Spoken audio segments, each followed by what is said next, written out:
Спроси, чтобы у меня админом сидела, чтобы он мог контролировать тоже. То бывает у него так лакает, короче, хлеется.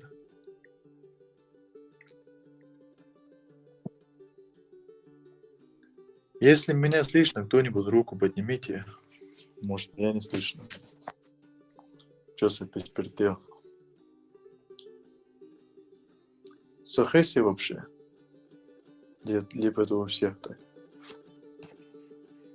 Еще чипиляться серьезно хамашу. Серьезно, души.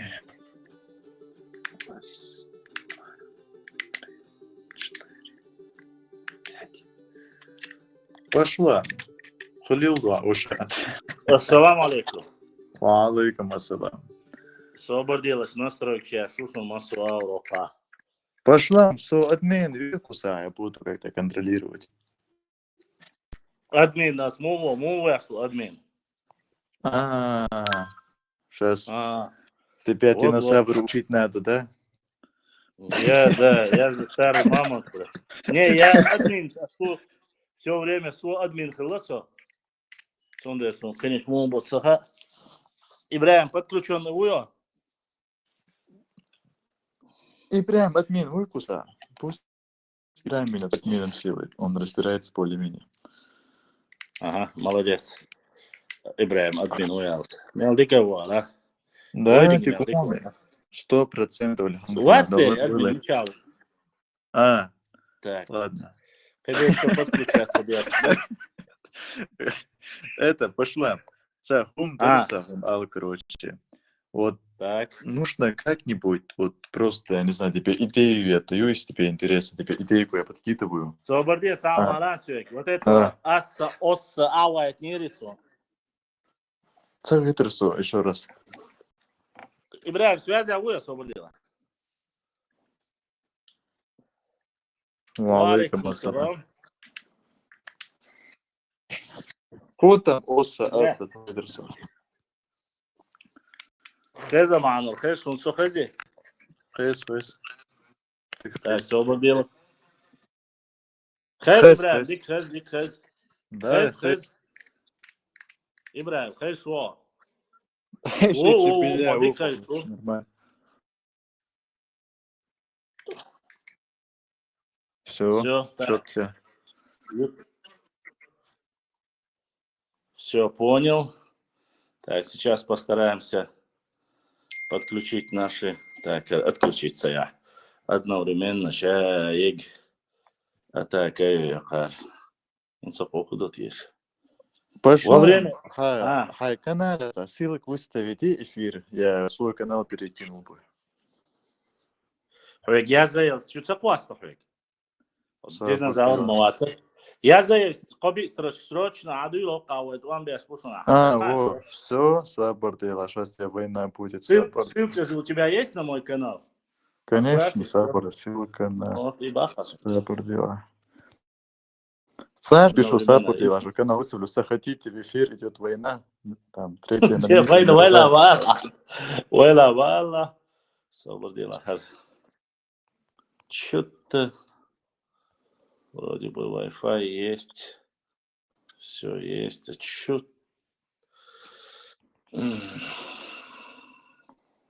Ага, все. Так, прямой эфир. Саппорт дела. Все, выставил. Сейчас понапрут сюда саппорт дела. Так, сейчас понапрут рта. Кватой борзюк принять его. Зубы. Если так. Что, пошла, все, чуть-чуть, он своится. Приехал я вот на днях. Вернулся в родные пенаты. Да. Так, да. Вот. Теперь мы одновременно в Инстаграм, в Телеграм и в Ютубе, если я правильно понял. Так. ТикТок тоже мы. Короче, так, реквизиты, все, кто хочет поддержать на наш все канал, фронта, короче. Есть на Инстаграме, Телеграм, часом реквизит шхитоцаха. Это я не умею делать. Имеется в виду здесь. Так, история чеченцев хухата. Что-то ты сказал там, ойси, аси, алан, что-то Да, аситину, оссауи, ассауи, Ага, сон хул. И да, языческий кучу, чук, телеграм чувал все. Там 3-часовые почти что записи он прислал мне. Я так и не понял. Это по вопросу под Дударовым было. Относятся ли дегорцы к чеченцам? Не относятся. Дударовы, Дудаевы, Басаевы, которые есть фамилия. Конечно, они наши, ничего себе. Но у нас-то есть документы, он просто зашел, начал говорить, что это не так. Поэтому... Скажешь, никакого сделала. Обязать никого не будем, он не матерился, честно сказать. Не, он нормальный такой мужик, на самом деле, приличный, не матерится, такой культурный, опрятный. Дай бог его там, пусть перешет его, пусть его на месте не будет, он оставит. А так он чуток такой с замашками на самом деле. Такой чуток. Но не без этого, не без чертей, как говорится у нас. Так, Инстаграм, Чурвежри, Ижри, Сохей Суя, Ватс, Алейш, Ассаламу алейкум, рахматуллахи ва баракату. Не в Телеграме, Инстаграм. Есть связь, кто-нибудь в Инстаграме сейчас, кто есть? У меня просто-напросто показывают, что я в эфире. И чтобы... Если вдруг в Инстаграме у нас не показывают, чтобы мы знали, анонс сделаем, скажем, что мы все находимся в Телеграме. И Так, мы сообщили вашим подписчикам, 2 человека есть. История Чечни. Башлан. Ой. Был Байсангуру, потом Шбуй. Бойскар. По этому вопросу мы проводили целый эфир, поскольку сейчас последняя информация, то, что есть. Даже подкаст, ты в подкасте это говорил тоже.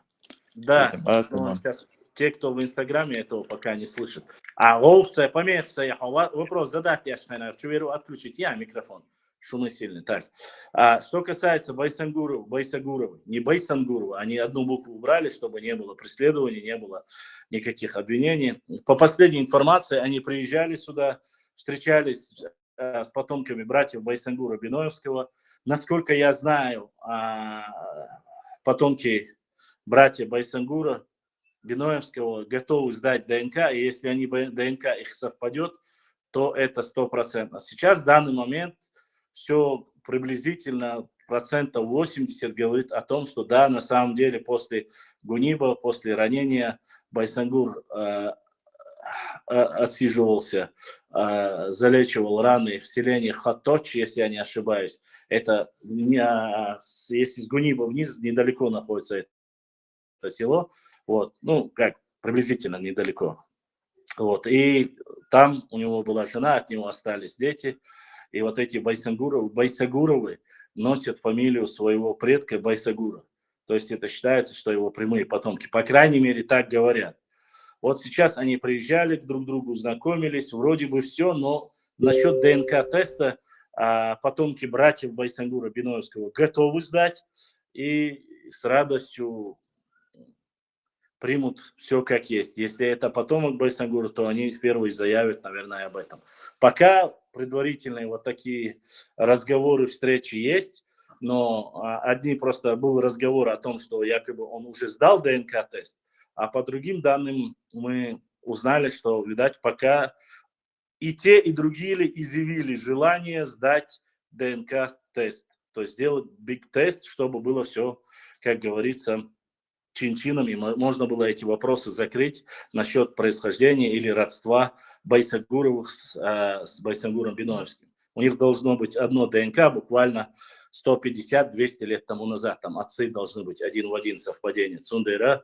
Ждем, посмотрим, как будут развиваться дальше эти события. Но если это они есть те самые Байсагуровы, как говорится, то мы можем однозначно, у нас и так 8 почти что или 9 свидетельств того, что Байсангур Биноевский был непосредственно в Гунибе, и это будет, как говорится, контрольный выстрел.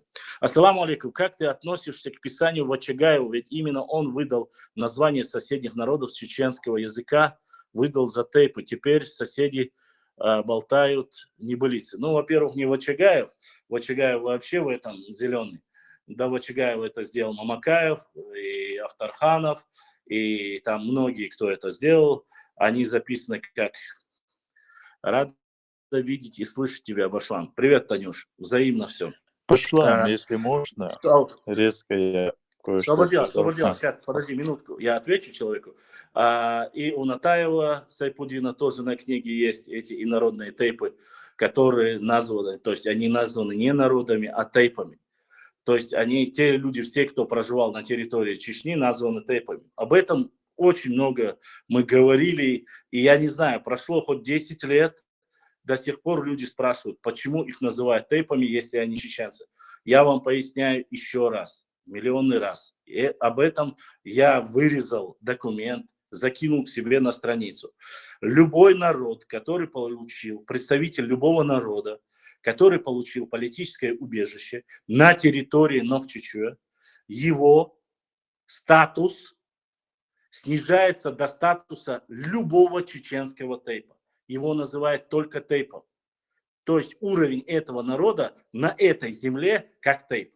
Только он покидает эту Чечню, уходит за пределы этой границы, когда он перестает быть гражданином Чеченской Республики или гражданином Нохчичуя, он автоматически сразу становится, кем был до этого, тем и становится. Так, статус снижается до статуса любого чеченского тейпа. Его называют только тейпом. То есть уровень этого народа на этой земле как тейп.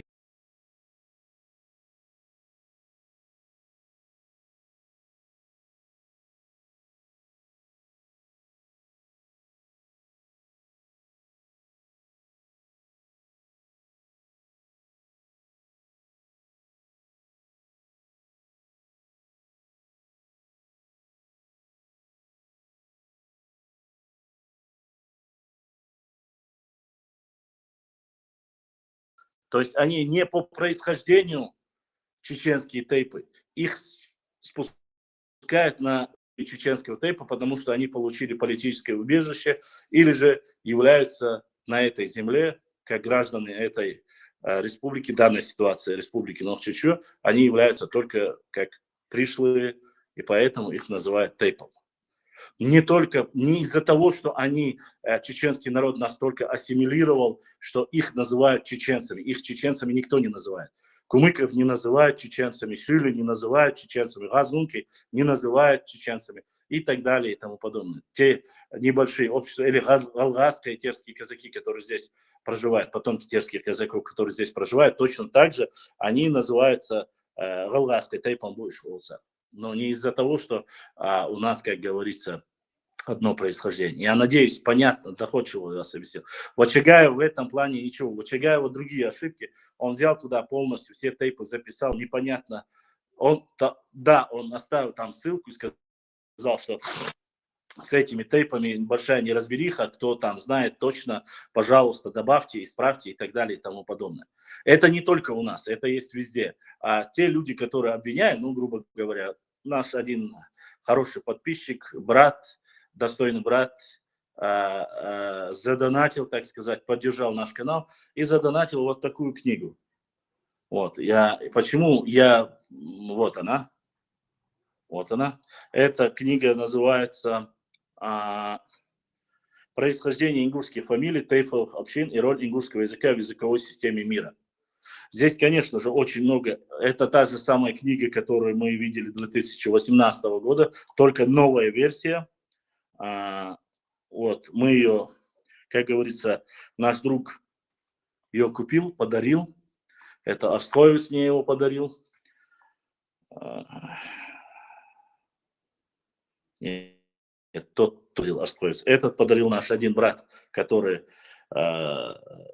тоже является жителем Ингушетии. Но вот чтобы я ознакомился, к чему я говорю. Вот на этой книге, точно так же, как и в чеченских тейпах, есть везде этот элемент тейпов, патронажей, кто откуда пришел.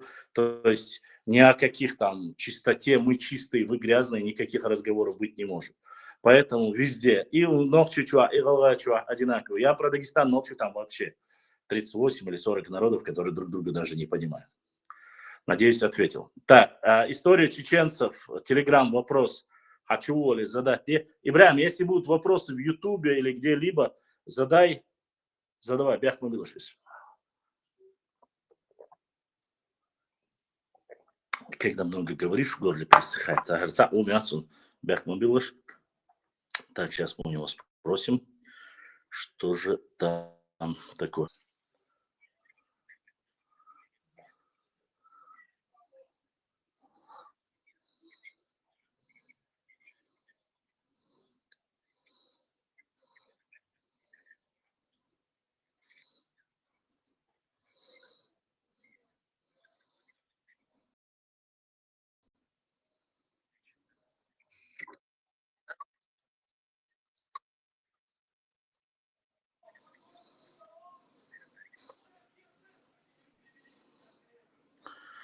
Сейчас пока из эфира Инстаграм, Телеграм, эфире юэч по истории. Маргал хлят.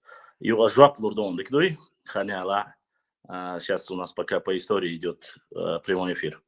Так, в Телеграме у нас бывали вопросы, обычно очень часто много вопросов было. Задавайте вопросы по Телеграму, Инстаграму и так далее и тому подобное. Да, еще одна великолепная книга. Ее тоже мы обзор сделаем. Ее тоже нам подарил один наш брат, достойный Окинский волк. Здесь очень много интересного. Книга.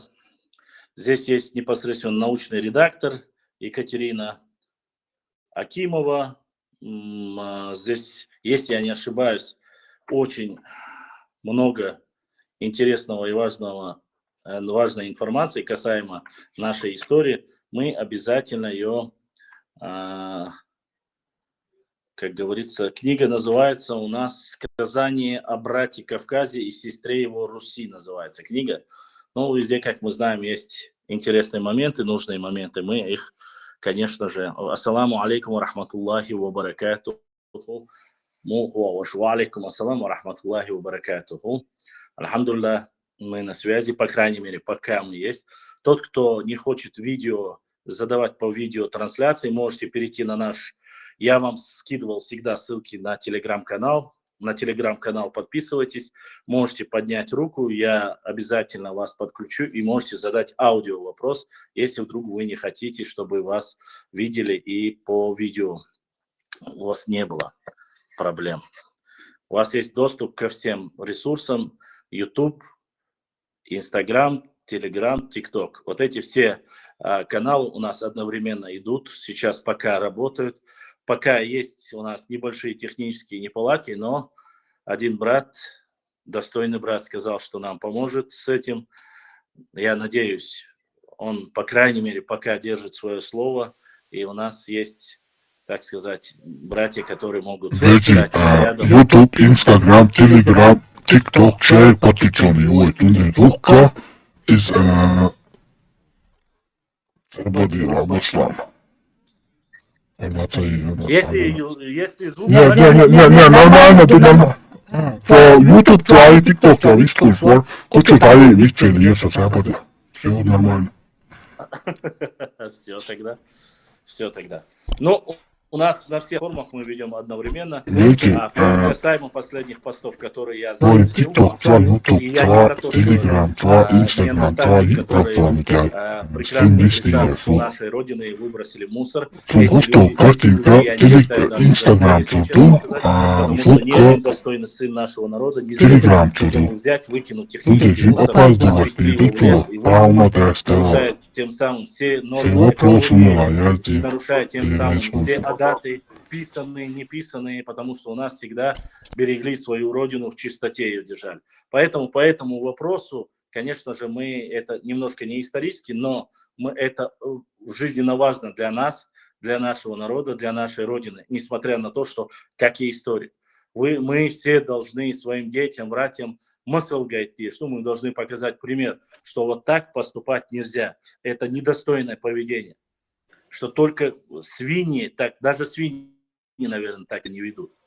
Взять и выбросить технический мусор в леса, в зеленку, когда есть достаточно мест, где можно за эти 500 рублей спокойно вывести мусор, выкинуть и выбросить и так далее и тому подобное. Вот. Это раз. Во-вторых, что касается предыдущего вопроса, там под Зурдзуком. Уважаемые мои братья и сестры, в прошлом эфире у нас был эфир касаемо... И как ты чего, что Инстаграм, Фейсбук, как Телеграм, Телефон, опаздывает, и это тело не могат. И платформа для трансляции уйдешь. Ну и плюс вот этих два чекиндеза. Один это непосредственно, как мы знаем, Бузуртанов, шейх Академии наук своей, и его все, так сказать, приспешники. Другой Слутыгов Сираждин, который то ли зам, то ли председатель Мягкайла, но общественник, который тоже утверждает, что якобы чеченцы не имеют отношения к зурдзукам или кистинцам, что чеченцы это чеченцы, а дзурдзуки якобы это нет. Но другой, конечно, пошел дальше, сказал, что Саурмаг, Варнаваз и все его потомства, которые помогли когда-то грузинскому царству, что если бы не дзурдзуки, ингуши, то, возможно, Грузии не было. Ну, так заявил академик Бузуртанов со своей академией, и причем никаких возражений по этому вопросу нету. Но суть не в этом. И почему я загрузил данный ролик, видеоролик специально, чтобы люди узнали.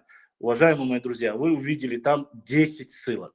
Меня просили нарнийцы показать хоть одно доказательство, что Дзурдзукетия это историческая область нашей Родины. Я выложил 10 ссылок.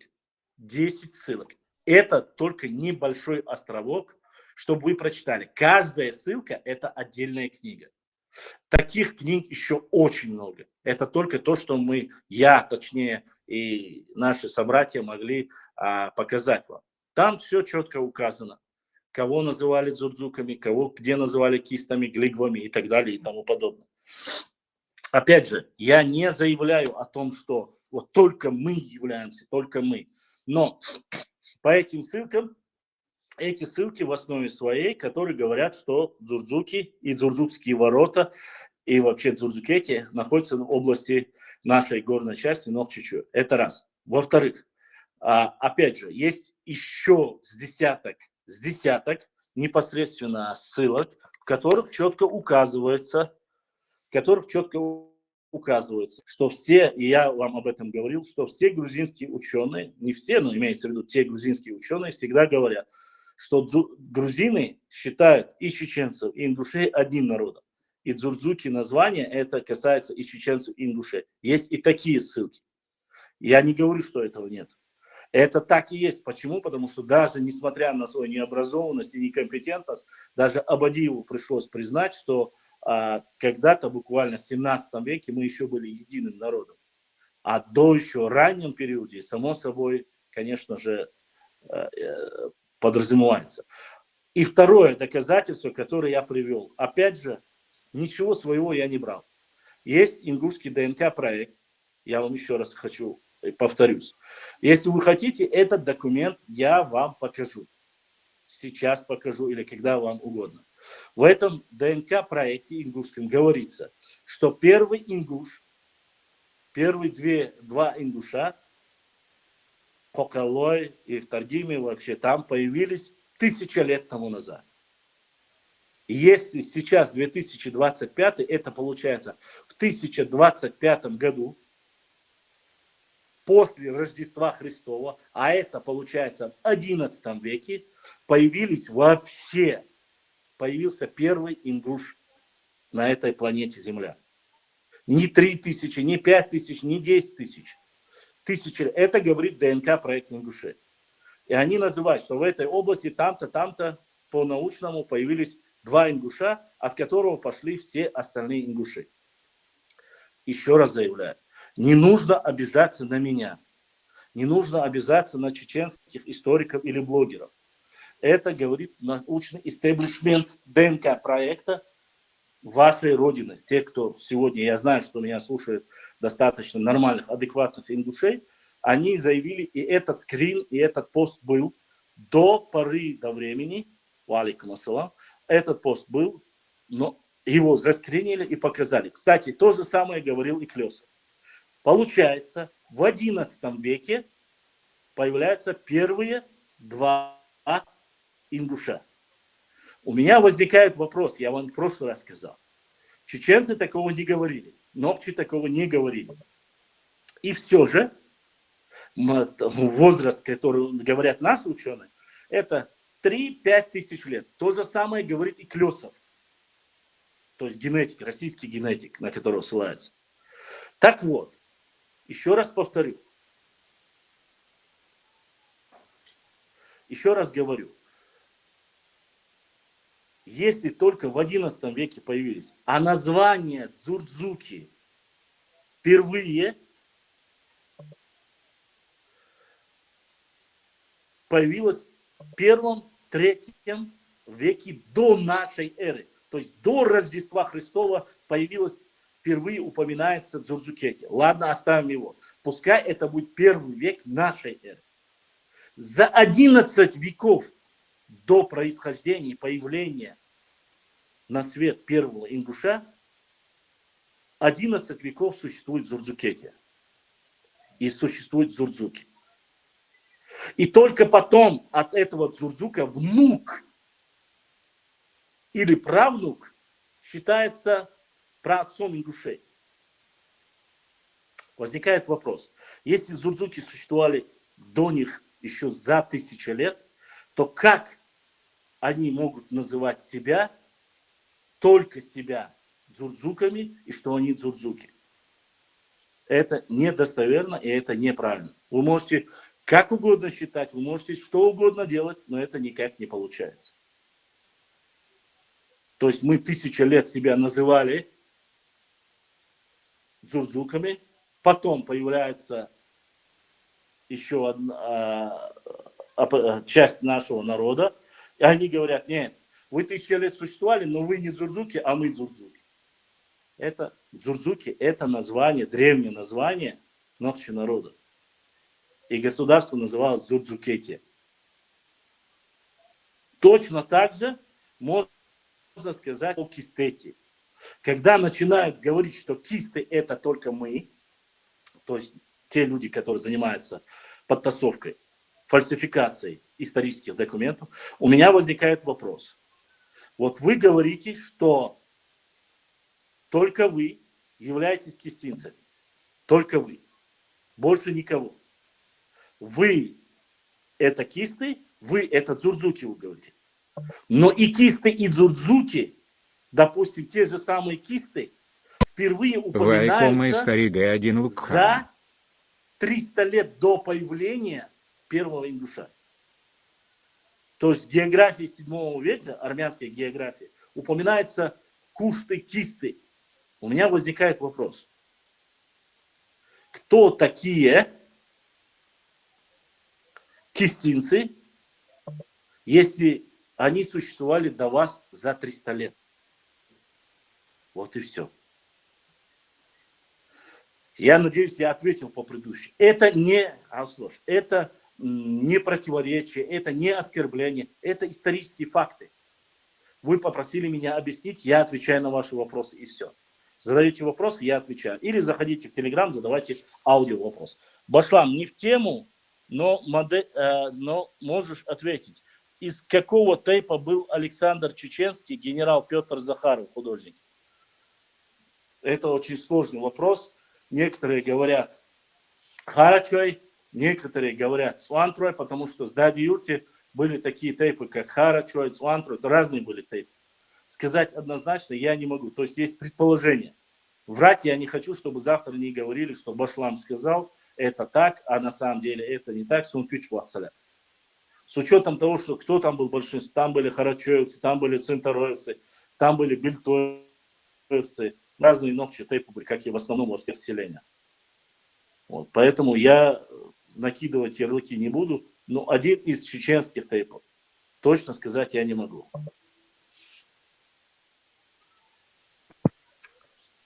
İyi cevapları ahiz derler. Değerli Kılgın'a. Şeyhat Taşdalak. Ve aleyküm assalam. Хаттар, да, Башлам. Hat. Башлам. Ажимал дехды, шун хаты бяк мобилар. Ладошел. Халгура, лам чутезя двануцу, цигара, жимать и саг, судя, что камера передать на волосу, он говорит, Алха, Язам, Хулили, 19 век Хулили. Это военное приветствие Хилабохцу. Либо это военное приветствие было друг другу, либо сам Хилабох, допустим, раскрыл честь Алшкверт и Кюг. Он говорит, двойнохши примерно растопыленный Кюг дуй, избил Хилабох Кверт. Не Кверт, а вот Кверт, а Куихила, кое туда-сюда. Вот он говорит, ишь примерно честь Алшхилабохцу. Еще отсбладаешь. Я так про тебя. Думаю, да, задам Башлам этот вопрос сел, я запомнил его. Ну, махэзэ бы Башлам. Ладно, так, не валидируй человеку, дерез масахил, и бабдацу. Это неправда. Во-первых, чтобы было понятно, никогда в жизни честь отдавать мы не могли отдавать честь. Я поясняю, почему. Потому что, во-первых, это противоречит нашему менталитету. Это все говорят, что мы являемся однородной массой. То есть мы все как бы демократически относятся к Штувай Бахвай. Хотел? Цундера. Так. Цундера и Бога Сахалара, я тебе, как говорится, заявляю, что не было такого. Единственное было одно, чтобы все знали. Этот вопрос отправляли, кажется, и что, где, когда, если я не ошибаюсь. И чтобы вы знали, в истории был один момент. Чеченская шапка, папаха, чеченская папаха всегда была на голове. Вы знаете, что ее трогать нельзя. Это равноценно, если без твоего разрешения кто-то снимает с тебя шапку. Это считалось, можно было убить за это. Мы имеем в виду адаты и старые наши традиции. Трогать руками чужую шапку нельзя. Без разрешения хозяина с головы. Потому что когда ты снимаешь шапку с человека, это то же самое. Это раз. Во-вторых, так вот, эту шапку носили только в одном случае, когда был неравный бой во время войны. А чеченцы, когда уже знали, что проигрывают и что попадают в плен, всегда первые хватали шапку с головы и сжимали.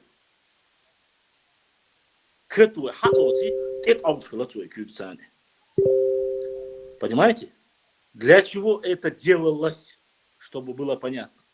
Для того, чтобы у многих военных спецов в папахе использовались большие листы от дерева на деревьях, кленовые листы, сухие. На нем рисовали, то есть разведка военная, рисовали определенные дзоты, доты, где находятся царские войска. Или же расположение своих войск, где они находятся, где облавы, где завалы находятся, отмечены, чтобы не забыть, чтобы передать. Понимаете, о чем я говорю? И в момент, когда вот этот сухой лист, что происходит с сухим листом, когда его сжимаешь? Он полностью раскрошится, и, само собой, ничего восстановить нельзя.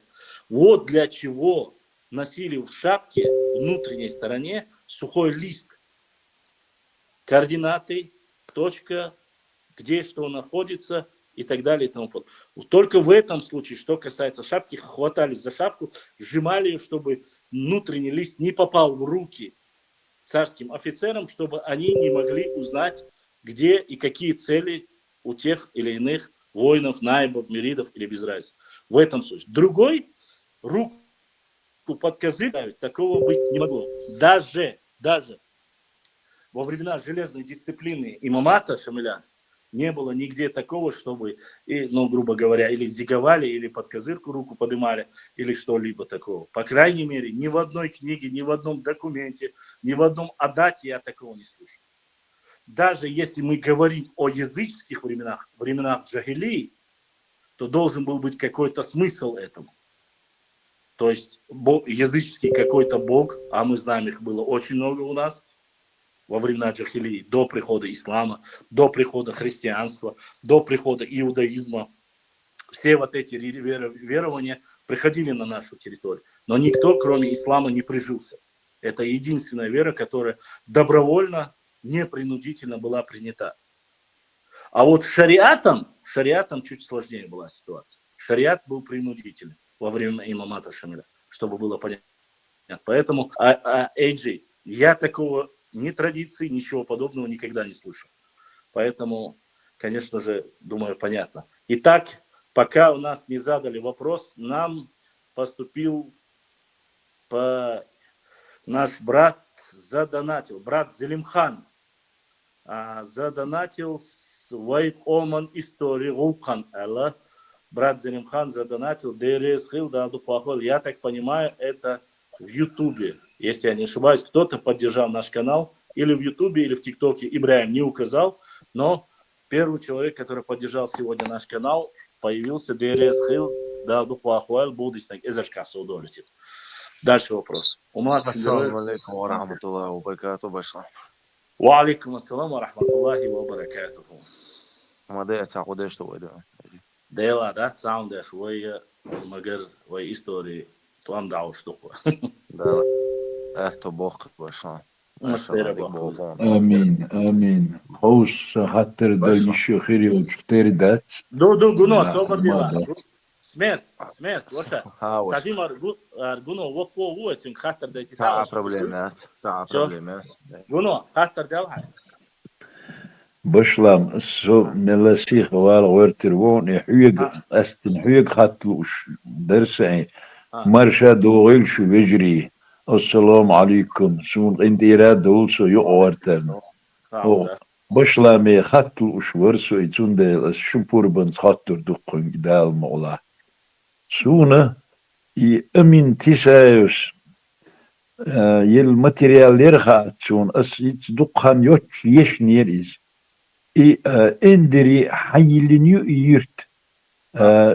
جنب حيلنيو إحون شن خوش خدو شو إشت جنو شيلنيو الخزن إشت إتع إنفورماتي خزن يرشون حين شن خوش دك لا خلد لا Насчет Гуниба я не скажу Гуно. У меня нет такой информации, что Гуниб в честь Гуно сделали. Потому что обычно нарнийцы так поступают из-за первых букв совпадений, что это они открыли.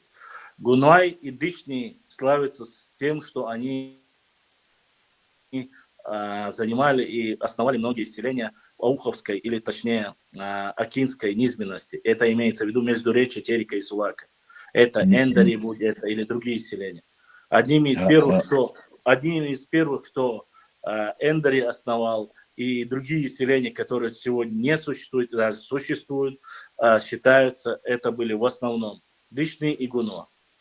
Или Гуно и Ишни. Вот такая. По Эндари это 100%. Что касается Гуниба, у меня такой информации нет. Может, у Амина Тисаева, но он больше работает по полевым материалам. У меня такой информации нету. Гуно и так... يوزغم والديري زغيرهم مسانا خير وغناي وويجيش قطعه ما قالت بور بلوانسون اقصو اسكن يواتر واتشون يتغنى يحجق واسن تا إيرج سورت دت اخ إيرج ديغ زوز دي نيرسون دقشو يغزلو كي شيء دي انا دشي سنتين ميدن هنجح وي نخشي دا انتين للقمدو وي دا جوان دارقام نش غرادو تن للقمدوي إنخ شيء إن شيء ده يشين زوجن حالها ديكنيك خلواي إن حنيق أي إن شيء تير إيو تلبل شيء زوجن بركل آليت والش خلخاتسون زوجن يورق شيء تتلنا غولي درقتون زوجن كوتش تيوحنا يوم دجو أتسو تيب إحدين موخرو نخشي واتسيز إيش مموتلش تعلق تعندين إن نخشي واتشن تنسي نخشي تيداتشن إتايبهم داليت نج موخر نخشي إيش أو عطن درسون يتسأل يحشو يقرور زان إتايب ستغنى تنسلم دلت يشق وي ديريس خير قنو إيهم ويحاقدنا ويوري دايش كردوين دا أور ساهم دو تعليدر وچ أوغ تا سوانتلو وي نوختش كردو دوچ هم دال ما دال نا بقي چار اوش الله انسا اوش دولم دري هنوخشي ويقال نوخشي شو إديرة دات نوخشي شن موح بيز شيقام بيز هور ديز هور تاتوال ديز أقشودة ديز وان إسن هم دي الشجع يا حنا حيا لتصو شنو إذا ميش بو يا أعمى باخر يسكوارت لي غابلي يأخشين واحد يعني توش درسون هون ده أشياء أزيوت أقبة يتعرب لي بيتزا دمياتون دعديل شعري يسوي قعدات سر ليلة شر وعي وقت تعال أشياء شيء يقوم يحتاج وعي وقت مثلا بس جيمش باشينا وعي وقت ما يلا وانا اللي هم سؤال لي حالي ده ستورج قال ما لا وعي وقت تريات سر اللي حالي صحهم غير دور شون ده ترتيجا يتو شون ده إذا لوسيو يبيد بود شوميو يا إنوخشي واس مدرج يميل ولا شيء هيك ليلو يشوميات أتوجو إذا أسوجدات دو ويبابو وينيس الخية تخيط هون عشان تيجي تعا أبرودانيات تحن كيبر أبرودانيات ووان حنخا ناخ عنك لاحو ميتك بلاح بات سا ووان حنخا سو تحنا تسجور ال أقروي وي ديت هو يلاح شام يلدو عالم دولتشي داد يعني يبقى إذا بعنش كشرحة يخبر يوتشل هم وعمو يفكر ويصير برش وش حولت أخذ قيم داتا هديتا قالش قيمش لنا دال حلقة هو الوش والمتك مباتين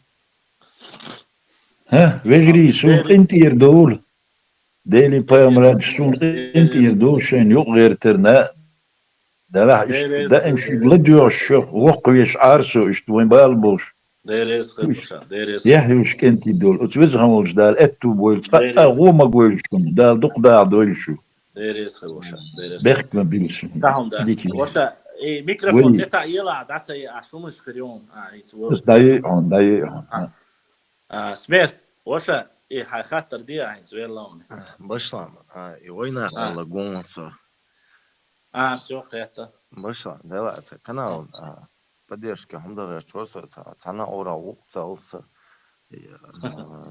он да сюда идут свой поддержки цаварианты если Европе хазла война если Европе валаха вой сигаха битка кошелюкаю donation элиот но еще ссылка YouTube канал да ой генерация по ссылке чувел не саца уцался зачитать وش بدك ديريس خير وين ده سيد والفوت بدي استم باشا ريكلام يشون هدوتن это бокла ديريس وي اصلا وصل مالكو يتو وي رولك حوش مال دوشه وي دوق مال خلو وي استوري يوزر وي تيبنش وي واحد يوزر بيوم داس وي политик юч дат وي бацхан дюшта нам важно единство нашего народа, нам важно, чтобы мы все были вместе. А там решить многие проблемы, поговорив нормальным человеческим языком, мы сможем. Просто единственная одна проблема, мы всегда говорим здесь на одном языке, не потому, что мы не знаем родного, мы родную речь прекрасно знаем, но мы хотим еще показать остальным, что мы прекрасно владеем всей картиной, что мы знаем историю, и не только своего края, и соседних регионов, знаем, кто нам помогал, знаем, кто подставлял, знаем, кто занимался подлыми вещами, предательством. Это все история, с точки зрения истории. Разжигание межнациональной розни мы не собираемся делать. Кого-либо подставлять, скринить, фотографировать, это здесь нету. Здесь культурная речь, никто не матерится. Пожелает, конечно же, задаст вопросы. Не пожелает, нет. Тот, кто хочет поддержать, у нас на инстаграм-канале снизу есть ссылка, вот прикрепленный номер на поддержку нашего канала. Остальное, никаких принуждений нету. Если вы хотите по той или иной книге поговорить об истории, о чистоте тейпов и всего остального, задавайте вопросы, мы ответим. По крайней мере, то, что у нас есть. У нас неплохая библиотека, по крайней мере, из достойных чеченских писателей. У нас здесь все по археологии, историографии, этнографии, само собой, истории в основном по архитектуре, башенные комплексы у нас есть, по кодексу чести Нохчела у нас есть. И все это благодаря только поддержке нашим достойным сынам нашего Нохчи народа. Они или же книги присылают, дарят, или же пытаются, кто может понемногу помочь, само собой, профинансировать, чтобы мы купили. Да, и насколько я знаю, пока еще до нас не добрался, наш один подписчик и брат Алару дал ситуацию, Моша. Я знаю имя сына, Мухаммад Имячуса, Он доставит нам скоро новые книги, новые карты, имеется в виду не новые, а именно исторические, откуда мы еще раз узнаем, и я вам покажу, где же были области Кистетии, где был Кистинский хребет, который сейчас переименовали и сделали его Андийским хребтом.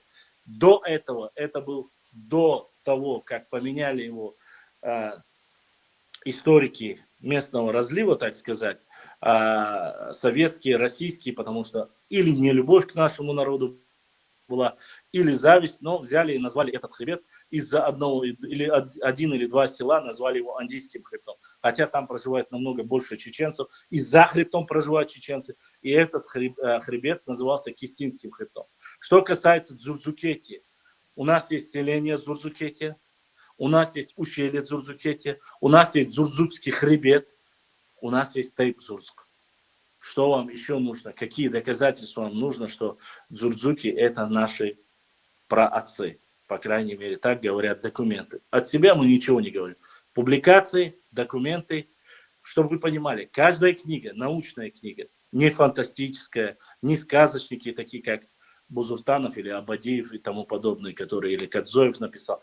Мы основываемся, наши работы основываются на исторических документах и книгах. Да, есть люди, которые думают, что исторический документ это тот документ, который нужно взять с архива, принести, и там будет написано вот это в архиве, вот это. Но чтобы вы знали, документы в архивах в основе своей сдавали российские офицеры. А как любили российские царские офицеры, а как любили нас царские офицеры, довольно-таки прекрасно описывают. И Ермолов описывает, и другие, как мы знаем, нелюбителей нашего народа. Ну, кто будет любить, если ты злейший враг? По крайней мере, на Кавказе. Тебя считают одним из самых злейших врагов и ненавидят тебя. Да и два поражения, которые получили в этой Кавказской войне, получили где? Абсолютно верно, в Ичкеринских лесах, в Ичкеринских горах. Это территория Нохчичу. Так, сейчас я... Так, задавайте вопросы, если... Смерть, перебите, мне.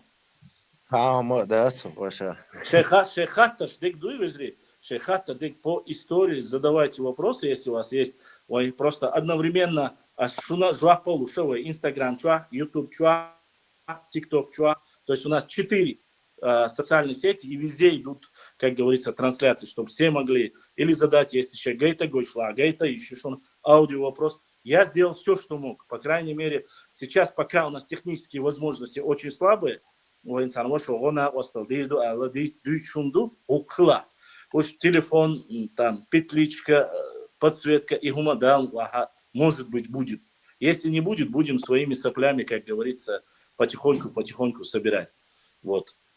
Ассаламу алейкум. Ва алейкум ассаламу рахматуллахи ва баракатуху. Башлам, хатта далмегардуй. Да, хат, мечту.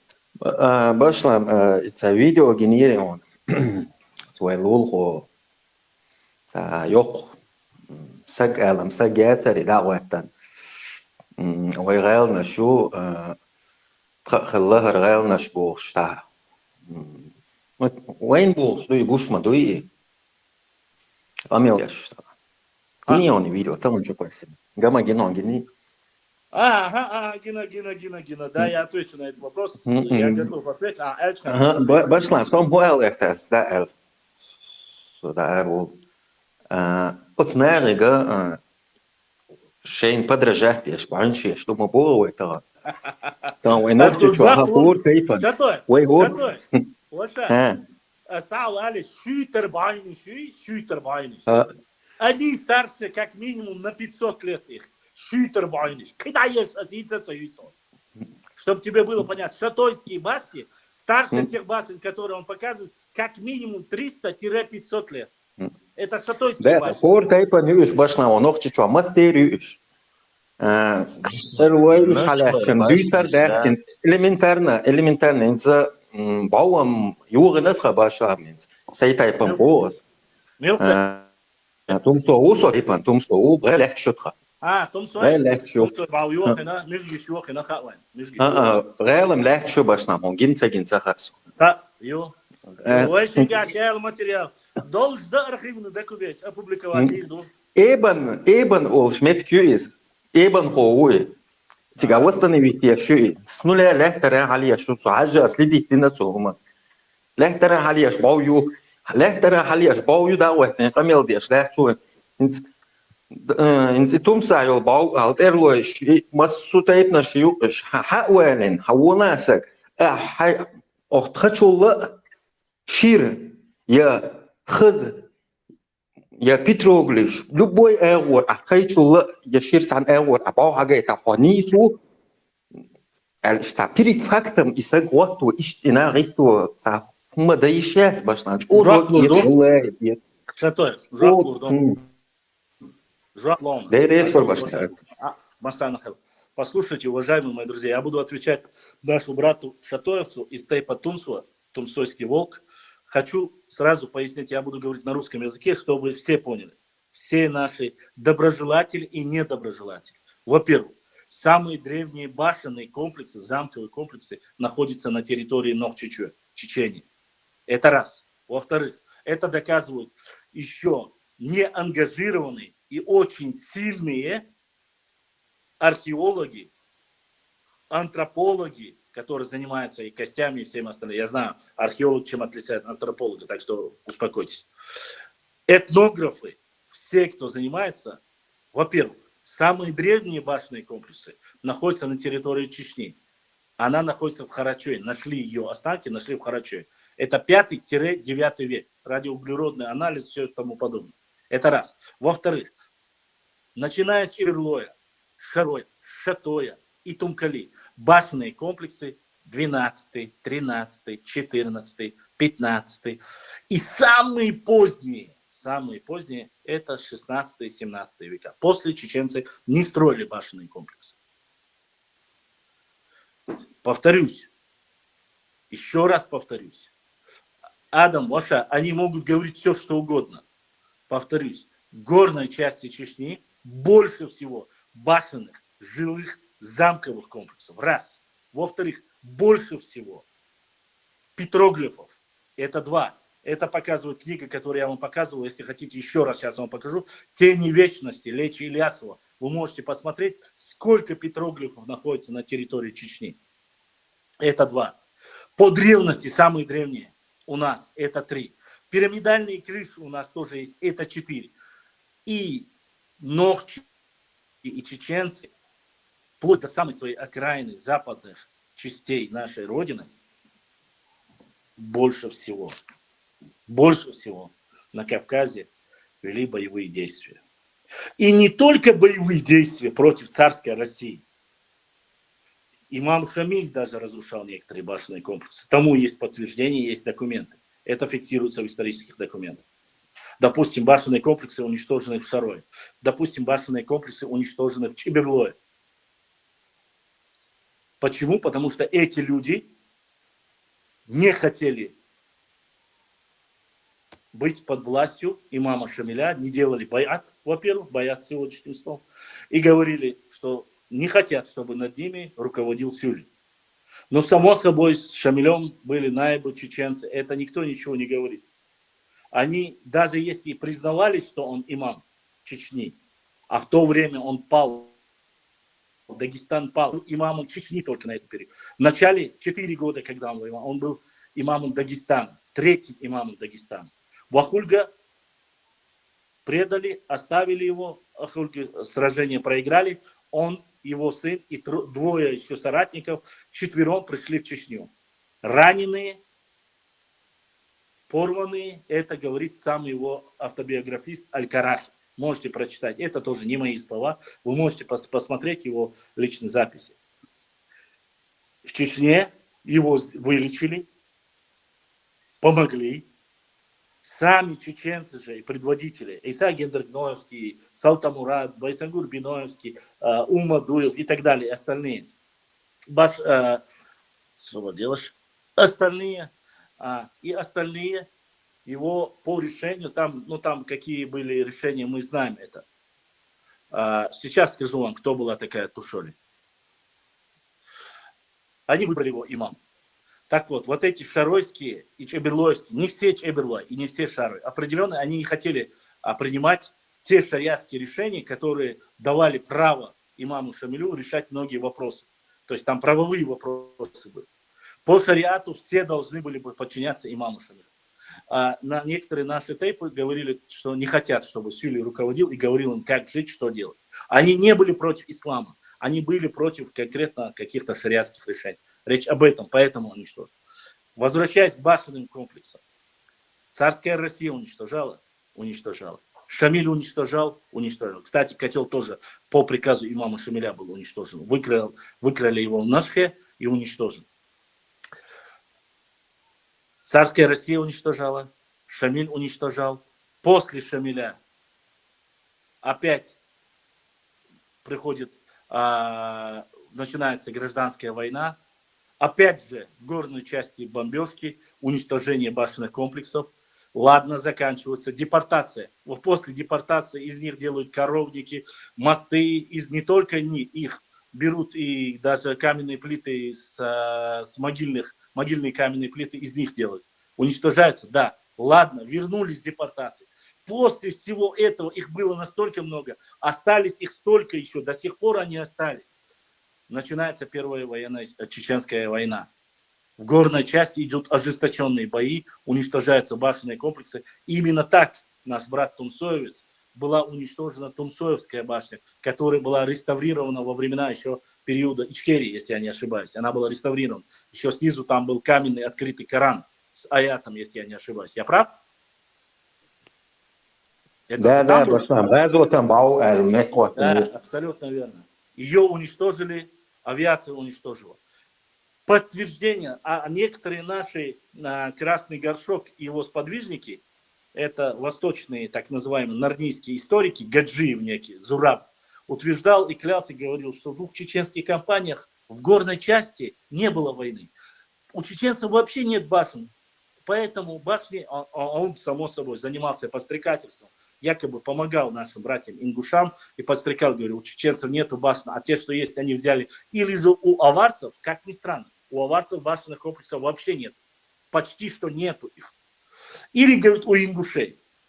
Но я не поленился, залез в архивные документы и посмотрел, какая же аварская архитектурный ансамбль. Оказалось, что там фактически нету никаких башенных комплексов, а то, что есть, это жалкая пародия на наши башенные комплексы, и то не в обиду.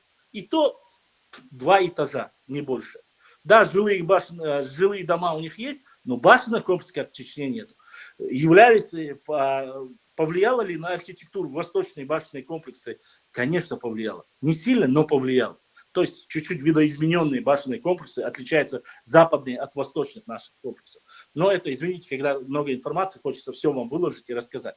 И потом, после Первой Чеченской войны, после Второй Чеченской войны, и я вам поехал, снял в Аргунском ущелье. Показал как минимум 5 или 6 сигнальных башенных комплексов, которые сохранились. Не реставрировали, они сохранились в первозданном виде. Это в Аргунском ущелье. Сигнальные башни, это я только перечислил. А остальных я уже не говорю. И вы знаете, в конце моей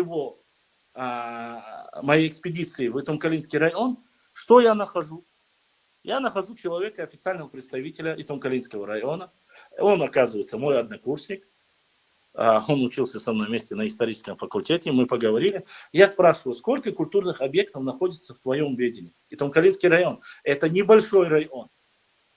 На что он ответил, чтобы все вы знали, в одном Итомкалинском районе 465 или 75 культурных объектов Ногчи народа. 475. Это башенные комплексы, это солнечные могильники, это жилые башенные комплексы, полубоевые, боевые, сигнальные. 465. Вы только вслушайтесь в это количество. И элементарно математически это только один Итомкалинский. Плюс Шатойский идет отдельно. В Шатойском районе очень много. Года 2 тому назад нашли место, где было Памтоевский башенный комплекс. Есть Варандоевский, есть Хакоевский, есть Тумсоевский башенный комплекс. Есть, кого я не перечислил, Вашендероевский есть. То есть все башенные комплексы всех тейпов Шатойского района имеют, или же имеют основание, где находилась башня, и которые мы знаем, что то и были очень сильные боевые действия. Само собой, башенные комплексы, они являются... Хаскалинская, это и Тумкалинская относится, Хаскалинская башня боевая. Она очень древняя, она к Итумкали относится. Сактоевская башня есть уже. Варандоевская, Хакоевская есть уже. У Тумсоевская жилая башня есть. А вот боевую уничтожили ее. Ну и что, и дальше Вашендроевская есть. Да, Халкило Юшун. Я еще не все перечислил. То есть там очень много башенных комплексов. Это я только о том, о чем я говорю. Я опровергаю этого человека, который задал Тумсос Хавис на Гушуне. Командор, я тебя принимаю, руку ты поднимаешь, я принимаю, но почему-то он у тебя опять показывает, что не принял. 460. Башлам, салам алейкум. Валикум салам. Собр делаться. 450. Да. 465.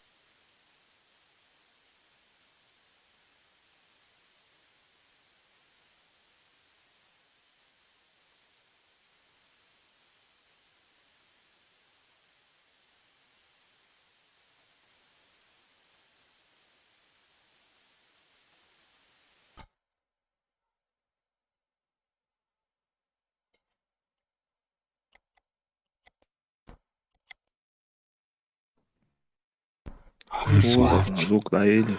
Башла, перезагрузка еда.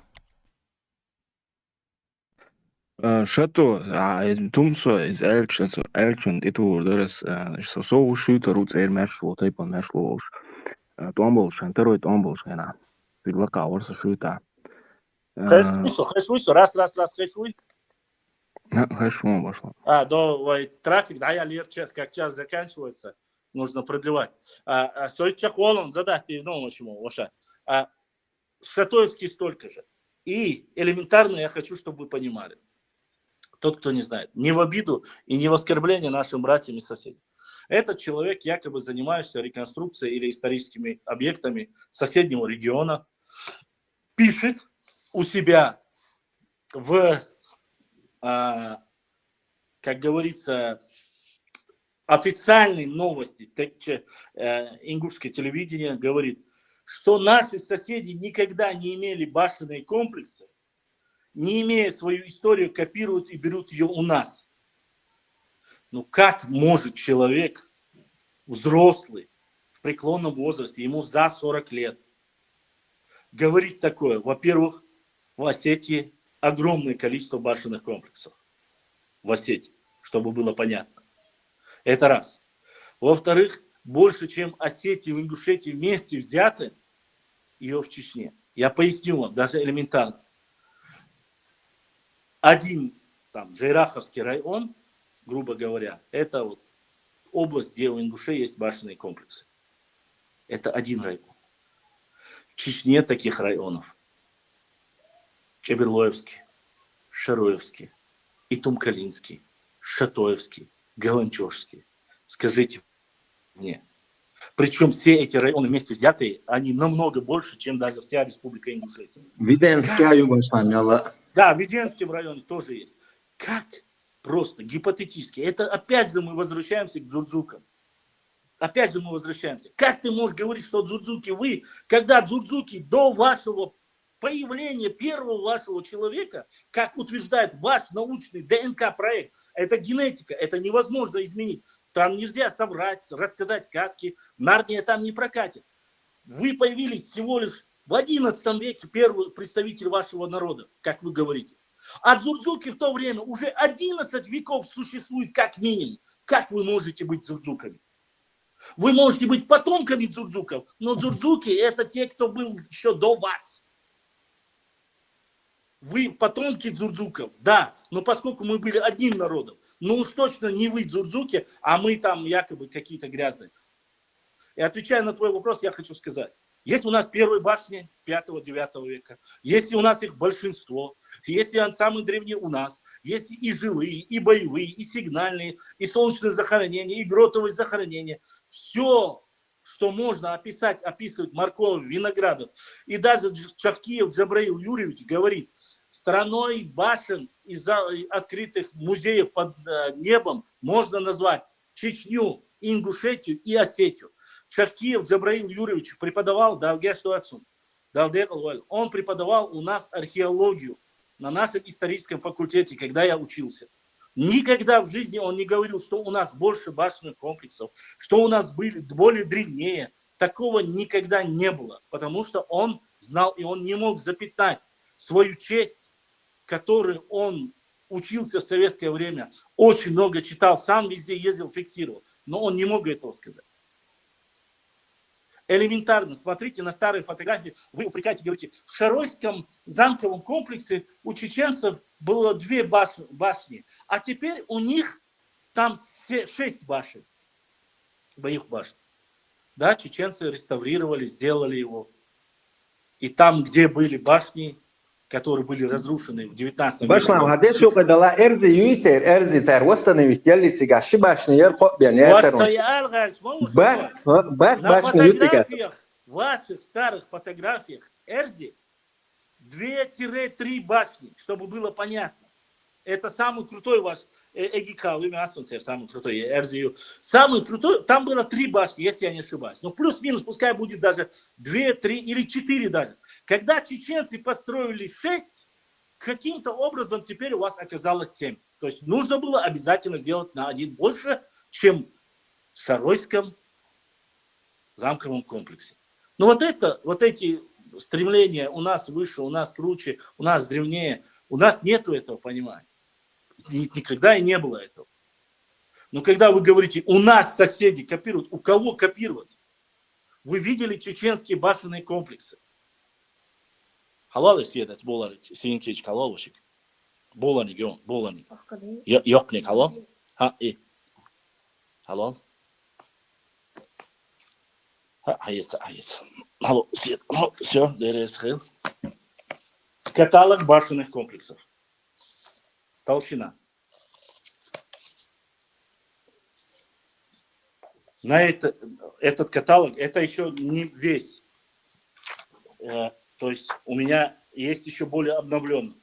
Здесь каждый башенный комплекс, его размер. И Тум-Калинская, Гучум-Калинская башня. Видно всем, да? Видно? Чтобы было видно, да? Вот. Примерно я говорю. Шатойские башни. Вот. Шуйтер-банщу. Дальше. Элементарно, любой простой. А это у нас башня боевая, 13 век, Дюри. Вот. 1, Дюри 2. Каждая из этих башен имеет особые конусообразные, четко выточенные, как кирпичики современные, или блоки камня. Покажите хотя бы один башенный комплекс среди ваших, которые вы говорите, от которых мы копировали его, похожий на эти башни. Не в обиду, это я не оскорбляю, я не говорю что-либо. Но там из булыжника. Здесь из четко выточенного камня. Вот здесь Дарниц пишет, это галгайские башни. Галгайцев там и духом не пахло. Возьмем Шаройские. Ну да, Шаройские вообще не рядом с Ингушетией. Они находятся на границе с Грузией и с Дагестаном. Возьмите Шикароевские жилые башенные комплексы. Я вам показывал, можете посмотреть на нашем телеканале его. Они настолько четко сделаны, что даже современные строители никогда бы в жизни не могли бы построить вот настолько круто и красиво. И причем камень-камень, тютелька в тютельку, на обрывах построены жилые башенные комплексы. Они вообще не совпадают. Да, они квадратные, как и там, но камень другой, конструкция другие, геометрия тоже другая. Петроглифы, до которых у вас нет, у вас сейчас там ходит один Гагиев и рисует их. У нас их по всей республике советских времен они зафиксированы. Я это говорю тем, кто говорит, что у вас больше, у нас больше. Я надеюсь, что я ответил на твой вопрос. Этого человека привлечь или нет, я отвечу тебе. привлекать его нельзя, потому что завтра они могут сказать, что а кто он такой? Ну, сказал свое мнение, сегодня свободное, сегодня свободное время, демократия, каждый может сказать, ну, он может правду сказать, может неправду сказать и так далее и тому подобное. Да, такое может быть, да, может быть. Однако, что мы можем сказать? Мы можем сказать, что таким людям только дал маршал дуэл, они показали свою безграмотность, они показали свою некомпетентность, и что они просто на федеральном канале и региональном канале просто опозорились, лопухнулись, и все. И брат Аноним, его зовут, задонатил на YouTube-канале, если я не ошибаюсь. Аллаху Баква Туалюэл Гнем Линюэл. Сегодня даже в, как говорится, мои инстаграм-подписчики столько не активные, не донатят, сколько ютубовские. 2 доната от ютуба дал Сидуэл Аноним, дал Духуахуэл, Буддистник, Изашка Соудолетил, дала Беркети Дуэл Хон, дала Дикенс Бикамбуэл, аха, Мелдин Дола, Воя каналан Дин Долго. А так вот. Devre soru başla Давайте. Борис хотя Эльшон Элья Шторхо. Вопрос, да, церса хатер, да, цер просто Эльчин башламса, ага, Эльчин. Титул, чурса, соц шуйтеру, тайпан мершлут, омболчхена, второй омболчхена, тига шуйта ворса. И тумсой бау борзи ёлчтик тихло лака блам баха ла чукс яркы сбердистя тига шинбарган гинусо дац и юхогаш тутитугаш кимнаш ракиечеч цунтицекеч дац та масанаият лори цунтицекеч ут ахунтицекети бош бактечар двич хазасун تبوخا تا ايش تا دز قرآن ايش دو تناق تقيت بوش إش دوش خزوسا ده تخينا وتوجي خي إش ديوخ تايل خنو تخنيا شو تغاس بتشو بحكن شو ده уже заминировать яктен شو ده يلا ده شورس Да. İşton devre soru yaşılgan ne bu? Выжри, Аусла, чтобы, собор делаешь, чтобы оказывается, шейх Рустам Амади Иса Заур. Вот эти 5 человек тоже это инстаграмные братья, задонатили шун масан дерес хилда дукда дуэль. Огромная благодарность за то, что поддержали наш канал. Неважно сумму, не переживайте за это. У нас пока, как говорится, богатых среди нас нету, но мы будем, альхамдулилля, довольствоваться тем, что у нас есть. Понемногу. Хулуш хилабаху, дадин говорварда. Цуни дайна, дан ваха, дитчумана. У нас есть еще пару карт и пару книг, которые надо приобрести. Про технику мы промолчим, это наша боль и, как говорится, все остальное. Цундера, дан ваха. Жимрим ошки это да этинчан масан дерез хил алашворс, потому что я проверяю с вопросом ответ ушел. Хидуй хаттер, шейх хаттер дольше задать. Ассаламу алейкум ва рахматуллах. Амин. Ва алейкум ассалам ва рахматуллахи ва баракатух. Киги толк шах холшдан даққил хамнаш да алмукла ва шварт до жимжим гошто. Шалсам ошки это. Башан хаттер да шимили он шадол шкала колчик шиуе. Ясно. Да, единственно, это минус такой. Древний колокольчик швояксон, если что, еще. Вежри, Сахатор, Цахоман Жактову, сегодня одна сестра из соседнего региона начинает меня проклинать и говорит, тебя Всевышний Аллах накажет. Аллаху алим. Аллах лучше знает, конечно, но это ее слова. Ты занимаешься фитной, ты занимаешься разжиганием. Я хочу, чтобы эти люди, которые сейчас, надеюсь, потом посмотрят этот прямой эфир в Инстаграме и в других каналах, уважаемые мои братья и сестры, люди, которые мне такое пишут, я вас прошу, для начала, когда вы такие вещи говорите, я ей говорю, скинь мне хоть один пост, где я оскорбил хоть один народ, тейп, фамилию или Тукум и так далее и тому подобное, или Шахан. Скиньте мне бахас. Она скидывает мне мой пост, рилс с моего поста, где я показываю, опровергаю фейк, который последние прислали. То есть сумочки, делающие женские сумочки, на которых нарисована карта Ингушетии, или точнее там написано Галгайче. Валлахи, я клянусь именем Всевышнего Аллаха, валлахи, биллахи, таллахи. Будь это сумка, будь это коврик для намаза, будь это пасека медовая пасека, будь это блокнот, будь это книга, будь это истань, везде, на которых они это рисуют. Книжки, брелки, стикеры. Все это, когда ко мне я нахожу, плюс еще правозащитники, которые публикуют несуществующие границы своей республики, я лишь указываю на то, что вы на этих картах рисуете чеченские земли. Если бы там была только Ингушетия, я бы поставил лайк, написал бы, дал это больше головы везде. Но там находятся чеченские земли, а это мой народ, это моя родина. Вы сами пожелали разъединиться, вы сами захотели, когда Чечня была независимой Ичкерии, вы сами захотели быть в составе субъекта федерации России. Вы ушли. Между нами была спорная территория. Мы прожили худо-бедно 2 года независимо, потом, но это наша боль и наша проблема. Теперь мы субъект федерации, и вы субъект федерации. Россия сказала, поставьте между собой забор. Каждый регион должен определиться. У нас были спорные территории. В 2009 году вы украли, я говорю это тем людям, кто занимается фитной и кто до сих пор рисует вот эти карты несуществующие. Вы украли земли моего народа.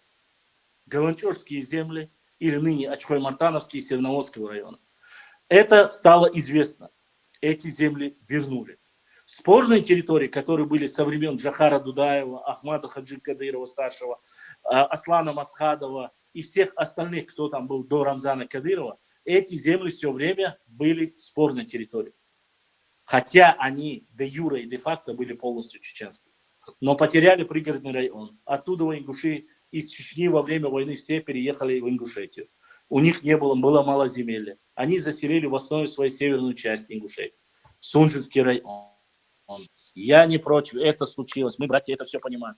Их теперь там больше, чем и орскоевцев, и чеченцев, и казаков, которые раньше там жили. Это все исторический факт, это известно.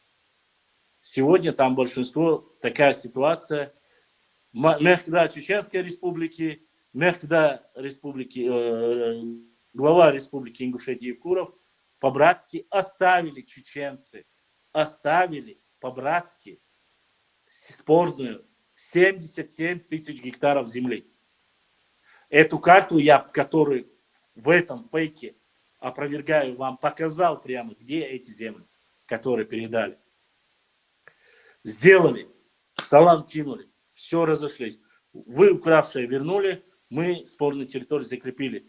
Хотя многие чеченцы говорят и до сих пор не согласны с этим. Вот у них позиция такая, не согласны. Они могут согласиться, нет, но поскольку руководство есть руководство, народ согласился, раз так будет полезно для нашего народа, вопрос закрыт. Все закрылось в 2018 году. Все так, хорошо. Печатают книги, делают коврики, совет старейшин и так далее. Мы не оставим, мы не простим.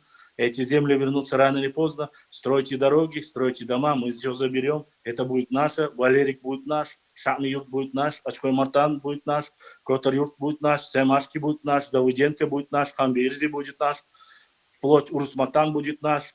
И до, само собой, селения Пердекель, мое родовое село, тоже будет наше. Но все, что находится...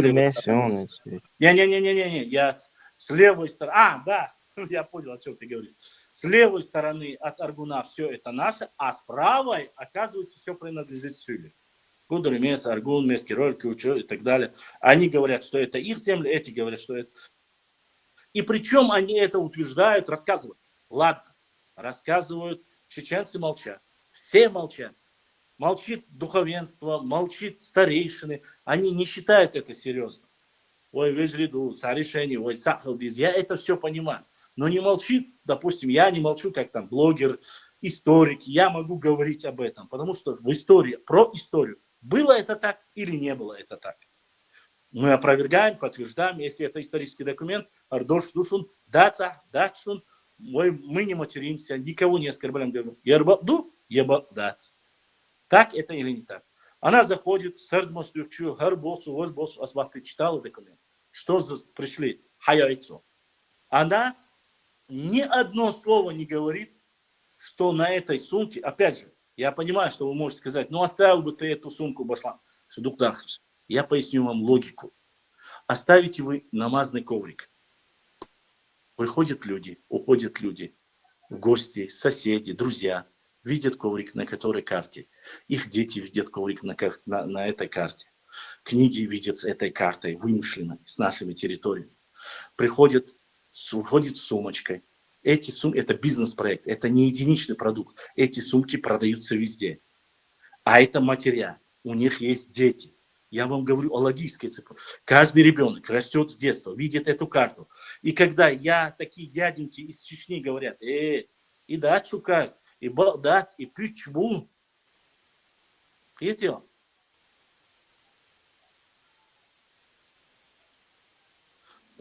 И пичбу ала, вайгда ала, маалбах. Маалбахца. Ну, вай и даца ала. Вай дик даца ала. Пройдет еще лет 20-30, у кого быстрая кровь, может совершить какую-то глупость. Из-за этого кто-то может кого-то ударить, убить, пырнуть ножом. Из-за маленького инцидента может возникнуть проблема. Сундера и Гумцахали. И Гумцахали опровергать я, что булаю текст еша, текст, фейк, опровергать я. Вай команду халдать. Вай хар пич бол, шейн пич тя аш дакаш бол, бизнес делаешь бол, нахан духалду. Нет, она это сделала, потому что ваши делают наоборот. Шу солнце дать, шу пить не альчу, шу агур тхаагур. Но я говорю, тхаагур, покажите, кто из чеченских рекламодателей хоть один сделал карту, которую включил всю Ингушетию и Каспийское море, свою футболку или кепку. Только я один.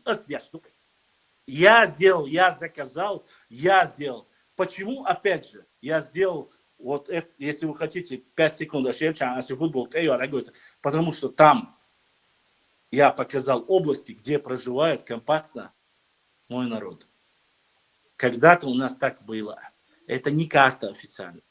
Но я это делаю единично, потому что я блогер, это на моем канале, это только у меня. У меня нет магазина, я не занимаюсь распространением этого и так далее и тому подобное. Но других покажите, кто это делает. Где рекламное агентство, где книги, где что. Единственное, что могут показать, это по глупости и тупости, извините, некоторых представителей нашего народа, которые вместо того, чтобы публиковать чисто чеченские башенные комплексы, из-за своей тупости, лени просто залезли в интернет, скачали ингушскую башню и закинули ее. Напечатали на официальной книге, школьной книге. И игум-тядяч. Это наша башня. Они украли нашу башню. Это наша башня. Это наша вина. Бях и тхабух. И министр напечатать, эти министр ажал, и наказать этого человека нужно. Ну хотя бы устно или заштрафовать, чтобы другим было неповадно. Десятки и десятки башенных комплексов старых, не реставрированных в Чеченской Республике. Но потеряй один день, поедь, возьми хороший фотоаппарат, сделай фотографию или купи эту фотографию. Если опубликовать, нет, надо раз, закидывал и все. И они поэтому говорят, вот такая ситуация. Bueno, güey, وانا هو يأتي انترنت شو عم закачать индактор сорт Дуде, Вежри, су на самом деле уж сахирцах ешь, вежри ешь, иш твойчер, иш ца художественной композиции хазил дел, иш ца добавить ин хирду алхитсон, уж тац ца ошибка хряти, просто ой ца ина галга, ой вон ца датуяч, дац, ой ца шиеч, ина ой иш туан хирду и туан дац. Но это они так не считают, говорил. Они говорят, шушей гумаят, шутхалять, а что бавца. Они это заявляют, причем и на официальном уровне это заявляют. И то царь царь Унгшлач Инхан говорит, что нам дается до ходу, я в этой теме уже лет 6. Царь кипит все в жизни просто, цуару хиловацу. Юниси басламси, Унгшляч, она дал калю, что хотя Петроглев все, как Унгшляч наш ба. Зачем мне воровать камни оттуда, когда у меня в своей республике их пруд-пруди? Вот это Баслам, гуч мовели, лачина, это наркоман, что наркоман. Вот потом уже, когда нет, там у Мудархан ситуация, реально уже началась, поднимался шум на основе межрегиональной, то тем Эбелерсиги. То есть реально Лочин, Целочин, там назывались некоторые, в то время был Дааев, министром культуры, Чинац Эршош, так, чиновник мой из соседнего региона, Кьечерц Эршош, там был Белин, потом уже пришлось взяться, реально взяться. А сега это маленький кусок.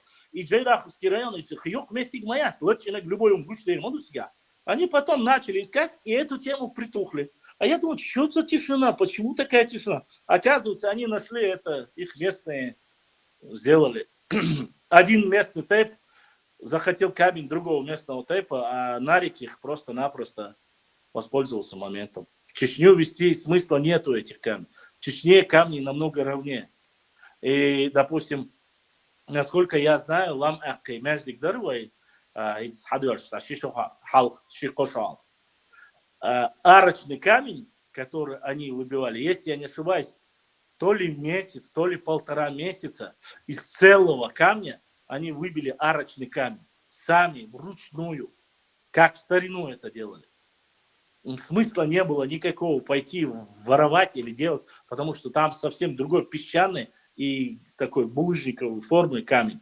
А у нас он совсем другой. Сундер, смысл ясно. Гучем далее, но гуч далар пойдет уже олог элдачета.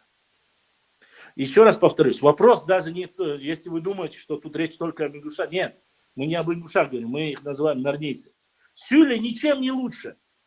Сюли ничем не лучше. Сюли занимаются тем же. До ауховский кешниш водяш.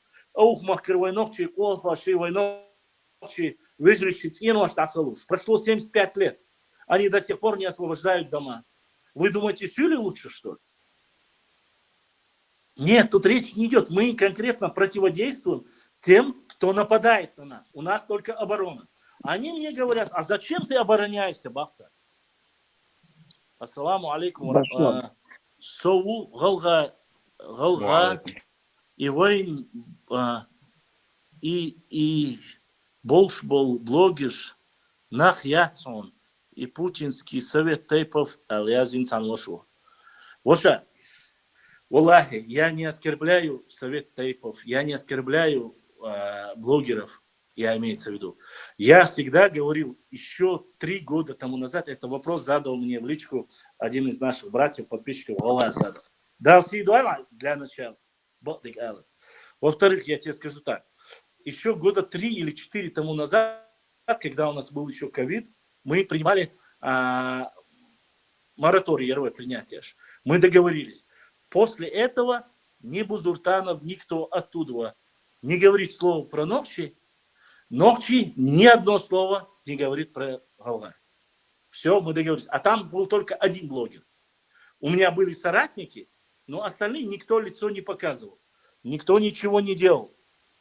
Только я воевал в основе своей. Они участвовали, но они безликие были. Я их не знал, но они были. Шича там, другие. Так вот, заключили договор, мораторий. И с нами были еще, мы их называем войнахиты. Войнахиты, Ну почему? Потому что они вот эту тему войнахизм, вожи, туда-сюда. Я не про сторону ингушей говорю. Это наши новче было спичку. Я говорю, окей, там были некоторые братья, которые пришли и говорят, вот все время Цанхалдар, это все масоны, это Моссад сделал, это скрытые осетинские разведки работают, ну и все остальное. Все, всех называют, но только вот не те, кто виноват. Я говорю, окей, давай, мы заключаем договор, мы устный договор заключаем между собой, между чеченцами и ингушами, блогеров, историков и так далее. Я молчу, публикую только историю чеченцев. Никакое дела до них нету. Ну, само собой, аух, у нас проблема будет всегда, про аух мы будем говорить всегда, да, пока, по крайней мере, пока они не вернут все, что нажито незаконным путем во времена сталинской репрессии, не отдадут последний дом и последний кусок земли, я об этом буду говорить. Иншаллах рахман. Почему? Потому что это не по-мусульмански, это не по-соседски и так далее и тому подобное. И наши братья ауховцы достойны, чтобы вернуться в дома своих предков. Мы молчим, ведем свою тему, воюем с кем воюем, но по разным темам. Не проходит неделя, 2 недели, садится и наш шейх со своими поклонниками, которые называют его шейх Бузуртанов, садится и начинает опять. Причем начинает не просто так, а с самого больного. Во-первых, он сказал, что жены Ермолова были чеченками. Во-вторых, он сказал, что Ермолов на самом деле строил чеченские мечети, и мы должны благодарить Ермолова за это. Потом он начал говорить, смеяться, якобы он зачитывал вопросы со своего сайта от своих же подписчиков, смеяться и оскорблять Байсангура Биноевского. То есть он начал говорить одноглазые, одноухие, одногуняды и начал называть типа половые органы, тоже одно. И смеется у себя в эфире. Меня это задело. Меня это порвало. Я начал говорить, но это дошло и до потомков Байсангура Биноевского. То есть до братьев, потомков братьев Байсангура Биноевского. Он пришел ко мне в эфир и заявил, если ты и твои люди, и твой тейп, ублюдок, еще раз скажешь что-нибудь, я лично шагаю чиркай по отцу эфира заявить. И так далее там. На этом тема сразу замнулась, это не он сказал, это не он сделал, и эта тема замнулась. Больше после этого про Байсангура ни слова. Но потом начали говорить, что Зелим Харачевский тоже, оказывается, не чеченец, он ингуш, у него фамилия Гашмурзыкаев. Потом Юсуп Тимирханов оказался ингушом, Далгешту отсюда, Алгазут обл отсюда, Бойс Хари, Зелим Харачу, Зелими, ну и так далее и тому подобное. Ко мне заходит наш брат и говорит, в прямом эфире это было, оказывается, он следил, кто нарушит мораторий, а кто нет. Он увидел, оказывается, тот еще раньше начал, даже чем мы увидели. Там была поддержка, там была финансовая поддержка.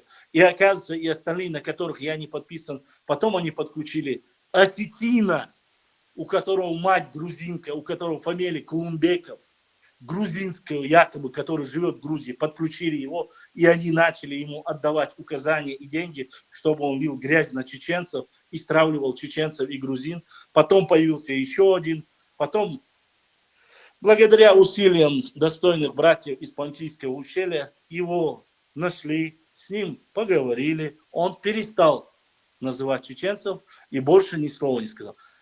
Потом через определенное время опять начал что-то говорить, но его опять настигли, и после чего окончательно уже был вопрос закрыть с нашим злой Изя Колумбеков, перестал говорить о чеченцах.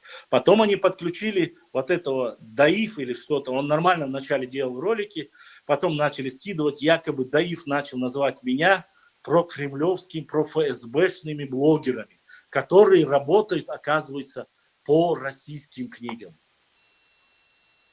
Сам начал зачитывать документы и читает российских ученых, потому что других таковых нету. Потом он сказал, что кумыки самые древние войны.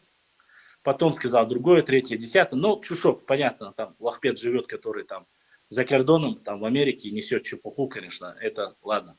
Его потом начали соблазнять и облизывать. И вот так осетин, грузин.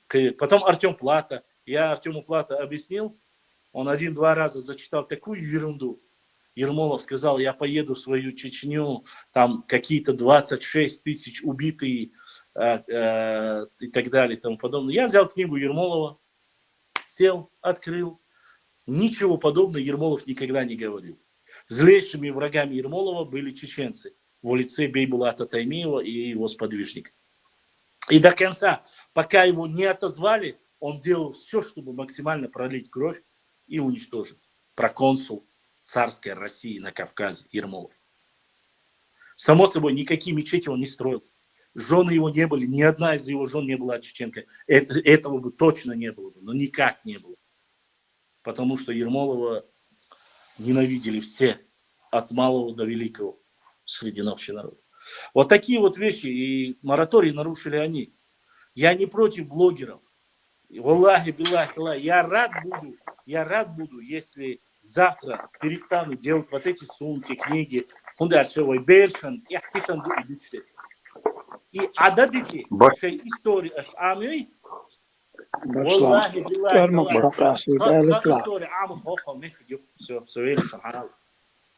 Başla. Ha, Rustam. Örmek şuduy.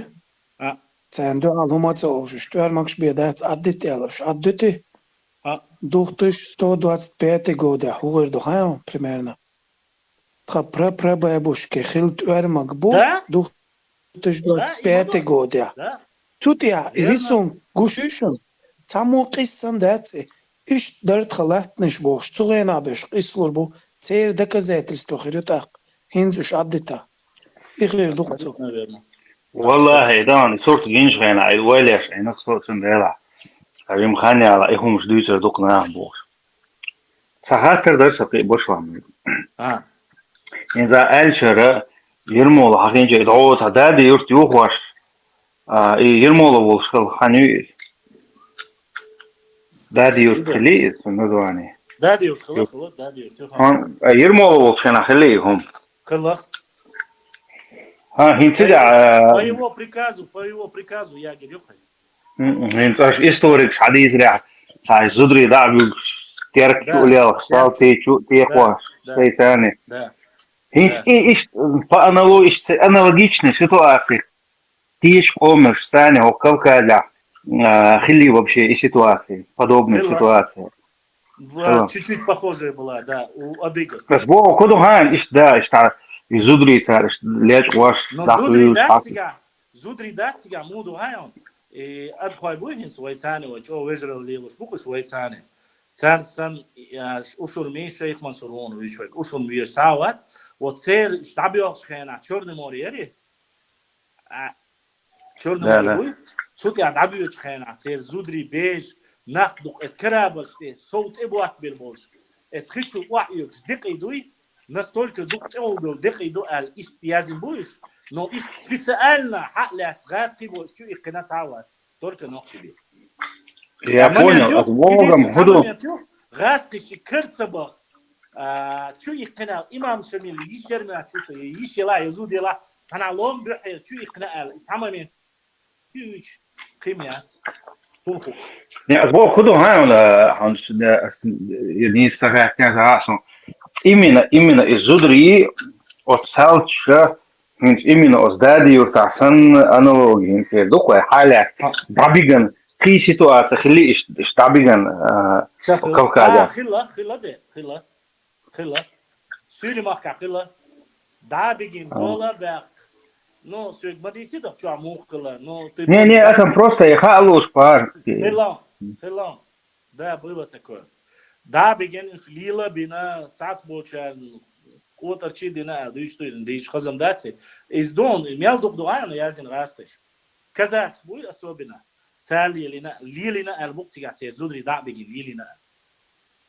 Ишталан бендер дол дудер документ кшбуй язин. أخوال جواخيل دق إز. Да, но это метик алгат ватсар соиса. Не тигадот чахлай. Тигадот чах Ермоловги дайело ярицар. Не хмар азуд гылаун. Сулмайр виевийтен, сун хазилар аяли нуцой. Сулмайр виеви.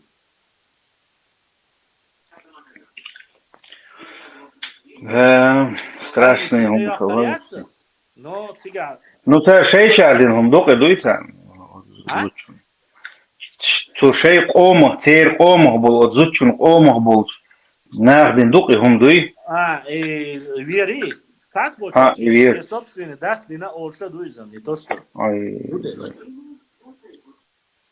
Куш и элхла, كبيك يلشكله أخوكم وصانيت بنيات عون داع شباكم وعيقاء لا تيم يقصي يعني نصون باش شو دي تلاقي أخوي قوما ده تدوزن ده يعني это не касается, как говорится. Но дик дук. Самое благодарю, вошла объект мобиль. Сам даст хат что такое, ну его. Хачат тяцко канал. Хачат хоча صوم كشتاو كوجا هون زات صوم شيزوش ادمين ويل جوش واتس هاو تشوات هايسون ادمين كلايا سيار وقلو شورا ميوش متى انستغرام شعوبا ني خو تيليجرام على قناه شو شات يات شات شوي اي سون ادمين مولم سا كماندور سون خاري موشي تيتا اي написать увеличить ага مو يا سون شات داز جوش يات سون شو بيسون جوش تعما داز شو شو تسير جوسون اشكيك على ايبر جوقيك شات جوش ما ياتسون اخ حيقولون اشتوالش شو عجيتا نيكيوش تا تمشين تكريتشني طيب بس يا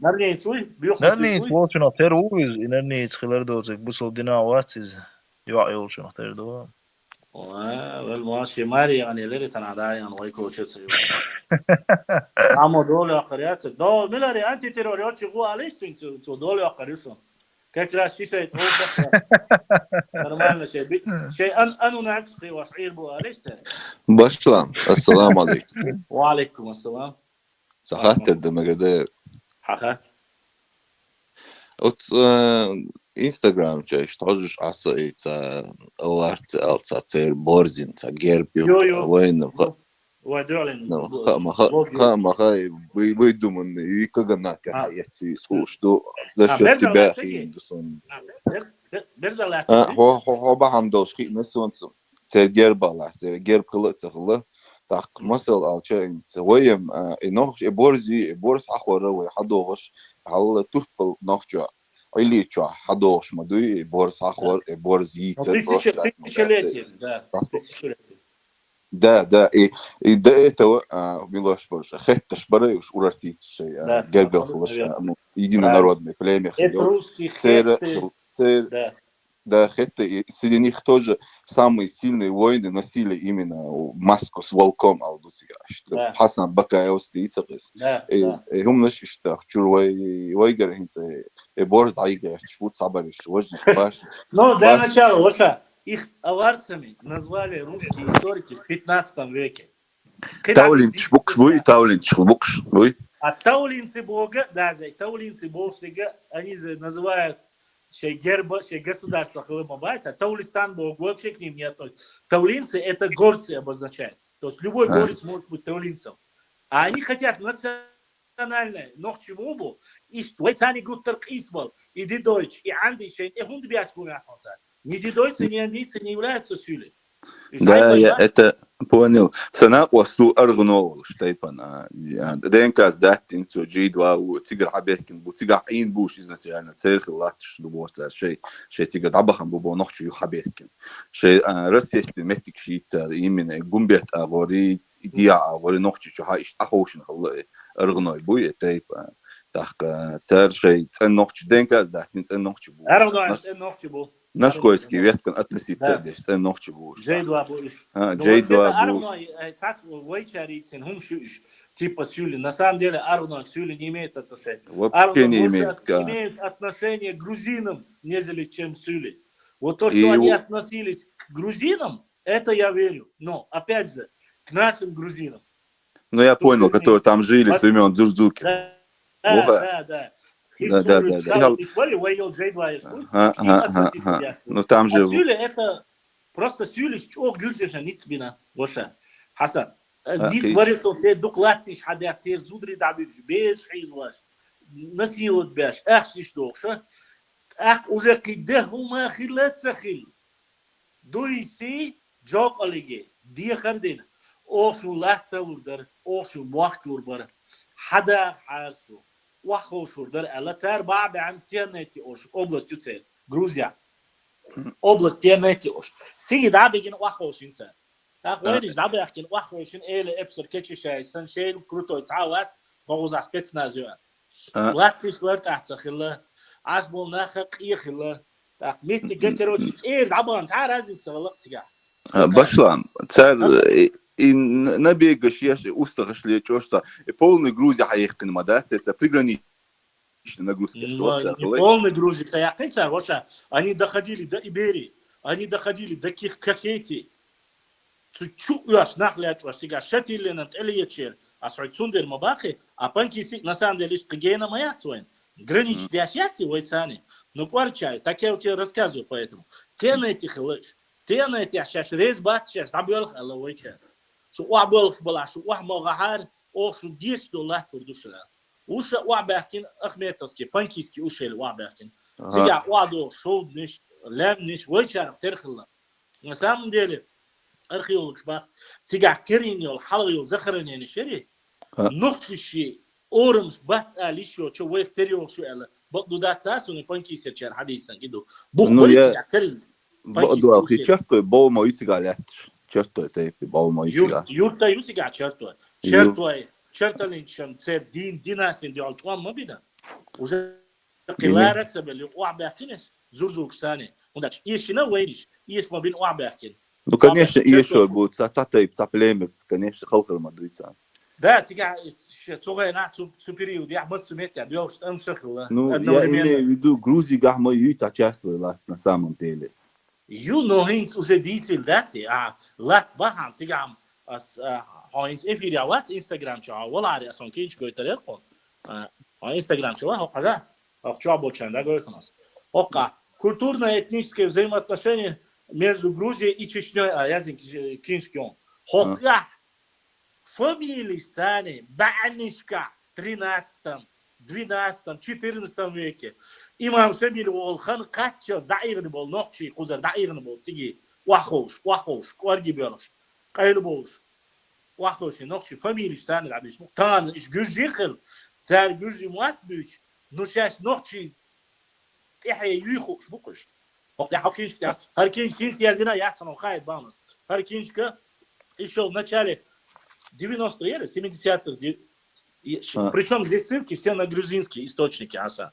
قيت شو اسو كوجين غاينوت انستغرام شانتي اوارتي بوت لاكوات نوت تا سايت كتير وتبوخ عدل دا وين يقدروا يتعدل غلغال نوكتي سول تاع تعدو قوتان لادنا تاع политический تاع تخدو تاع بناخن وش اسولي поддерживать تاع ليلو اوتوم تاع تاع بناخن تاع با تاع انت بيسن غورا ليش بوش تاع شميل قاعده وبوشتان ان سين تغلبو نوكتي ومتغلبو Eu nu știu, știu prost doc e toch țapuiță hoș. Au hoș Hasan. Samul voițani, au hoș sani mostra lil șteșă. Razvunki bu, süli bu. Jai khoi u. As bitic miloš point. Hazla. Sober dela san minut Hasan. As paisi to. I au hoski mo üç beş suçu erse boşmuş. Sil au hoski ray oraya. Balxa datsa xwat beş. Sadar jemettik tsaluş beş iş bon.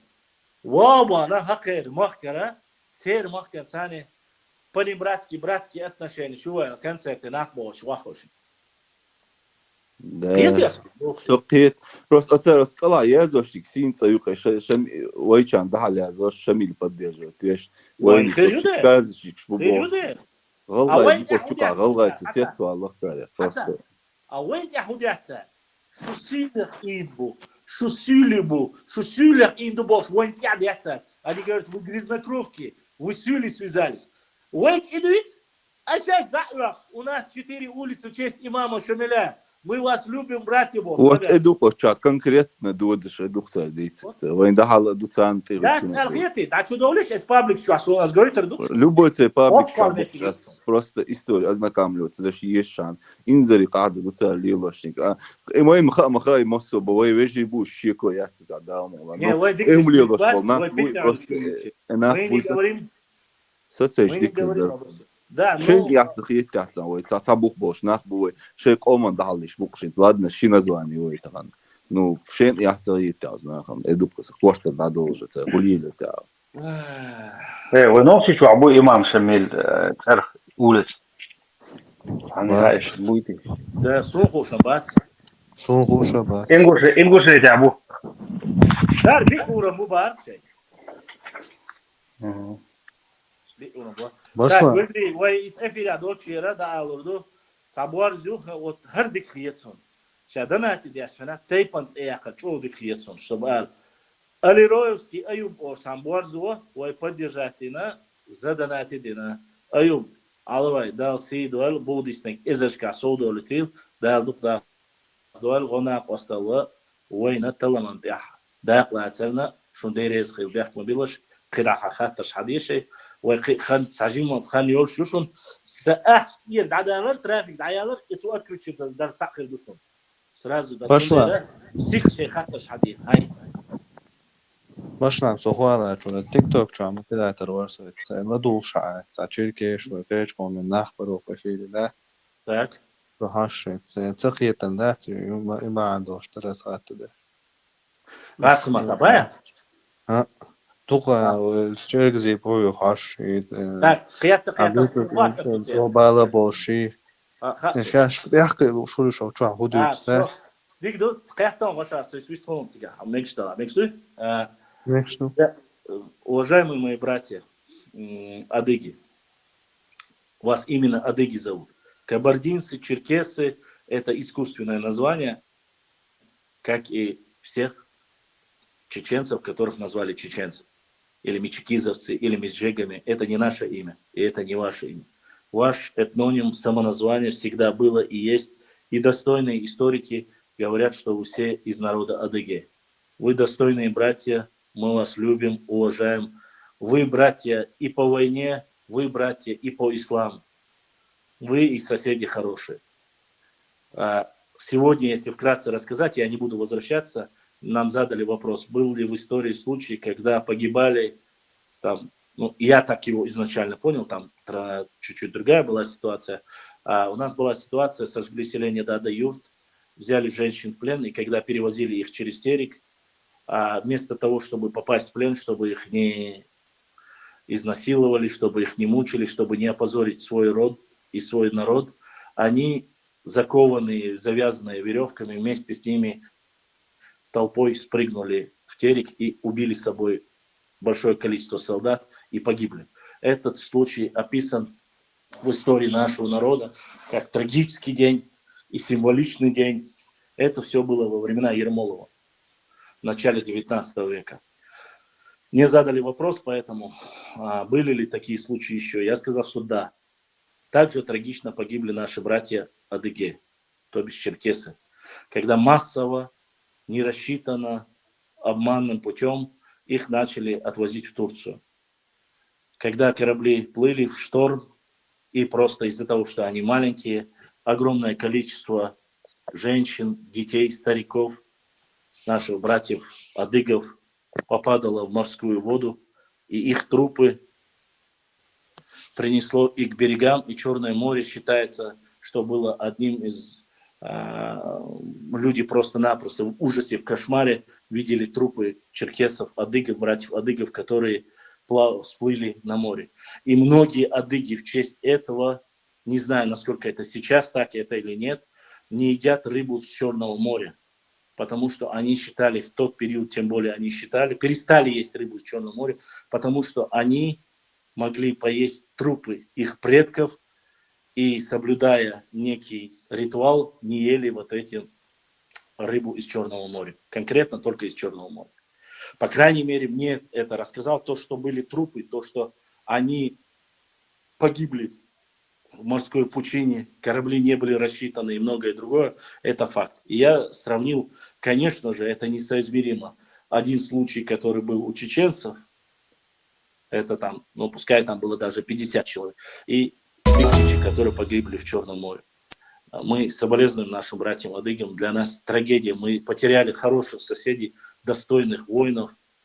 Мы знаем, что в процентном соотношении, если не 95, но 90% братьев адыгов проживают везде, по всему миру.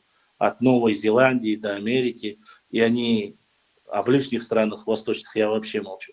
И там, где есть нохчи и адыг по соседству, у них всегда братские отношения. Я знаю, что единственный народ, с которым чеченцы, нохчи, не против, чтобы породнились, то есть женились, это именно адыги. Я это беру не с потолка, это исторический факт. То есть нохчи, который берет замуж девушку из адыгского народа, это очень сильно поощрялось и считалось породниться между собой великим достоянием. Я говорю это, поскольку мы говорим не на одном языке, хотя мы и соседи, и братья по вере. Ингуши не в счет, потому что ингуши это и чеченцы это один народ. А среди других народов соседних именно непосредственно братья адыги являются таковыми. Поэтому со всем уважением, Полностью солидарен.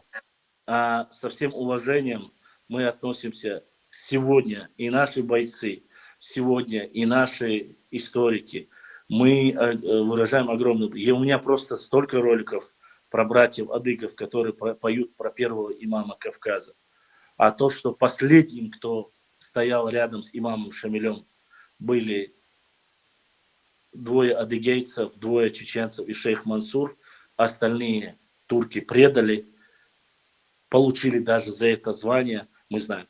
И братья адыги погибли, и все остальные чеченцы и шейх Мансур погибли. Не сдаваясь в плен, не беря там какие-то заслуги. Да, конечно же, великое, мы знаем, что шейх Мансур Ушурма бился до конца, что он очень сильно любил наших братьев адыгов, что они были достойные воины. Поэтому здесь есть такая небольшая графика воинов и войн, кто проводил на Кавказе. И если первая строка стоит там за чеченцами, то вторая строка обязательно стоит за братьями адыгами. 101 год фактически непрекращаемых боевых действий. Когда началась Кавказская война, шапсугов было 800 тысяч. По Да. окончании осталось 2000 человек. Ну, смотри, фактически почти что и не осталось. Фактически их и не осталось. И убыхи, и абадзехи, их очень...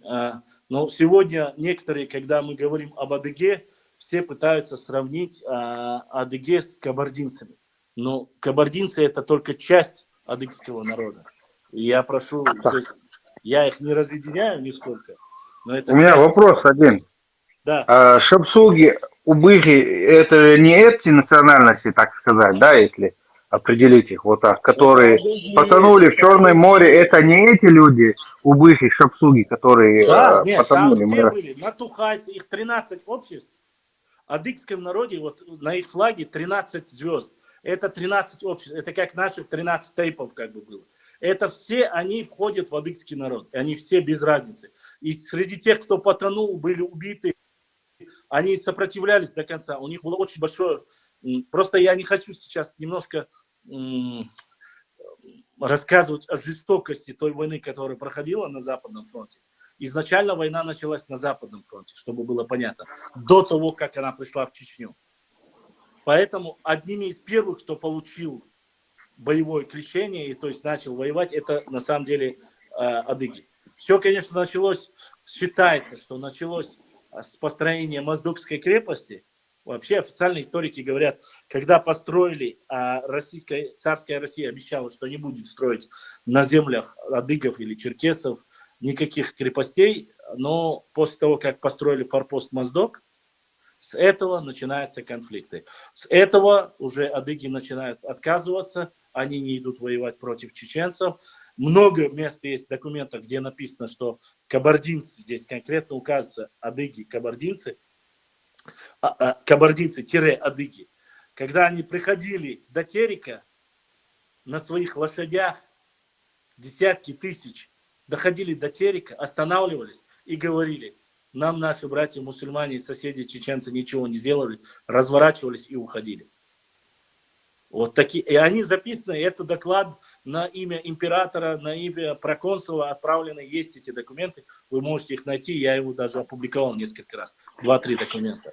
У меня вопрос, а вот то, что вот этих людей там в море потопили, это при Екатерине было вот эта вот ситуация? Ну, это война, Кавказская война, конечно, при Екатерине, конечно. Их не потопили. Нет, не при Екатерине, Башлам, это позже, это вот 1800, конец 50-х, 60-х. Да, ой, все, прошу. Я перепутал со временем шейха Мансура. Не, это было начало во было при Екатерине. Мухаджирство, во время Не, я перепутал. Короче, у меня одна знакомая, женщина была, взрослая, в Сочи. И она как бы тоже занималась историей. Вот она рассказывала, Екатерина отдала вот эти земли шапсугов и убыхов казакам, короче, эти казаки приехали, короче, и порезали их всех, короче. Там вот... Это начало Кавказской войны. Выжди, там очень много генералов, Бестужев-Марлинский, или как там правильно, они очень много чего сделали. Сегодня я просто не хочу, но весь Краснодарский край в основе своей, та же Красная Поляна, Розов хутор, это все некогда земли бывших адыгов. Там кубанские казачества, все это сам, я это говорю не от себя, потому что даже сами гиды рассказывают об этом. Там же есть достойные гиды, которые рассказывают и говорят, да, это раньше были земли адыгов, шипсук, ну, это адыгов, короче. Не будем сейчас их, адыги все вместе взяты. Это было когда-то одно мощное государство, достойные братья, никогда не покушались на честь. Но культурное взаимодействие, есть целые села, целые тейпы, которым они отправляли, такие как Чинхуай, Тумсуай, Цуантруай, Ачхоевские, он в то время назывался Даут-Мартан, куда братья адыги направляли, причем не простых, а детей зажиточных кабардинских, черкесских князей, чтобы они проходили боевое обучение и религиозное обучение получали. Тазик Это Пушкин описывает. Это на территории Нохчичур. Вот эти названия Сочи, Анапа, это происхождение названия адыгского языка, да? Анапа наша имеется в виду, не русская, а вот что касается Сочи, я этого не знаю, не углублялся в этот вопрос. Не углублялся. Анапа точно наша, но там есть и у Хасана Бакаева по этому вопросу про Анапа. Сочи тоже адыгское название, это от реки Сочи, там назвали этот город. Да, вроде бы да. Там они в основе своей, они так и... Ну, реки Сочи, да, это понятно, но... к какому языку относится это слово? Адыгский, это все адыгские названия, все черноморские. Адыгское название. Единственное, что я не пойму, везде у многих источников, которых я читаю, в древней истории адыгов, ну, они не адыги, в древности их по языку и в древние государства их называют хетское государство. Ну, есть многие историки сегодня адыгские, то бишь черкесские, которые утверждают, что это не так, что они не имеют отношения, что это ошибочно. Хотя рядом с Урарту, хуритским государством, там, на Ближнем Востоке, были хетты, и они были точно так же по соседству. Они друг другу помогали, и культурное у них было объединение, и женились друг на друга. То есть, как раньше было там, так и сейчас на Кавказе. Но они сейчас начали почему-то говорить, что они не имеют, или говорят, что мы не хатты или хетты, что они относятся к другим каким-то древним названиям. Хотя многие достаточно известные историки говорят, что адыги – это потомки хаттов и хеттов. Было такое древнее государство рядом с хуритами и урартийцами. Но Аллаху алим, я не буду отрицать. Так что мы знаем, мы соболезнуем, мы четко в основе своей многих мухаджиров до переселения в Турцию приняли в Чечню. Никогда ни с одними из потомков мухаджиров со времен Ушурмы, которые поселились на территории Нохчичуя, от них не видели предательства, стукачества, доносительства или же убийство или подлость по отношению к Нохчи народу. Они здесь живут без мало уже 250-300 лет. Никогда этого не было. И да, еще я вам хочу сказать, когда Ушурман начал убивать или прогонять остальные во время реконкисты ханов, нуцалханов и шамхалов, начал давить, потому что они в свободное время пришли. Среди них были беки, а это зажиточные кабардинские князья. Так вот, в истории говорится так, что когда нужно было воевать этим бекам против чеченцев, само собой, рать и воинствующие – это низший класс. Не сами же они будут воевать. И когда чеченцы начали освобождать свои земли село за селом, то есть говорить, что наше село, наша земля, когда начало соприкосновение с кабардинскими князьями, простой люд, который подчинялся бекам, сказал, что они не будут воевать с чеченцами, и что они знают, что это их земли, и ушли. Этот момент тоже зафиксирован. Единственный, кто беки сопротивлялись, они, само собой, жаловались царской администрации, об этом тоже есть доносы, где они говорят и просят, умоляют, чтобы опять чеченцев сделать, чтобы над этими землями их поставили, но чеченцы, когда начали укрепляться, восстанавливать, произошла реконкиста, начали спускаться с Галачевского района, начали с Чеберлоя спускать, то есть они с востока, с запада и с юга начали спускаться обратно на земли после нашествия Тамерлана, потому что земель было в горах мало, начали отвоевывать свои плоскостные территории, и вот тут у них произошло соприкосновение с беками, нуцалханами и шамхалами. Кто понимал, уходил, кто не понимал, их вырезали или убивали. Кто успел, убежал, кто не успел. Да, среди них есть доносы, записки царской России, где они просят, чтобы им дали казаков, а это уже сунжинские казаки, чтобы они порубили чеченцев и сделали их подвластными, как ранее они были, чтобы они подчинились. То есть изначально, когда мало было семей чеченцев, они, само собой, заселили чеченские земли, и сопротивление было бесполезно. Чеченцы стали приумножаться, все больше и больше спускаться на свои земли. Само собой, они начали усиляться на своих родных землях. А там, где 2 ногчи, 3 ногчи и 10 ногчи, шейн хаксон, ит ногчи чен барт хальча, ни сюли не помогут, никто другие не помогут. Иш боуди бьет сабьет сундаш, ногчи шен шей мах бойз, ногчи шен шей лат, то есть, так, это аял хузара тренигу, а я сел, арметик, оли диеп шхила, чал шхила, юрта, ногчиш, тому шхила, так, теверник, давай сюли, это аял, давай гунки, это аял, давай ребят тут, это аял больше, иш мах порт бокшу. Это я вам так простым языком, чтобы вам доходило. Вот такие вот действия. Башла, правая сашка, книга, адекватно, рассада, кон. Да. Халатицами. Так, нет, руку никто не поднял. Рассада, брат, включи, подними руку. Ассаламу алейкум. Алейкум. Удеш двое, мокш айл. Алхамдулилlah, да дохшду, дела и там цены. Камера велзалеца Индия вал. Аша тен вечерво. Соцер берткелеру. Берткелери. Сом подписателен, дерестал малый. Масана да доклад. Поддержки номер карты для чего делаешь? Это поддержка нашему каналу, чтобы можно было купить новые книги, карты и так далее, для того, чтобы наш канал усилить и расширить. Это понял. Шен лучше, там нету принудилого, шен лучше, шен лай, хасхети, дикхети, арбуал хиш дик набуат лай, бисмиллах, целяй. Твой там больше так нету принуждения, каждый на свое усмотрение. А мил Степану? Мил Степану? Хорошо, да, сида, да, духвахвай.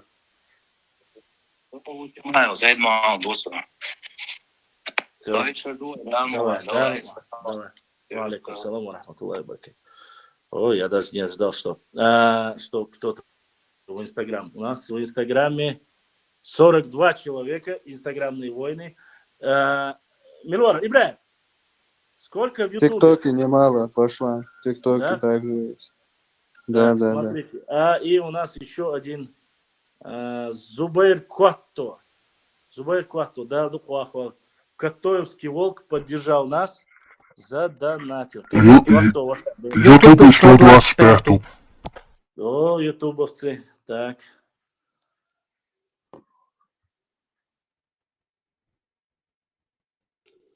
Салам алейкум, Башлам.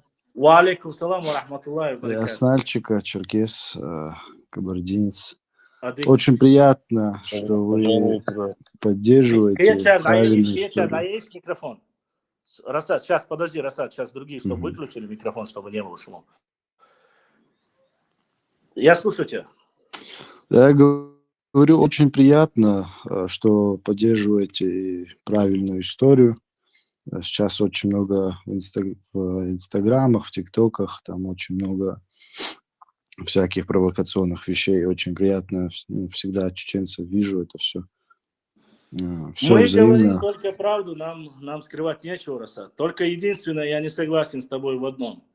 Ты вначале сказал, очень допустил грубую ошибку, Расад. Чтоб ты знал. Я не говорю, что я больше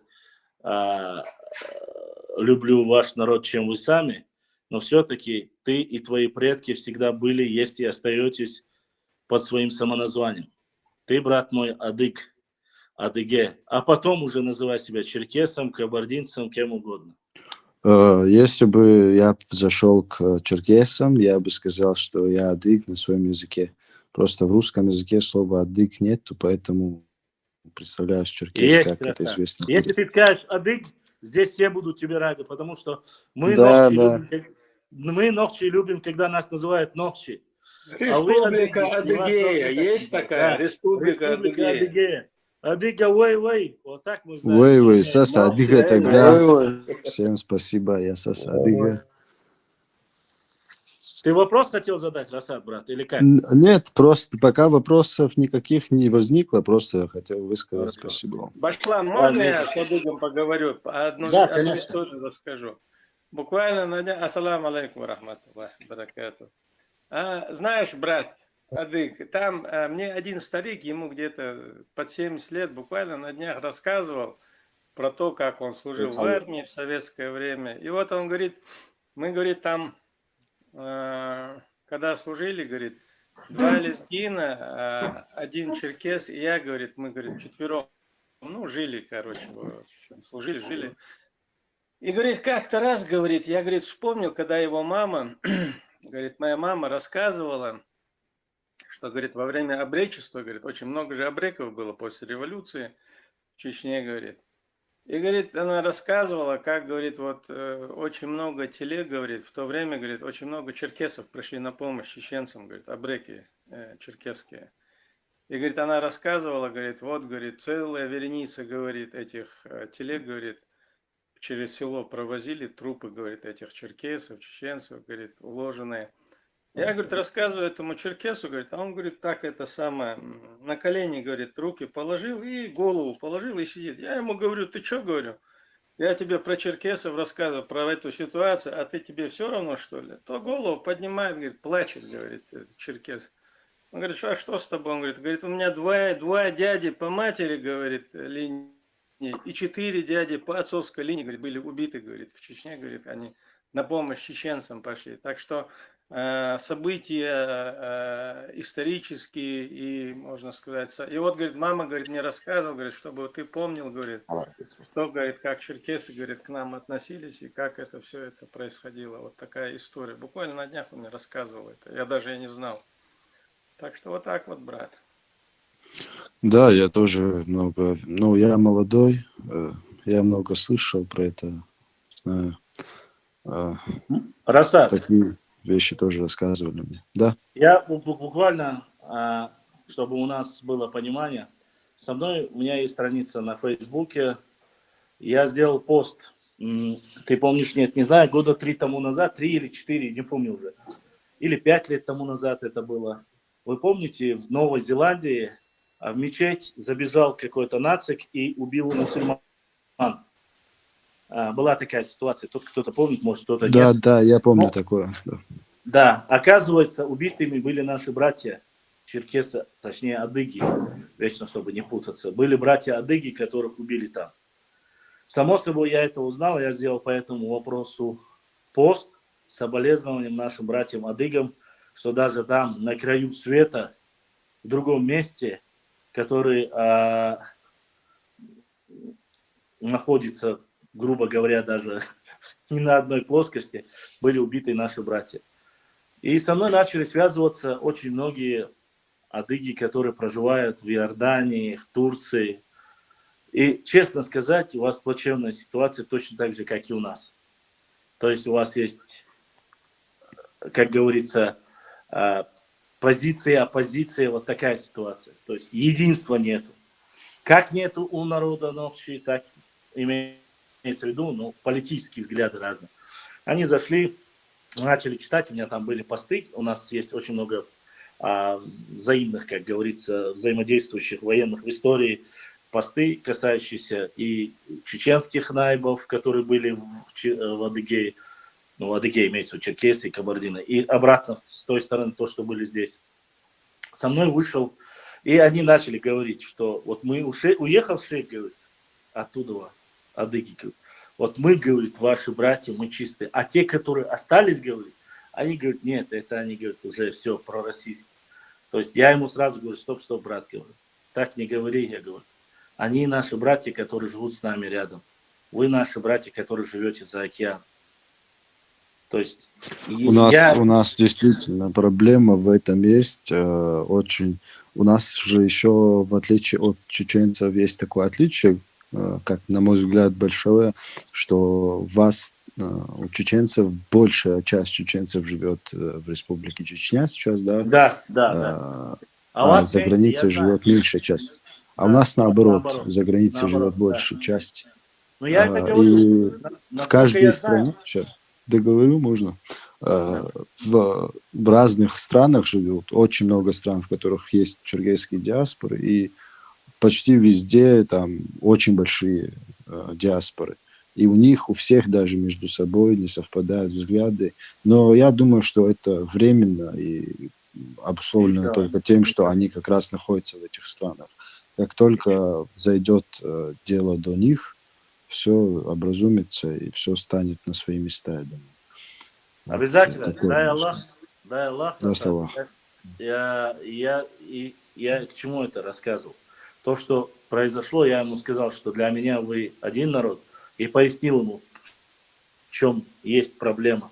Те, кто есть дома, те, кто есть за пределами. То, что касается того, что ты сказал, по поводу больше проживет, конечно, я это знаю. Насколько я знаю, одним из первых народов, если не или первый, или второй считается, народ, который живет вне своей родины, или на первом месте черкесы, или на втором, там с армянами не пустят. А армян больше за пределами проживает армян, чем в самой Армении. И то же самое и у адыгов. Но они между собой то ли первое, то ли второе место там вечно у них. И диаспоры армян тоже такие по всему миру, и у черкесов. Да, там по разным счетам, по-разному. У армян отношения именно в диаспорах больше в том плане, что их больше просто людей, а соотношение внутри одного народа, конечно, это у нас, да. Да. И потом со мной связался один из потомков тех, кто был полководцем у имама Шамиля, у шейха Мансура. Это я хотел тебе рассказать. Я был безмерно рад, конечно. Он не показывал своего лица. Он говорит, подтверждение того, что я являюсь потомком найба первого имама Кавказа, первого единственного имама Кавказа. Он говорит, у меня есть подтверждение. Я говорю, и в чем же? Документа как такого в то время не было. В чем у тебя доказательства? Он прислал мне видео, где вытаскивает меч за непосредственно, там было отмечено, что одному из своих, или наибов, или как там было правильно, полководцу, там на арабском было, подарено шейхом Мансуром. То есть клеймо то, что шейх Мансур дал эту саблю своему воину. Он показал, говорит, я ее прячу, говорит, вот он где-то здесь живет, он не показал ни свое имя, ничего не сказал. Само собой, аноним в Инстаграме найти невозможно. Говорит, я, говорит, эти 2-3 войны, говорит, только куда его не прятал, главное, чтобы у меня не забрали его. То есть это от отца его, то есть доказательство того, что они были семью этого наиба, его убили. Это был наиб шейха Мансура, первого имама Кавказа. Он был адыгом. Семью они отправляли сюда, когда вели войны там, отступали, или нужно было отправлять куда-то, или вглубь отправить. И вглубь это было в Чечню. И так они оказались здесь, и он мне показывал вот эту вот саблю. Вот такие вот, уже не говоря об остальных моментах, очень много моментов, с уважением относимся. Да, конечно же, я не буду говорить, что нету у нас распри, именно не с адыгами, черкесами, в основе своей это с кабардинцами, потому что были некоторые претензии, но в основе своей большинство, 90% кабардинцы тоже нормально, очень хорошо относятся, у нас взаимоотношения. А в историческом плане были и стыковки, были и войны, бились и друг другом. Я не говорю за остальных, мы не тут говорим непосредственно за часть Малой Кабарды и княжеские рода, которые были у кабардинцев, не за всех черкесов. И такое было, но несмотря на это, сегодня в основе своей мы знаем, что министр юстиции первым, кто выступил против и сказал, что он министром юстиции, он был, кажется, если я не ошибаюсь, в честь него у нас названа улица в Грозном, он отказался от своей должности, он не подписал документ Борису Николаевичу Ельцину за ввод войск в Чечню, отказался от должности и ушел с работы. Поэтому вот эти моменты мы тоже знаем. Он мог бы промолчать, он мог бы согласиться, как это сделали многие северокавказские чиновники того периода. Но являясь одним из главных звеньев этой цепи, Айсан, фамилия, Дагмай, Орсин, Уерсин, фамилия. Калмыков. Калмыков, да. Да, Калмыков, у него фамилия, он, да, действительно заявил, что он желает и ушел в отставку. Он не будет, он против, он говорит, я знаю, чем это закончится, мы знаем наших братьев чеченцев, какие они воины, и это так не закончится. И отказался. Я, говорит, не дам. Чеченцы, это вам не Панама, он сказал там. Да, да, абсолютно. Так что у нас такие вот хорошие взаимоотношения, очень много. Юрий Калмыков, абсолютно верно. В городе Грозном есть улица в честь этого великого человека. Да примет Аллах его добрые дела и воздаст ему в раю. Сейчас, кажется, он умер, если я не ошибаюсь. Его вроде бы нет уже давно. Да, да. Ну,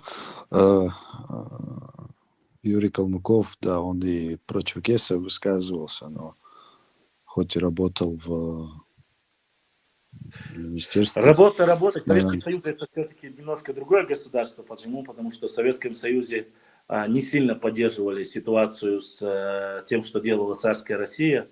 Но уже что поделаешь. Те, кто ушел, земли заселены кубанскими казаками, называют или их кубанские казаки, называй как хочешь, но факт остается фактом. Обидно было, конечно, другое, что еще когда Медведев был президентом, я помню, когда подняли вопрос о репатриации, чтобы возвращались черкесы и нохчи, вернулись, нам дали очень маленькие квоты возвращения, то есть там в год там 50, даже не 50 человек, там 100-150 человек было разрешено вернуться и получить заново российское гражданство. Я не знаю, этот закон дальше пошел или нет, но Медведев в то время говорил, там речь шла о нохчи и о адыгах. Там два народа, которые... Но это... Во время сирийских происшествий, по-моему, даже эти квоты, они были урезаны, то ли убраны. Да, эти квоты были, чтобы вернулись адыги и нохчи, но уже во время, кажется, этой войны все перестало существовать, поскольку...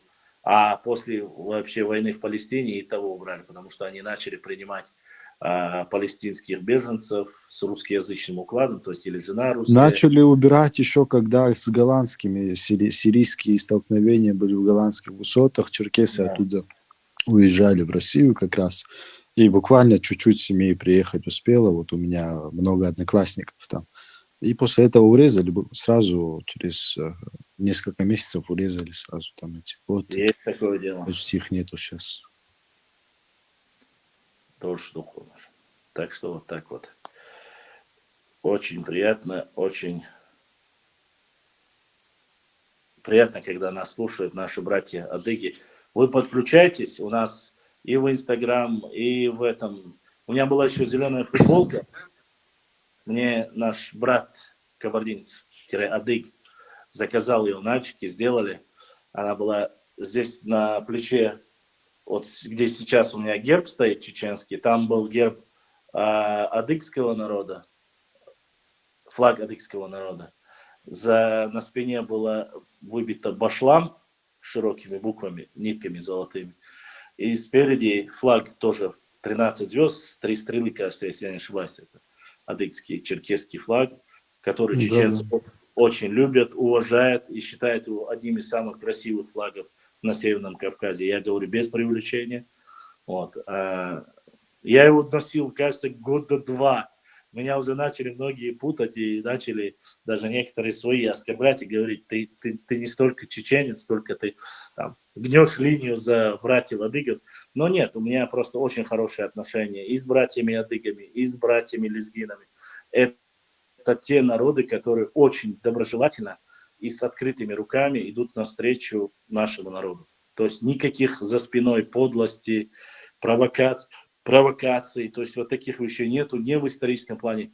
А если нету к нам плохого отношения, то что я могу сказать? Честно сказать, мы с уважением относимся к адыгам, потому что они, во-первых, воины, во-вторых, их сегодня мы за них переживаем и больно, потому что 90% проживать за пределами своей собственной родины, это сложно. Когда ты тысячелетием, ты автохтонный народ этих гор кавказских, а сегодня все живут по всему миру, но не живут здесь. Ну да ладно, будем надеяться, что, иншаллах, все у вас будет хорошо. Со своей стороны мы, конечно же, только... Башлам, там, Да. знаешь, я вот хотел сказать, вот у Лермонтова есть поэма «Измаил Бей» называется. Вот. Да. И вот этот Измаил Бей, он же был отдан аманатом царской России. И когда он возвращается в Пятигорье, он обнаружил, что пустой его край, то есть никого нет. И когда он начинает выяснять, оказывается, после того, как адыги потерпели там поражение, они все встали, которые не захотели подчиняться, и они отступили в Чечню. Они уходят в Чечню, и он вслед за ними едет. Там рассказывается, этот рассказ есть. Там, поверхностно так. Вот где-то в сторону Аргуна, вот где они там сражались и так далее, происходили вот эти вот события еще с тех времен. Адыги и к нам отступали, к нам, у нас поселялись и жили. И есть даже очень много адыгов живет, оказывается. Я имею в виду по происхождению, а сегодня-то они чеченцы уже, они, которые были и с тех времен, которые хиджру Конечно. совершили, которые... Не очень много, конечно, не очень много, но есть, да. Ну, есть, да. И я вот сейчас буквально недавно он закидывал. Герменчугские, Автуринские кладбища, где похоронены древние захоронения, Нохчи рассказывают, показывают.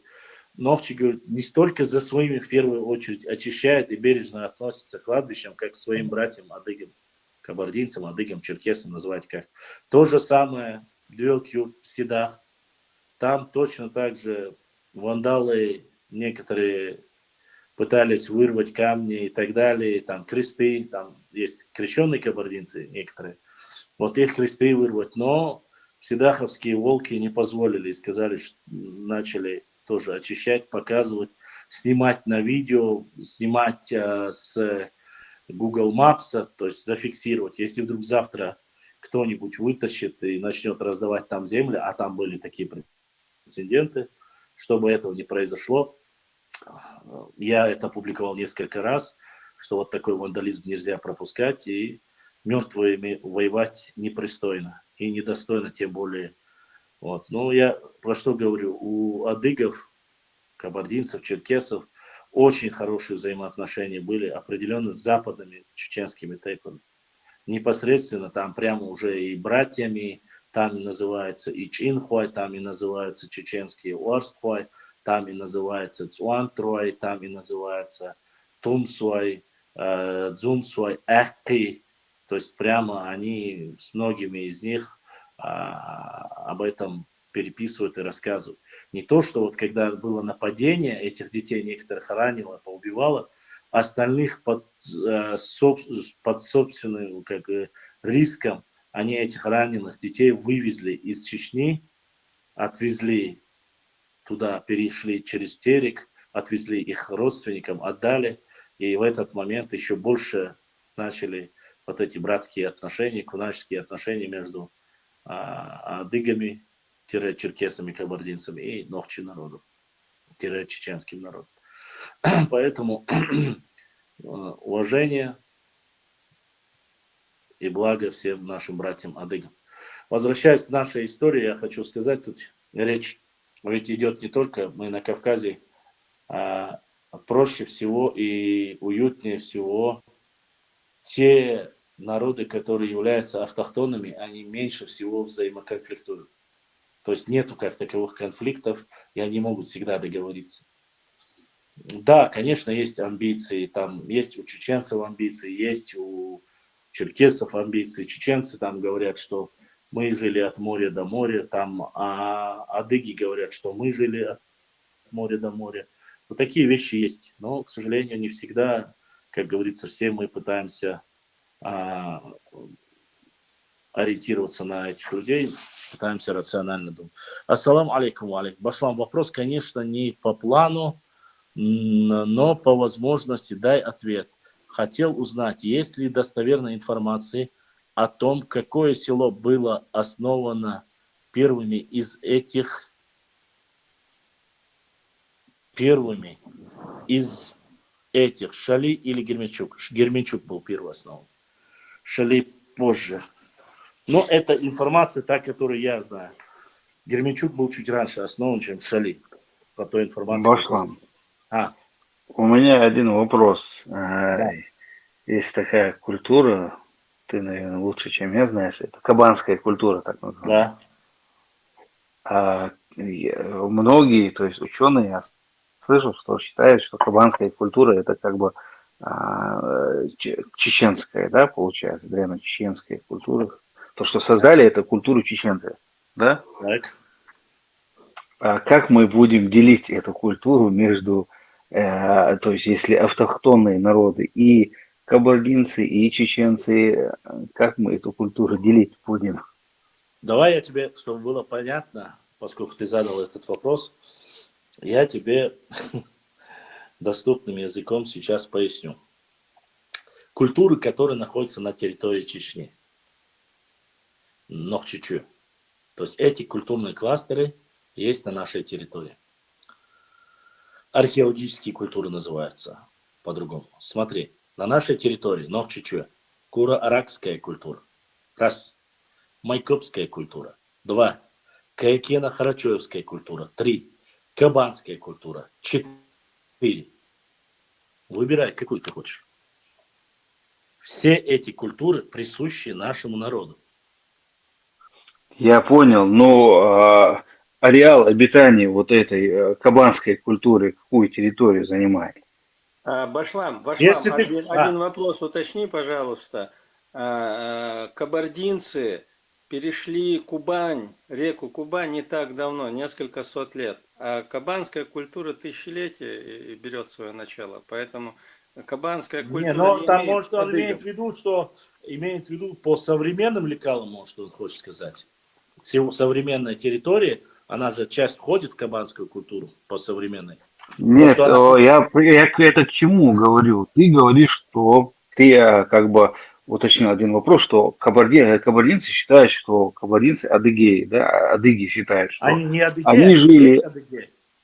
Я говорю, они считают, что они жили от моря до моря, чеченцы считают, что чеченцы жили. Вот вопрос у меня возник в связи с этим. Вот и все. Так. Кабанской культуры, так сказать.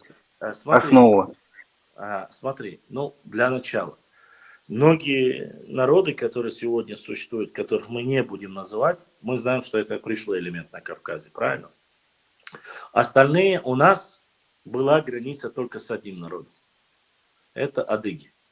Адыги, следующие нохчи, следующие леки.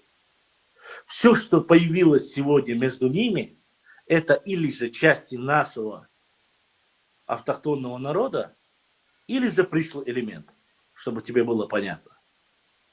Понимаешь, да? Или часть нашего народа, или пришлый элемент. Выбирай, какой ты хочешь, или так, или так. И кто бы что бы ни было, Кавказ это является, мы знаем все, что это был шелковый путь. Это врата между Европой и Азией. Так ведь? С этой стороны. Вся цивилизация, зарождение... У меня один вопрос. Собрал. Имеет ли отношение адыгейцы, адыги, то есть к кабанской культуре? Территориально ты имеешь в виду? Нет, культурно. Вот вроде бы нет. А мы к Майкопской имеем. Ну, я просто не знаю, понимаешь, в чем проблема? У них есть с осетинами небольшие терки. Ну, смотри, я бы сказал, имеют. Знаешь, почему имеют? Поясню тебе. В начале 19 века, когда речь шла за Назрань и Назранский район, да, или область Назрани, разрешение туда спуститься с гор давали и между собой договорились кабардинцы и чеченцы. А мы знаем, это область как раз той самой кабанской культуры. Это недалеко. Это прямо рядом. Понимаешь, о чем я говорю? Кабардинцы имели на этой территории власть. Они хоронили там людей. И определенное время, ну, начиная, по крайней мере, 16 века, они владели этими землями. То бишь, они, основываясь на этих исторических данных, а это 4 или 5 поколений, они туда хоронили своих людей, они имеют право говорить, что они часть кабанской культуры. Если я тебе не просто так зачитал. 4 культуры, которые есть на чеченской языке. Кура-аракская, Каякена-Харачевская, Кабанская и Майкопская.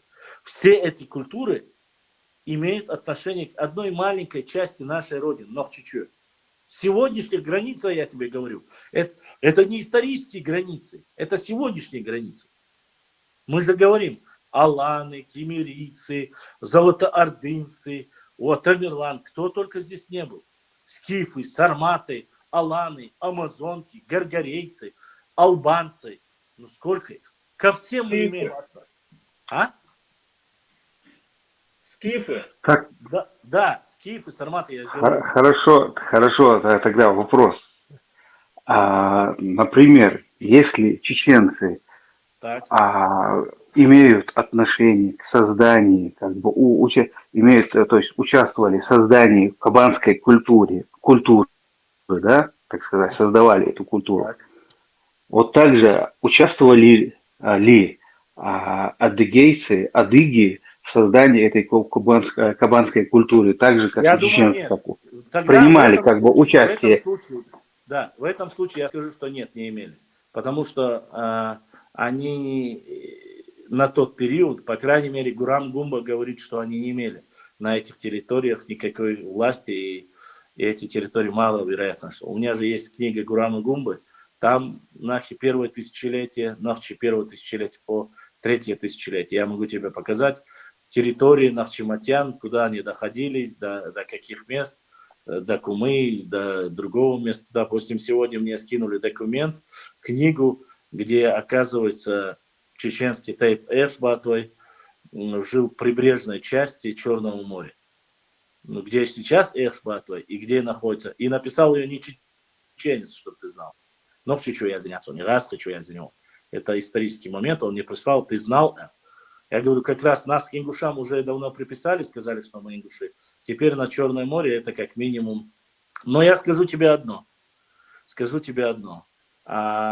Когда я говорил со старшими, то есть старейшинами, записывал их материалы, молхоевцами и эшплатоевцами, они почему-то все в один голос говорили, что у нас очень хорошие родственные отношения с адыгами. Именно у молхоевцев и эшплатоевцев. Я не знаю, на что они ссылались, поскольку ДНК у нас разная, не совпадает. Да и культурно, да и я не знаю почему, Ну, по крайней мере, Баслам, по крайней мере. حديثهم بيحكوا مобила. Ацанаос, я зиншик РТЛ вазен вуиз. Попроси Баслама включить мой микрофон. Так, два человека я вижу здесь. Разрешить. Башлан, можно я тоже предположение какое-то выскажу Да, по конечно. поводу этого вопроса? По поводу вот культур, когда ставят такие вопросы, кто к какой культуре принадлежит, и имеет отношение и так далее, мы должны, для того, чтобы все правильно понимать, должны погрузиться в то, как это происходит. Когда формируется какая-то культура, она не формируется из ничего. Это не волшебное какое-то деяние. То есть Это, на основе чего-то, Баян? На да. основе чего-то, понял. А в Зачем? основном народ видит что-то вокруг себя, видит, как правильно подходить к жизни. И берет там, в основном это была религия, она отвечала, да, берет религию и по этой религии строит свое понимание, свою культуру. Если была майкопская культура, если была кабанская культура, как мы можем говорить в такой маленькой территориальной, вот, как Кавказ, вот этой локации, что они, это по сути, это друг на друга похожие культуры. И Да. сейчас различать, кто к какой культуре имеет отношение, очень будет сложно и скорее Это неправильно. невозможно. Это взаимообогащение культурами нельзя говорить, поскольку я вам поясню элементарно один вопрос. Я дополню твой вопрос. Смотри, на Кавказе, как мы видим, это только то, что мы перечислили, 4 культуры, да? Они относятся, майкопская относится к западной кадыгам, Каякена-Харачевская относится это восточным чеченцам, грубо говоря, и части Дагестана, а Кура-Аракская это вообще южная часть чуть ли не Дагестана и юго-восточная часть Дагестана. И кабанская культура это западная часть Кавказа.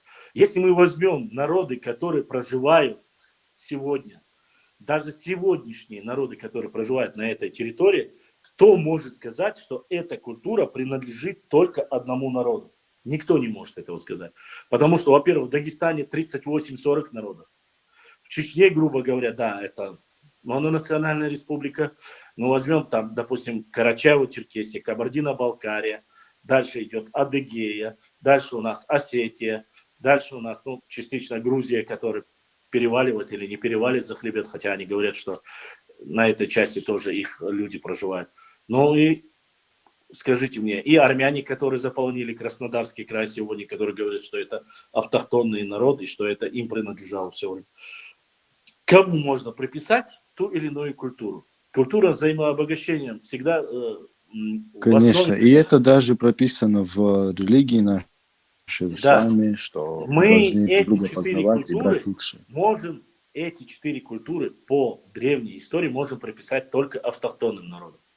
Таким, допустим, как потомкам Лекоса, потомкам Дзурдзукаса, потомкам адыгов и так далее. Там кто там является именно на Северном Кавказе, Северо-Западном Кавказе. Я имею в виду... Ой, знаешь. Да. Я предпочитаю, знаете, как к этому относиться. Вот у нас, мы знаем, в языках есть диалекты. Ага. Вот эти культуры, это одна большая культура и ее диалекты. Вот так будет, наверное, понятнее, потому что, по сути, это все одно и то же, просто видоизменялось по отдаленности друг от друга. Проблема? Ну вот смотри, у нас 7 диалектов, 10 говоров. Официально чисто на нахчийский, чеченский язык. Вот, у нас все 4 культуры присутствуют на нашей территории. Все 4. То есть это непосредственно у нас нету как бы по отдельности к нашему диалекту, чтобы относилась одна языковая группа или так далее. Я про то, что даже если мы берем по ДНК, по языку, но здесь все намного проще, на самом деле, не нужно сильно углубляться в эту тематику, но намного проще в плане каком? В том, что Блюменбах еще в 19 веке, да, уже сказал, кто является из кавказских народов 5 автохтонных народов. Ну, вот. И из этих 5 народов не является ни один из них пришлый. То есть это первые, кто заселили эти земли. И поэтому культурная, Там разница даже в культуре небольшая. На всем Северном Кавказе кодекс чести есть только у чеченцев и у адыгов, грубо говоря. У нас он называется онхала, нохчела, у вас он называется хапс. Да. Вот. Ассаламу алейкум. Валикум ассалам. Микрофон. Başla viskalitla evvelsen sekundu. Вот поэтому те, которые культурно, я бы сказал так, еще раз повторюсь и много-много раз. У нас, к сожалению, в нашей истории мне часто приходят, особенно шатойские и тумкалинские подписчики, и начинают говорить, вот ты читал статью, что про викингов нашли доспехи и так далее и тому подобное. Я всегда мыслю логически, я спрашиваю, а как, по-твоему, они пришли? Он говорит, там есть описание, что они пришли там по Волге, да ладно, по Волге они спускались, окей, дальше я говорю, что они спустились в Каспийское море, хорошо, я говорю, они спустились в Каспийское море, дальше что я говорю? Они, во-первых, потом они говорят, он говорит, предположительно, они через Каспийское море поднялись по Тереку, потом по Сунжи, потом по Аргуну. Я говорю, ты вообще сам представляешь, о чем ты говоришь? Ты видел реку Аргун? Или ты видел реку Сунжу?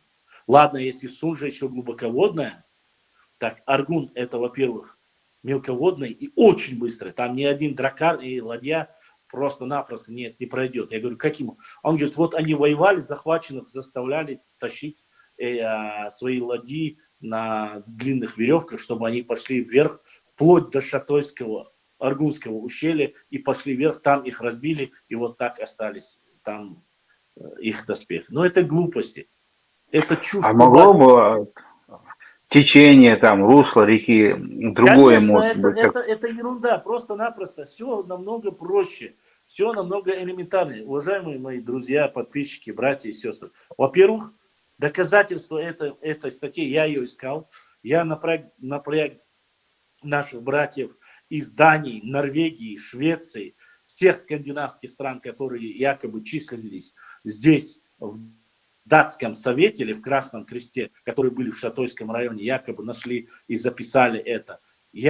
Они сказали, что в музее есть что-либо подобное. Ни один документ из Красного Креста или скандинавских стран, которые приезжали в Чечню, это не подтверждили, ничего подобного научной статьи не было. Это раз. Во-вторых, все намного проще. Да, здесь был шелковый путь. Да, здесь проходили торговые пути. И чеченцы, которые любят и обожают, я хочу заметить, что у Байсангура Биноевского был итальянский пистолет, причем с некоторыми драгоценными камнями, которые чеченцы всегда любили и с древних пор, и всегда любили оружие. Они просто-напросто кайфуют от оружия. И вполне возможно, что просто в качестве уплаты, в качестве всего остального, или нападения, захвата, во время передвижения шелкового пути точно так же могли достаться, если и даже были щиты, топоры викингов, которые остались у нашего народа до 20 или 21 века. Это могло быть только таким путем. Но уж точно не так, как вы рассказываете, что викинги приплыли через Волгу в Каспийское море, а потом поплыли по Аргуну вверх. Но это вообще бред. А пешком они не могли пойти? Пешком? Башлам, Нет. можно я скажу? Нет, Башлам. Да. Вот смотри, я не помню, я, по-моему, рассказывал. Есть такой Аликбер Аликберов. Он по национальности лезгин, доктор исторических наук, директор Института востоковедения при Академии наук Российской Федерации. Он рассказывал, я слышал его рассказ, что лезгины, чеченцы и скандинавы совместно принимали участие в разные исторические периоды в боевых действиях. Последний раз, это совместная их экспедиция, она состоялась, зафиксирована, состоялась в X веке нашей эры. В то время, когда Кавказская область. Вот, я рассказываю. Кавказская Албания.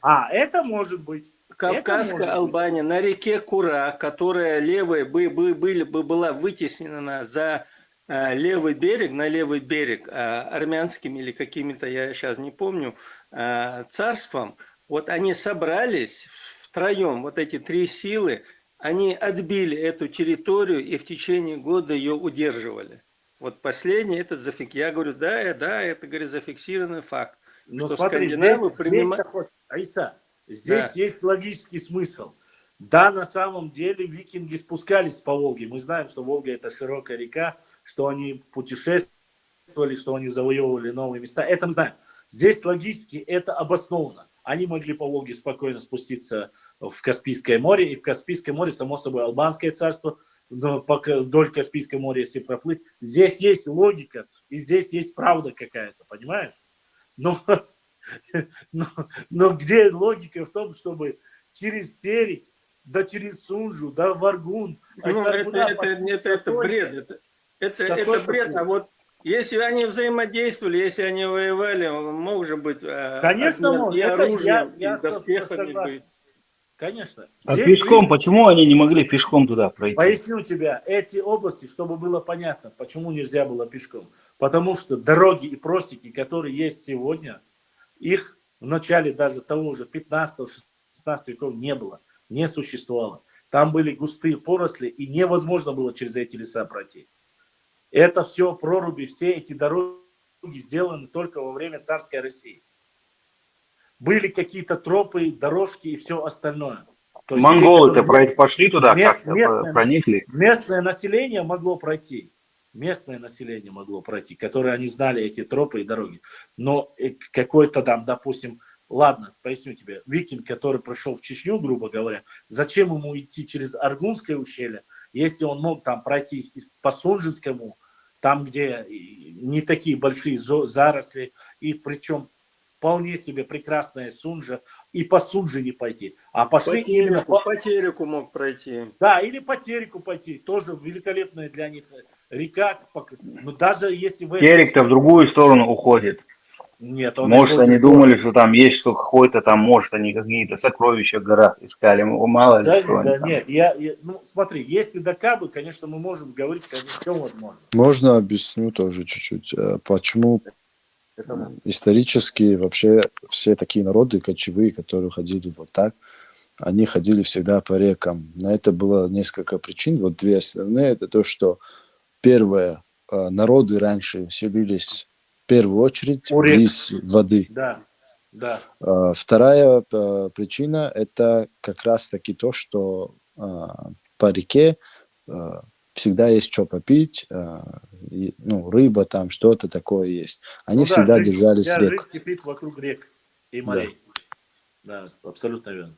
Но я про то, что просто-напросто, чтобы было понятно, тот, кто был в Высокогорье, тот, кто был в Итум-Калинском, в Аргунском ущелье, мы видим, какая там река Аргун. То есть она очень быстрая, очень непрозная. Понятно, для любителей покататься на каяках это великолепное место. Но для остальных это не такая река, тем более для викингов. Я не знаю. Если вы предпочитаете этой версии, говорите, что это может быть. Но я говорю, логически намного проще, много других. Тот же Терек был намного логически, если он пошел с Каспия, они пошли против. Ладно, допустим, что у них были великолепные дракары. Хорошо. Тот, кто не был на Тереке, может сказать. Но если это не современный корабль, даже если он с веслами, пойти против течения быстрой горной реки, ни один дракар, ни одна ладья не может с этим соответствовать. Ну, если это русло, если это русло было тогда такое же, как и сейчас, и течение, конечно, это невозможно вообще. Но вообще-то, если оно было широкое, предположим, допустим, ты говоришь о широте и так далее, но от этого должны были русла рек оставаться широкими. Но у них нет ничего, русло рек Аргуна фактически не изменилось. Я тебе не говорю на низменности. То, что перекопали экскаваторы, это не все. Вот. Это часть Араги, или точнее мы ее называем Аргуном. Там, и, кстати, в него втекала река Дзурдзукети. Оказывается, была такая речка в Древней Грузии, называлась Дзурдзукети. Она была по правую сторону от реки Аргун. Она впадает в Аргун, эта речка называлась Дзурдзукети. Этот документ я тоже опубликую. Он опубликован в 1854 году. У нас он есть, так что и река была Дзурдзукети. И она была не на левой стороне, как бы хотели бы услышать, конечно, наши норвежские друзья, а именно непосредственно на правой стороне. То бишь, это сторона Шаройского района и правобережья, грубо говоря, по Аргуну. Башла. Всех сахаты раз любитель ватоса. И в поддержку канала, и донат, и хум цаяет лосуйков, что кицаан варианты, например, в Телеграме или как-нибудь. Ну, ты не в России? Нет. А если ты в России только через YouTube или через ты кому-нибудь, кому ты знаешь, ты можешь позвонить, сказать, на телефон, бая? Да. Ну, у меня телефон номер. Да, кому-то позвонить на телефон, и чтобы он перевел на карту. Сон в личку косарь номер. Косарю. Имя, фамилия и банк чей? Да. Сбербанк, мое имя и фамилия. Мое имя, кстати, является таким, как... Чимаев, Башла. Чимаев, да. А свой номер косарю, Башла. Ха, я это рем. Да, ха. Байсангур, Лацерцон, казнь, история, интересно, подробно. Ладно, рассказываю вам из первых уст, конечно. Про Байсангура Биноевского. Неправда, что ему жена залила в оружие воду, соленую. Неправда. Бяхмобила, он просто после того, я сразу, я понял. Я чтобы остальным было понятно. Есть миф и то, что его жена, когда был Байсангур дома, пока он спал, залила ему в дуло пистолета и ружья, и в ножны его сабли, соленую воду, и что-то каким-то фантастическим образом, когда русские окружили их дом, он не смог ни выстрелить, он не смог ни вытащить сабли, поскольку у него была одна рука, поскольку и так далее. Но это сказка, это миф. Раз. То, что неправда. Что касается, откуда взял я информацию, поясню вам. Года 2 тому назад я ездил в Биной. У Байсангура Биноевского вместе с Байсангуром Биноевским было 9 братьев. Они у меня перечислены на моей странице, можете посмотреть. Я говорил с одним из потомков Байсангура Биноевского, брата Байсангура Биноевского, и со старейшинами, которые были. Я ездил туда, где он находился, когда его брали. То есть в пещеру, в которой был он, где находилась его семья, где он скрывался. Сверху этой пещеры, вдоль по периметру, где находились зинданы, то есть закрытые места, тот, кто охранял и кто был с Байсангуром Биноевским, то есть его наиба, в этой местности. То есть после я пошел в музей мне показали все, что там нашли после их убийства, когда поубивали их. Байсангур Биноевский, вы знаете, что он был после имама Шамиля, вел 2 года сопротивления, он воевал, он был имамом, его называют именно имамом Байсангур Биноевский. Ну там он, видать, имамом его называют, потому что он был предводителем. На тот период называют всех, кто был предводителем, имамами. Последним имамом называют Алибек Хаджи Зандакского. 1877 год, кажется, если я не ошибаюсь.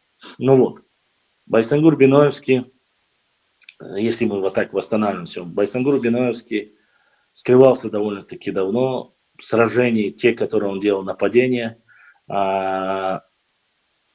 он делал набеги, но крупных сражений нет. Силы были не те, само собой.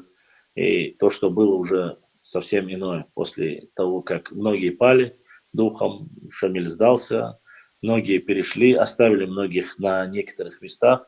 То есть Барятинский, когда, чтобы они отказались от имама Шамиля, сказал: у вас оружие не заберут, вы будете, как были, наибами этих районов, так и оставить. Ну, там ряд документов, я тоже опубликовал их на своей странице, можете посмотреть.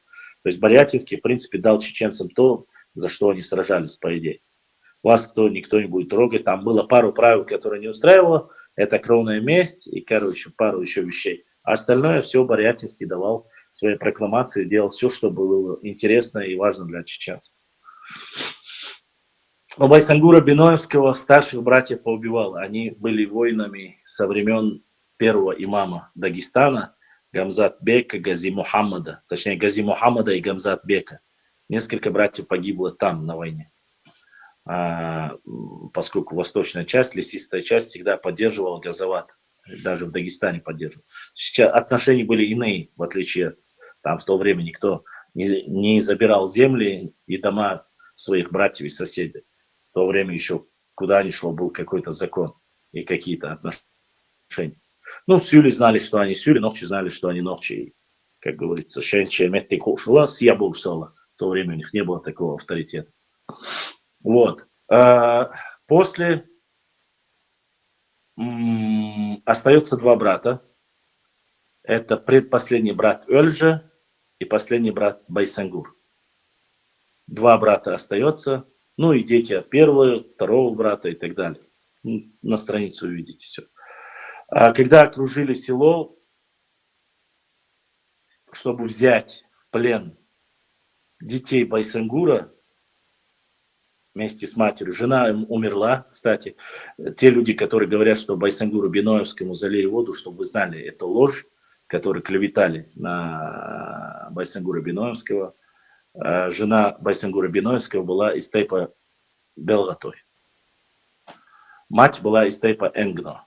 Раньше была путаница небольшая. Энгно и Убаарцинзуд, она наоборот оказалась. Я это как раз таки там узнал.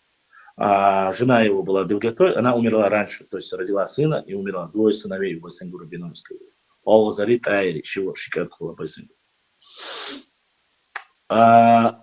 Сделали нападение, и Өлжа вместе с этими детьми начал уходить в леса. Байсангура они взять в то время не могли. Скрывался дальше в горах, в пещерах, там нападение делал со своими найбами. И там есть урочище, где погиб Өлжа. Это брат Байсангура Биноевский, предпоследний брат Байсангура Биноевского. Он с детьми уходил, и когда уже кольцо сжималось, он сказал, чтобы там урочище внизу. Өлжа остался наверху, а женщин и детей маленьких, там племянников, он сказал там внизу, чтобы они скрылись, и в окружении окружили Өлжу.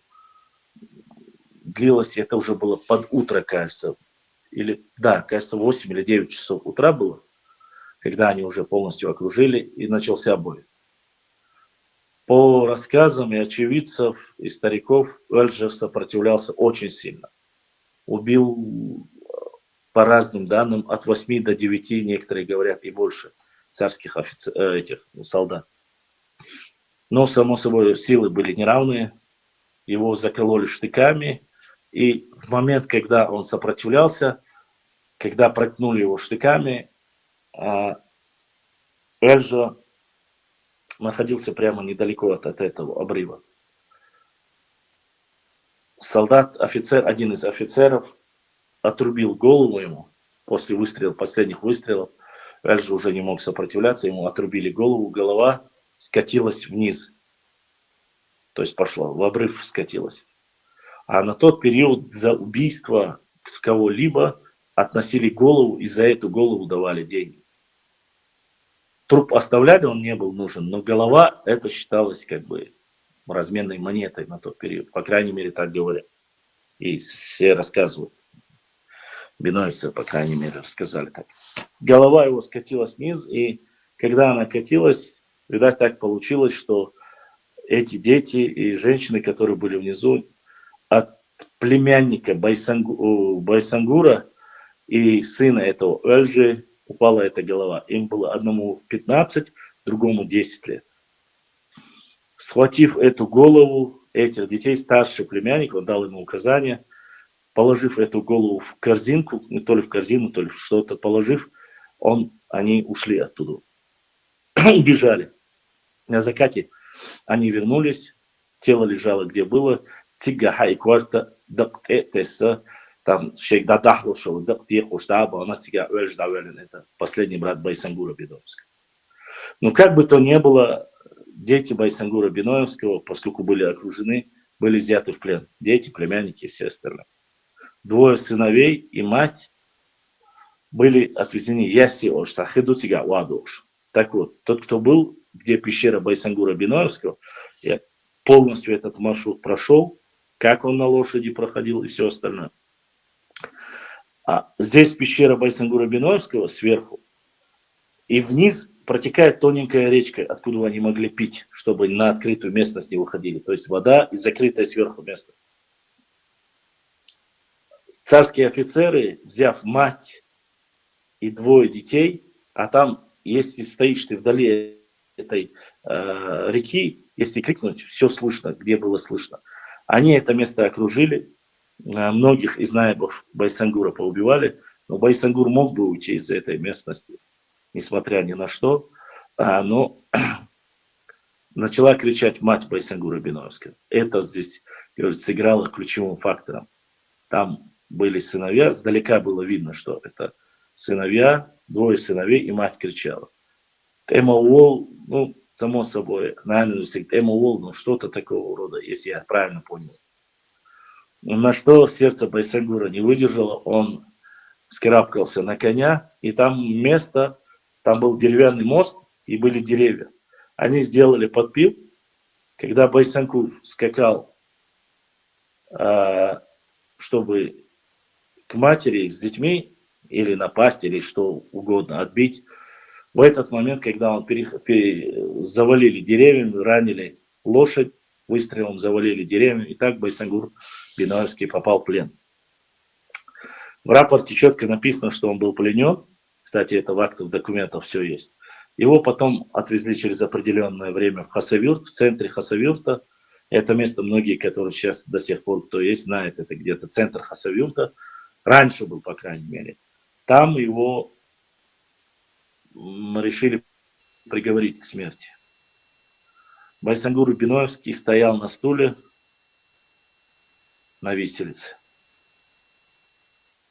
И тут один из офицеров зачитал указ, что тот, кто вытащит стул из-под ног Байсангура Биноевского, тому будут там, он будет награжден, и ему будет дано 20 рублей серебром. Если я не ошибаюсь, сумма была 20, или 10, или 20 рублей серебром. Долгое время, говорит, никто не отвлекался. То есть началось там то ли с 5 рублей, потом 10, 15 и 20. Хотя говорят многие, что... А кто там местные жители были? Бяхмобила. Кто там жил в Хасавюрте? Ауховцы, кумыки и сюли. Ауховцы были в основном. Но в основе своей, но это уже во времена российской, да не забывай, что это когда повально Тегеронки был заселен, еще при Ермолове. Уже съем был момент есть. То есть они уже сюда пришли. В этой местности проживали в основном рунки, новчи, жайхой, имеется в виду сюли, и разунки чуть-чуть. Но, и, говорит, один из них отозвался. Тут уже информация, я в Биной, где он жил, как его там захватили, про депортацию его сыновей, как они возвращали, как одного из них отравили и так далее. Дальнейшее я узнал. А вот уже после, что происходило, после пленения, я уже по другим документам и уже по ухе в этой местности узнал это. Его, тут 2 версии, сразу говорю. Сами потомки Байсангура Биноевского не хотят признавать, но они, чтобы не было ссор между народами, эту вторую версию, которую многие подтверждают, не допускают. То есть они, как Саакашвили, который рассказал, это абсолютно правда, вытащить стул, и он, один из Сюли отозвался и начал идти к стулу, чтобы вытащить из-под ног. Сюли. Да. Там конкретно говорится Сюли, не рунки, не ногчи, а именно Сюли. Потому что он был награжден, ему дали награду, ему дали деньги, он набухался, там в центре его пьяным, потом завалить винобай, укарить тинбацу.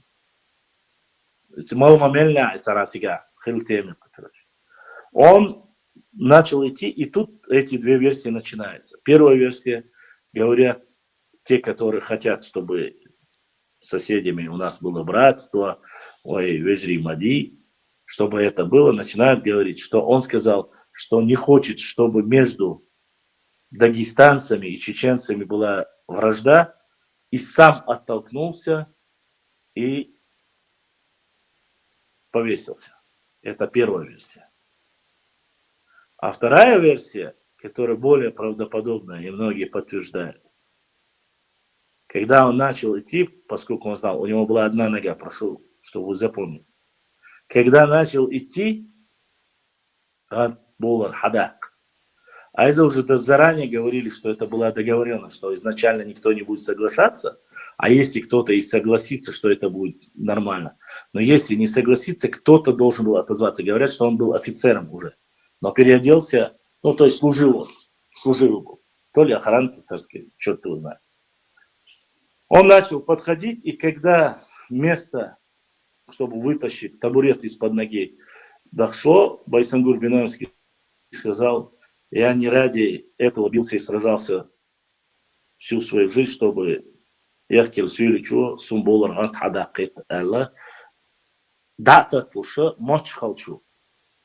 Из всех своих сил оттолкнулся, когда важгат хаист вахта ашкана моч халчу цун мира туша ишт ирхуар, что его смерть была достойная. Ишт тут сега дейцин шеверс. Каждый выбирает свое. Само собой, потомки братьев Байсангура Биноевского первой версии придерживаются, типа короче, тяжелый хан. Но те ауховцы, которые там были, говорят, что ситуация реально была такая, что он сделал это. Моч хочу мир туар, и они все запомнили, что он сделал такой поступок. Потом его повесили и охраняли. Его труп в этот же день хотели выкрасть ауховцы. Их было 4 человека. Одному было 11 лет, то ли 11, то ли 13 лет. Двое были помоложе, и один был старше, в пределах 40 лет. 4 человека задумали выкрасть Байсангура Биноевского, труп Байсангура Биноевского, чтобы его отвезти домой. И все они были ауховцами. И ни один из них не был биноевцем, чтобы было понятно. Они пытались его выкрасть, первый день не получилось, второй день не получилось, на третий день каким-то хитрым образом, там место, где он висел, по верхней балке, вот этот худенький из них, 11-летний или 13-летний, каким-то образом ему удалось по этой балке пройти, проползти, отрезать эту веревку, он на высоте висел, его показательно повесили, и сбросив его труп, они начали уходить вместе с Байсангуром Биноевским. Началась погоня, объявили о плане перехват, чтобы нужно было захватить. Это все были ауховские тайпы. Среди них были Экки, Бильто, ну, двоих я знаю, Зантко, вот 4-го не помню, чтобы не соврать. Ну, аркинские тайпы, Зантко был и Бильто. Бильто или Битро, или Бильто или Битро, врать не буду. Они их объявили план перехват, когда они везли его в сторону Ауховского района, Кишень, Аух, Старый Аухов, в эту область, когда его везли. По дороге базарный день был, это было воскресенье. Его воскресенье, кажется, вроде было, если я не ошибаюсь. Но на базарный день с утра, с утренним намазом ехал один из представителей тоже чеченского народа.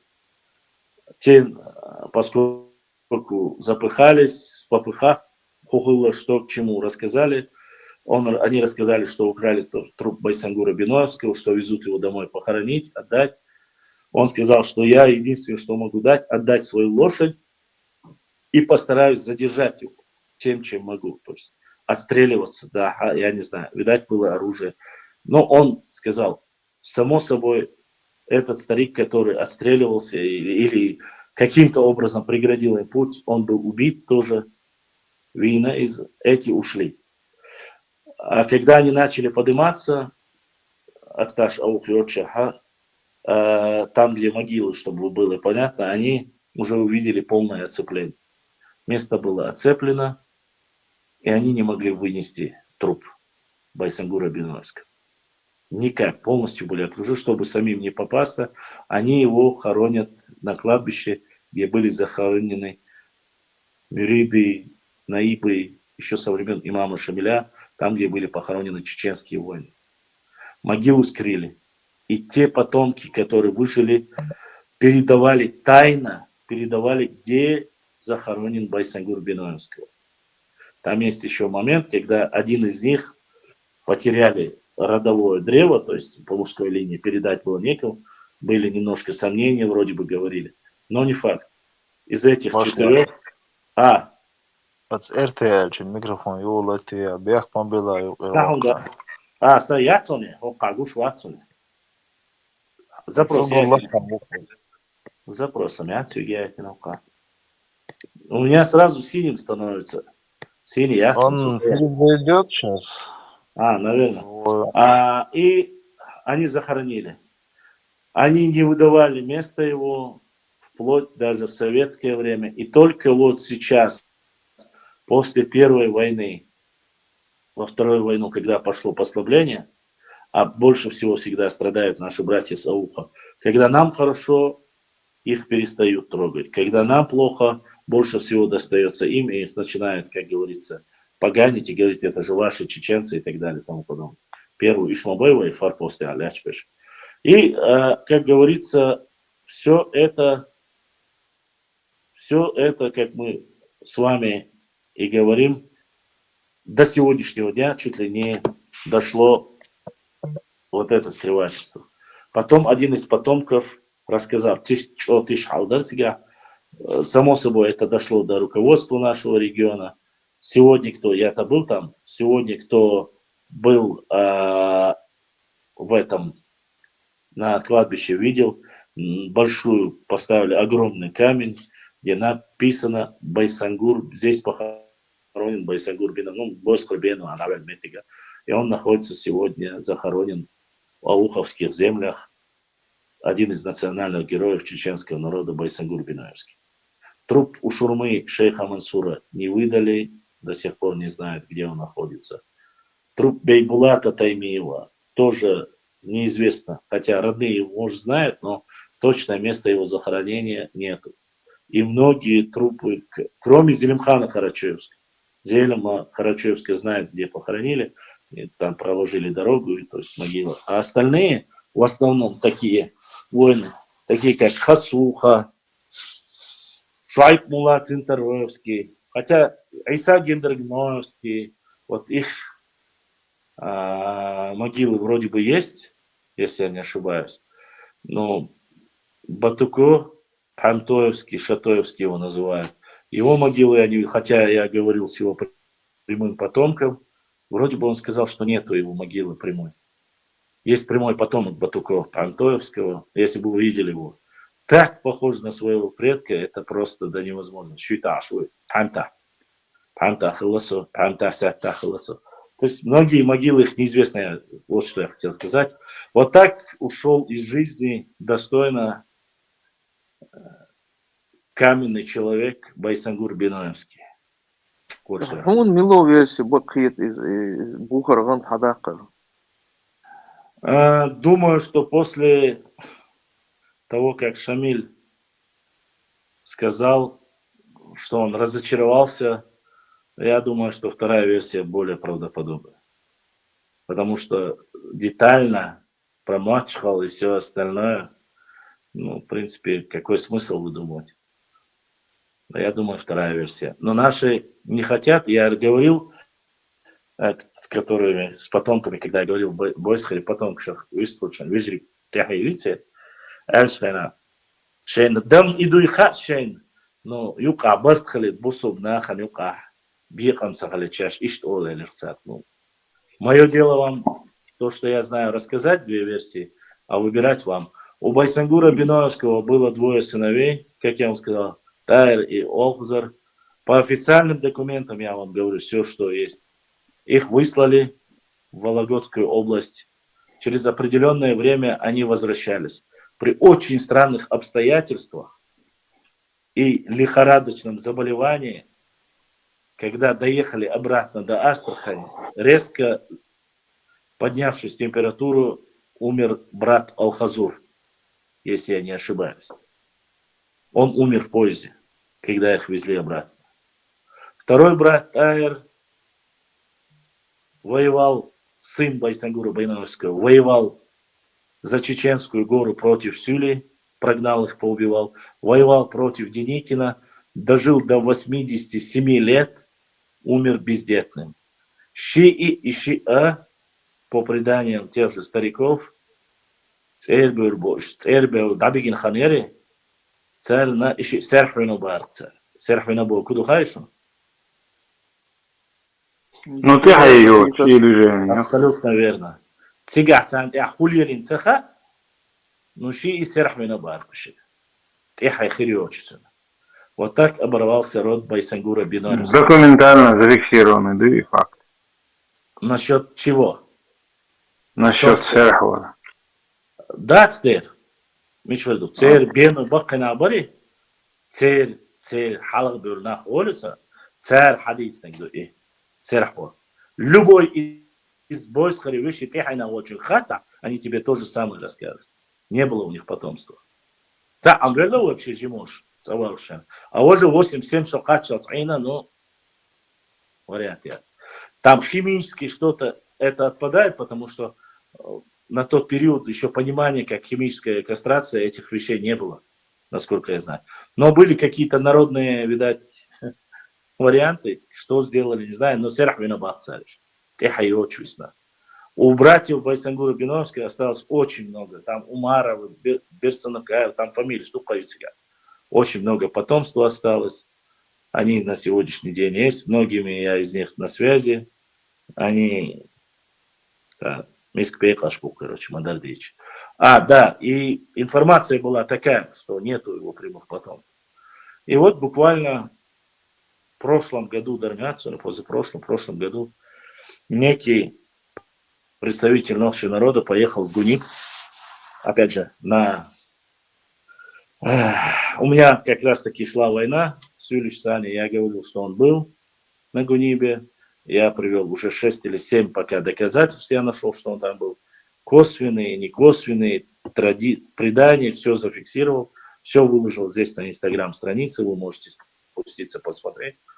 И появился, есть точнее, Адам Болшуев, Тайпан Алро Болшуев, Аларойский волк, задал гиду вопросы, и тот гид рассказал, что да, Байсангур Биновский был на Гунибе, что он прорвался с Гуниба, и когда они прорывались раненым, он был в селении недалеко от Гуниба, в селении Хатточ, которое находится внизу от Гуниба, горы Гуниб. Там он во время, пока был раненый, женился не на Сюли, но на одной из дагестанских национальностей женщины. От него у него появились сыновья, сын и дочка. От сына пошла прямая фамилия. Они боялись, что его убьют, не характерное для Дагестана, и имя и фамилия, которые не дают в Дагестане никому. У него фамилия Байсангуровых Албешвар. Байсагуровы, букву Н они убрали, чтобы чересчур не преследовали, не догадались. И пошел прямой род от тех, кто остался Байсагуровы в селении Хаточ. И он рассказал, что там до сих пор живут их. Местные все называют и говорят, что они потомки Байсангура Биновского. Многие пытались их ущемлять, но они выжили, живут. И на сегодняшний день один из прямых потомков буквально, наверное, 3-4 месяца тому назад приехал в Чечню, в музей с остальными важными биноевцами Чечни встретился. Он сказал, что он готов подтвердить, что он потомок Байсангура Биновского, прямой. А потомки брата Байсангура Биновского сказали, что мы с радостью сдадим ДНК-тест, и если он является, а ДНК-тест покажет, что это прямой потомок Байсангура, и эти братья Байсангура Биновского, то они его примут. И окажется, что по мужской линии у Байсангура Биновского остался сын. Там дочка тоже есть, но дочки нет, там по сыну. Сын, он приехал, сфотографировался. Мне-то сказали, уже сделали ДНК-тест, но я переспросил, и сказали, что тест, он согласился сделать ДНК-тест, но не сделал.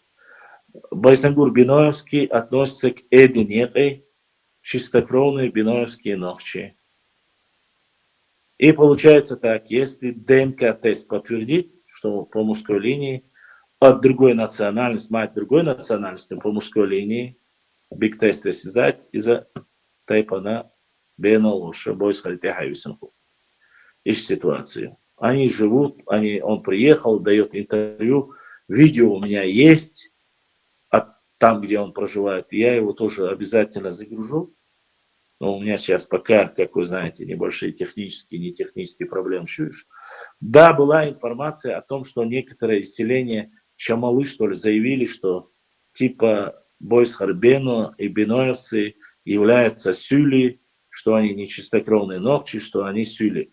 Было такое заявление, на что мгновенно Биноевцы, потомки Байсангура Биноевца, братьев Байсангура Биноевского, потомки их, сразу же собрались, поехали в селение, и на халях озина, на что сразу старейшины включили заднюю и сказали, что мы просим прощения, вы не имеете никакого отношения к сюли, мы сказали, что у нас есть родство, типа кто-то на ком-то, ну это, короче, бойс, короче, ажиру, аялин, если коротко так сказать. Вот такое родство у них было.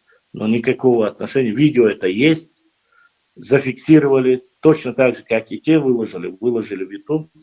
И ДНК показали абсолютно разные ДНК. У Бойсхара и всех потомков Байсангура Биноевского чисто J2, чисто чеченский ДНК. А у Сюли, как вы знаете, J2 это большая редкость. Также и Хабиб Нурмагомедов запалился, когда его двоюродный брат сдал ДНК-тест, и оказалось, что они чистокровные хуландойцы.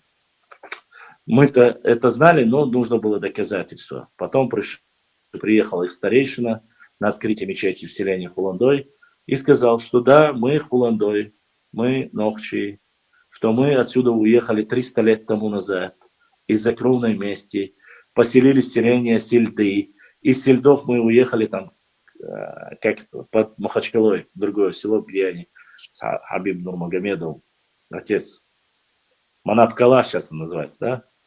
Туда переехали, все это рассказал. Он один из главных старейшин из их семьи. Ну, историк, неправдоподобно. Это он Хабибу Эйдар, ага, Олил Дацбат. Это старик все рассказывает. Это я видел, этот ролик я видел. Çünkü nokçi сразу коуч баня, сейчас нокчи хальч, шуси даршу нокчи до алан, а сейчас нокчи до хунцайлач. Получится так, бар, что мы сейчас, когда инсертаун ситуации махильня предали, хотят просто-напросто хайпануть и перейти к чеченцам, и тем сахалита манак дину Абдул манак дину учхендуин да царцаул швар старый ворит халвенце деши чубол степан халастай. Все шадик, подетально, все рассказал. Оказывается, Хабиба Вавиан, Кайлах, я так понял, Гикалу Вавиан, Ока больше Гергер Нахцани, Сурт Дахкан, Марх Обалдин, Даван Хала, их сурта дайтер из-за загрузитина и видео, тяцу шадик хадисна. Они не хотели примазать, сейчас так, чтобы не было, короче, как с одной стороны, получается, как Хабиб стал известным, он сразу стал нужным чеченцам, так, короче, лукому ради пиара, дина, ацаалит, и непонятно, что, короче, Хабиб остался при... Если Хабиб может и не говорить этого, халгар стагуцин родной шич де вешик анту сдатинил денка, но цен ногчи агош, Хабиб кьечена хулил мадаци, шин вешик анту вешик. Не, это понятное дело, просто я очень много спорил с аварцами, они там клянутся, там, если бы он был, говорит, он бы это давно сам сказал бы, что ему стесняться. Он сказал, что был в Гикал, не сказал. Он сказал, что со своими родственниками сделали фото, не сказал. Эти адошлукшуни, суртаду, и вараду, и Гикал ахиладу, церцани гергалу рилуш полчер, церчев, мос шоал, адана, хуч ир ер, Мичур, Тадана, Суюртар, Кеч. Он не то, что он говорит, с Чечни, он дук ногчи чура, диабел этсил, ди аш ногчи бувар, шест катига, дитеца дитина, шу ногчи ду болшен, тиха дитина, шест ах уже под махачкалу, диа дабанаш. Инс манапка отсюда, алхолар, декса досунца, Кирова Ери, Кемерова Ери, заем ерчу называют. Он все рассказывает детально, не верить. Суна ума дать, и вола ваца ума дать. Не по барабану, я не любитель таких вещей. 300 лет халхилович, но инча сюли Дубая, сюлька сюли больше. Но, а с другой стороны, сонисва, сундуаца, если они знают, а Хабиб и его дедушка, Хабиб сам рассказывает и говорит, мой дедушка, когда вернулись чеченцы, сказал, мы не будем здесь ни на секунду оставаться, и мы вернулись обратно в горы, бабцу. Хабиби поступок кина, Хабиб деда, сашия ногчи урбуз давала, а Хабиби поступок кина сюли почти бабцу вообще. Это нонсенс, понимаешь? Это 0%. То, что сделал Хабиб и его отец с дедушкой, такого нету. Таба, знаешь, царюка айна все время царь ах, нишвеш, кадек веч. Сейчас сюли бубоша, царь бошхана, сюли бу арсевич, знаешь, кадек севич, знаешь, так, ну, само собой. Прикрылись, иш бюц, онки шука, ой, денка сдайлаш. 90% онки буа, сейчас денка дайлаш бюц у нас. Я не говорю все. Дайлшани, а 90% агайтник, все ночи тейпнеш бюц девна. Это, и Муатович, и сэр Зудриба, не, кайла бюл сейчас. Онкшаню аба. Бах? По тейпу у вас, эй, огарик, он церь шуарик, он тейпнеш, ну, кайла бюл сейчас. Хитрый бин зарайна, кайла бюл, церь. И с тех пор вообще нормально, лапа джаком вообще. Нормально, да, дальше тоже. И хитрый могу быть отбежь. Но по крови, по происхождению, чистокровные ногчи, никакого отношения к унким не имеют. Со всем уважением к ним. И что? И да, еще подтверждение этому я хочу сказать. На вас, академия, да, академия госслужбы, когда учился, قلت دو ثاني ورقي تيجر وايتن ورقي ديش أسو администрация روان واسيجي ديش ну цоена администрация балбешвор диш академия госслужбы при президенте Российской Федерации цо лекцию короче он говорит а так ассатиги он я зудиал говорит цоена о ты мне короче найди невесту асоса ишла сайнацик уша найди мне невесту там туда-сюда или не проблема, у нас в Чечне есть 2-3 села, я тебе найду красивую кумышку. То... Не, барцу. Я чеченских кумыков не хочу, я цабьезоныш. А что случилось, бар? Это те же самые кумыки. Не, барца. Это не наши кумыки, это ваши кумыки. Это чеченцы, это не кумыки. Наши кумыки это в Дагестане, в Кизилюрте, в Осетии, барца. Ну, специалист Ошиба мобу вайгил шадик вайм почти аяца вай мат бюца шей мат бюца церах дисен Вай мат вай нох шалат коли бюца работает. Бо из ситуации юксон. Надеюсь, это вообще-то начал за здравие, закончил за упокой Бог. Ну, начал за Байсагура Белоевского, закончил кубыками. Как-то, конечно, нелогично, но вот такая жизнь у историков. Масанах. Надеюсь, я вам ответил. Я, конечно же, не утверждаю, не говорю, что у меня последняя инстанция правды, но вот то, что поддерживает нашу там ДНК Баса, то, что донатами, все, я каждую копейку вкладываю. Книги, я не сам их пишу, само собой. Я беру, читаю, все это запоминаю, пока еще черепок лысый работает, и вам рассказываю. Если книги и документы врут, значит и я вру. Но я пытаюсь найти, вот это, и его соблюдать я еще. Я пытаюсь не от тех людей, кто ненавидит нас, или не от тех людей, кто там подлизывается нам, а нейтрально не запятнали свою честь и совесть. Само собой, про нас хорошее никто не напишет, я это знаю. Ногчу бья коучер, вот сумха. Но когда ты везде начинаешь собирать по крупицам и искать, сколько он был здесь, сколько он проработал здесь, какая ненависть была у него или не было ненависти к чеченскому народу, к нашей истории, к нашим традициям. Ты начинаешь изучать этих же генералов, путешественников, исследователей, тебе становится ясно. Этот чеченофоб, этот более или менее, несмотря на то, что получал от царя зарплату, но честно, с совестью писал. Потому что ситуация была немножко иная.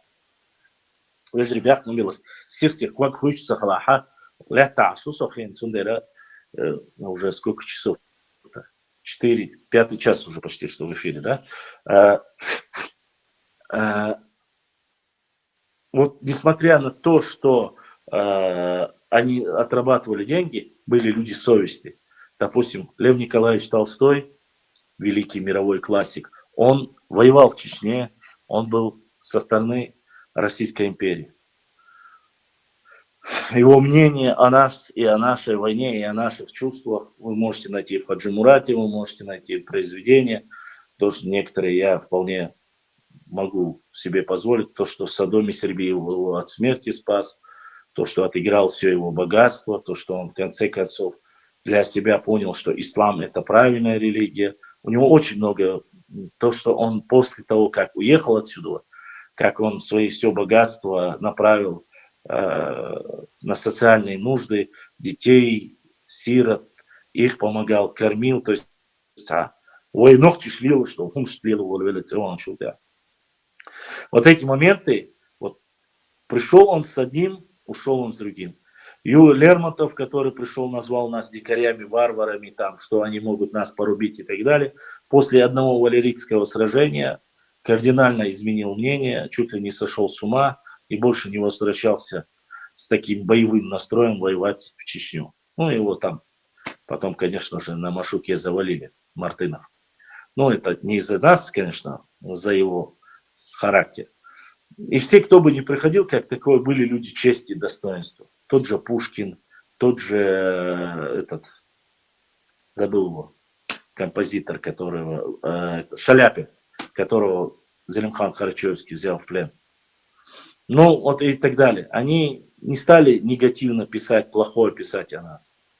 И, конечно, дифирамбы, но писали, по крайней мере, для той цензуры того периода писали о нас хоть что-то. И когда ты начинаешь у Дюма, когда Дюма назвал чеченцев французами гор, они разыграли эту ситуацию. Вы же знаете, да? Дюма был на Кавказе, ну, само собой, не в Большой Чечне, а там области Эрзангал, Червленная, и где-то неподалеку от Толстой юрта он хотел все время встретиться, увидеть там и так далее. Казаки разыграли сценарий, говорят, типа как будто бы чеченцы нападают, чтобы напугать этого Дюму, чтобы он не просил дальше встречи с имамом Шамилем, там, увидеть настоящего миридов, тех, кто воюет. А встреча должна была состояться, говорят. И они один раз играли, другой раз, типа, ночью нападают чеченцы, там, с гиканьями и так далее и тому подобное. Не знаю, узнал ли Дюма или нет, что его специально вводят за нос, чтобы сделать негативное его, чтобы он испугался, чтобы ему не дали. Когда пару раз сказали, что вот нападают чеченцы, угнали лошадей, там ночью стрелять начали по сторонам. 1-2 раза, когда сделали. И тогда, говорит, Александр Дюма назвал чеченцы, это французы, говорят, такие же дерзкие, смелые, делают нападение в любое время. Из-за этого, говорит, назвал Александр Дюма чеченцев. Французы Кавказа. Да, французы Кавказа, абсолютно верно, только из-за этого. Ну, после он там нашел себе нормальную тёлку в Червленом. Но это уже оставим, это не нас касается. Там есть, конечно, небольшая тема про то, что Дюма подарил, она от него ждала ребенка, он обещал жениться, подарил ей большой перстень. Потом этот большой перстень каким-то образом попал к нам, то ли во время нападения, то ли чего-то. Этот перстень Дюмы оказался у чеченцев.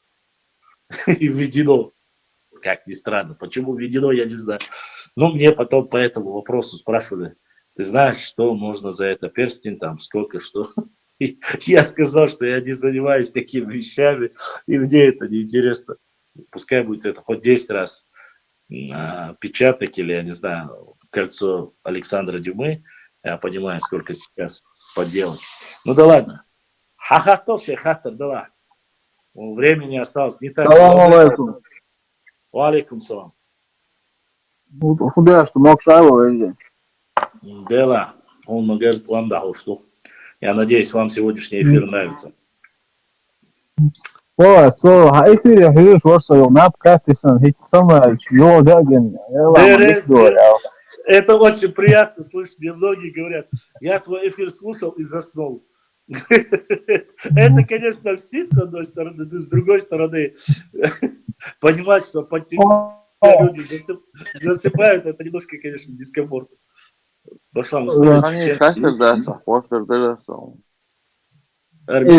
was het ook kan doen dat gaat wordt om zo internet en dat zo'n Timilan خمر was و nog حاول نشرنا وصل فسنة وخالكين بعض Тамерлан, ой? Timilan خمر was Да, да. Говорят по-разному. Историки от 15 до 20% только осталось. Все остальные были уничтожены. Дети, мужчины, старики, каждая сакля, каждая башня разобрать, не оставить камня на камне. Настолько сильно разозлили его чеченцы.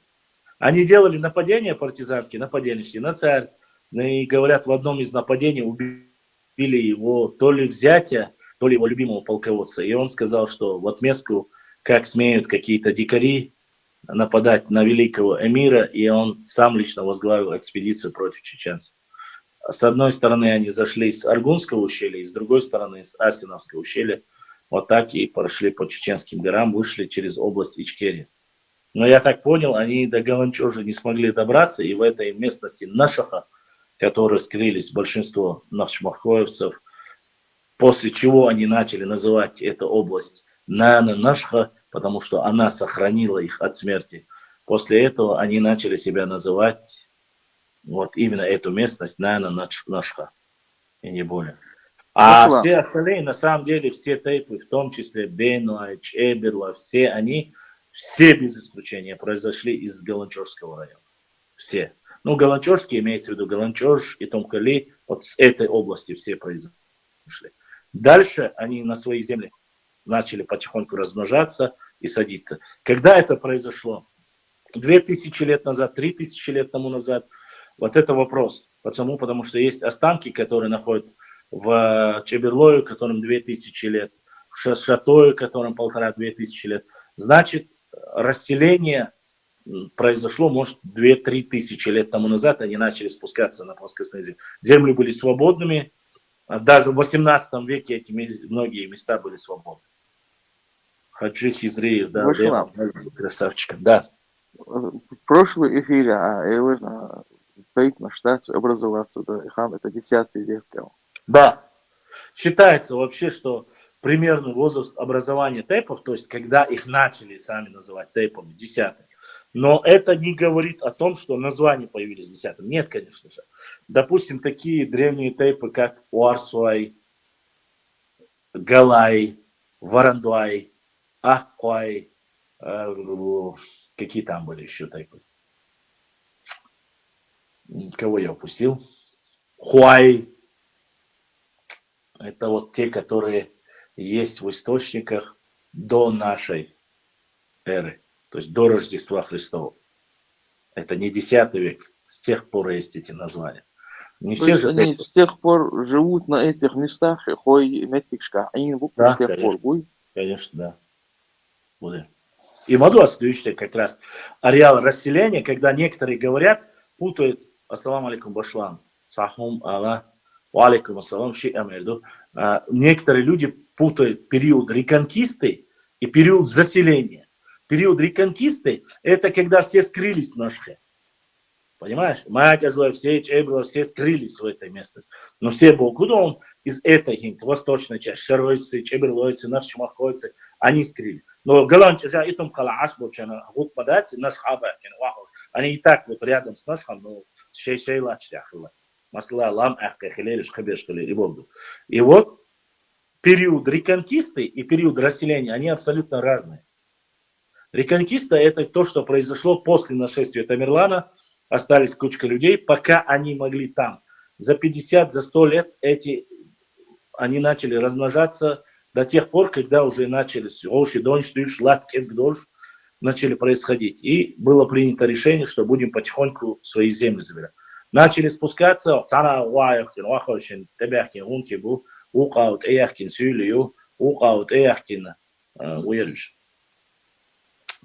غابت وايبو هقاور تيحكين غلغاس قيبو مصو أغور ويخيلدل 1000 лет хилдл латниш фуш нету. И самой собой они начали потихоньку Чечин, Щели, Атаги, Кечен, Улли, Черные горы Олцарах, с Улли лямниша первую цучуахошиниш, кеги семьями. Так те уяш лат кезгдоша тигадибс беш те я бюлбел نقطة شغل بول شغل بيلنا حاسة موسى بول سعر تجاوب. تبع نجا دوت إتعيال أول إيش درش توت أصلا درجة سوا شيء ثاني якобы лояльный был ночи добьюкс, так царь шесть гергенеш добьюкс, шварма бельна цигер лошла. Ну, допустим, тот же самый великий князь, который очень многие любят, он царь Яхина Бешбунацон, как его Турловый. Кой юртилен алдукцу, лолш, уже расхищен, эваршин, келхалахарауш, чечнер лельней, ю верзен чуртоер лельней, ю дойкрол диавел цигер лельней, ю нойри вауан цигер лельней, иш лолш вабатин.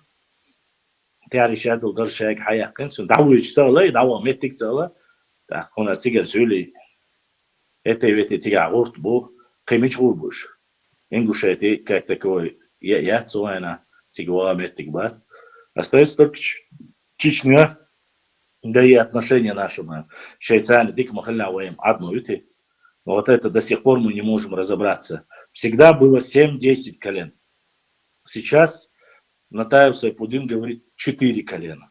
После 4 колен. Откуда он взял 4 колена? После 4 колен. Я не слышал. Я не знаю. Интервью как встретитесь, узнаем об этом. Откуда он взял? Не понял последнее. Ну, с любой через 4 колена куза давал еще бахцу. Типа, он становится нашим бахцу. Чеченцем он становится. Но к чему? Хулила дать? Но это только ты от отца к сыну можешь. Человек. А вот чеченец хул бахцу. Уже допускает его якобы к решению внутренних правительственных вопросов. Хотя я слышал 7-10 колен, это минимум было. Около 4 ба, я не знаю, откуда он его взял. Может, эта информация есть больше, чем у меня. 4 колена. Разбираться, Дяш, милок периоду истории, дик. Разбираться, Дяш, я цадяш. Дяш, диков, милогию зон. Честно сказать, цаца есть. Есть, я говорю, цаца есть. Цаюсь, я думаю, точно. Трудно. Материалов фактически нету, это древняя история. Я тут полагаюсь полностью на Хасана Бакаева. Вот. А так остальных... Хазарский каганат Илханят из Ярсуна, интересно. Хазарский каганат, очень скудная информация, что касается нашего взаимоотношения. Ну, там идет речь о проигрыше хазарам. Мы были частью Аланского царства, не считая Дзурдзукетию.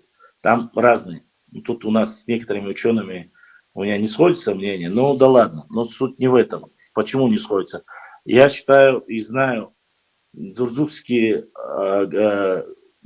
государство, так возьмем, да, Дзурдзукетия не входило в Аланское царство. Это была горная часть, там не было феодализма, это было чисто по нашим традициям, ада там жили там. А вот Аланское царство, это было феодальным государством.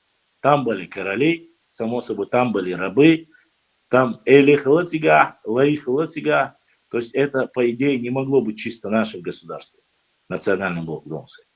Вот так вот, Аланское царство, когда появился хазарский каганат, да, кстати, я хочу, чтобы ты знал, есть некоторые историки, которые говорят, что хазарский каганат это полностью выдумка. То есть говорят, что это миф, сказка. Неправда, не было такого государства, Марца. Ну да ладно, отталкиваемся от тех, которые были. Оно просуществовало с 6-7 по 10 век. 300 лет просуществовал хазарский кагана. Не, Башла, и прошлый раз, я имею в виду, то есть из-за Нохчи Цуюка, как они участвовали, Нохчи Хилла Цуюка, Да, я поясняю тебе, поэтому я рассказываю. Аланское царство пало под хазарским каганом, у них начались войны, Аланское царство проиграло. Они договорились. Само собой, никто до победного конца там убивать не стал. Договоренность была такая. Аланское царство, если хазарский каганат будет вести с кем-то войну, должен выставить со своей стороны то ли 12, то ли 20 тысяч конных воинов. Воины в основе своей были нохчи. Вот таким образом, во время хазаро-арабских войн мы оказались по другую сторону от войск Умар бин Хаттаба, чтобы тебе было понятно по-другому. Мы занимали в это время не самую лучшую сторону. Ну, такова жизнь. Там Делдол-Дваш, заключенный договор, это одно дело. Вот так мы были на стороне хазар. А так, хазарский каганат — это тюркское государство с еврейскими корнями, так скажем. И что я думаю.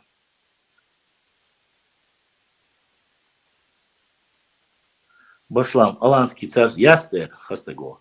Аланское царство с 1 века по 14 век существовало, 1400 лет.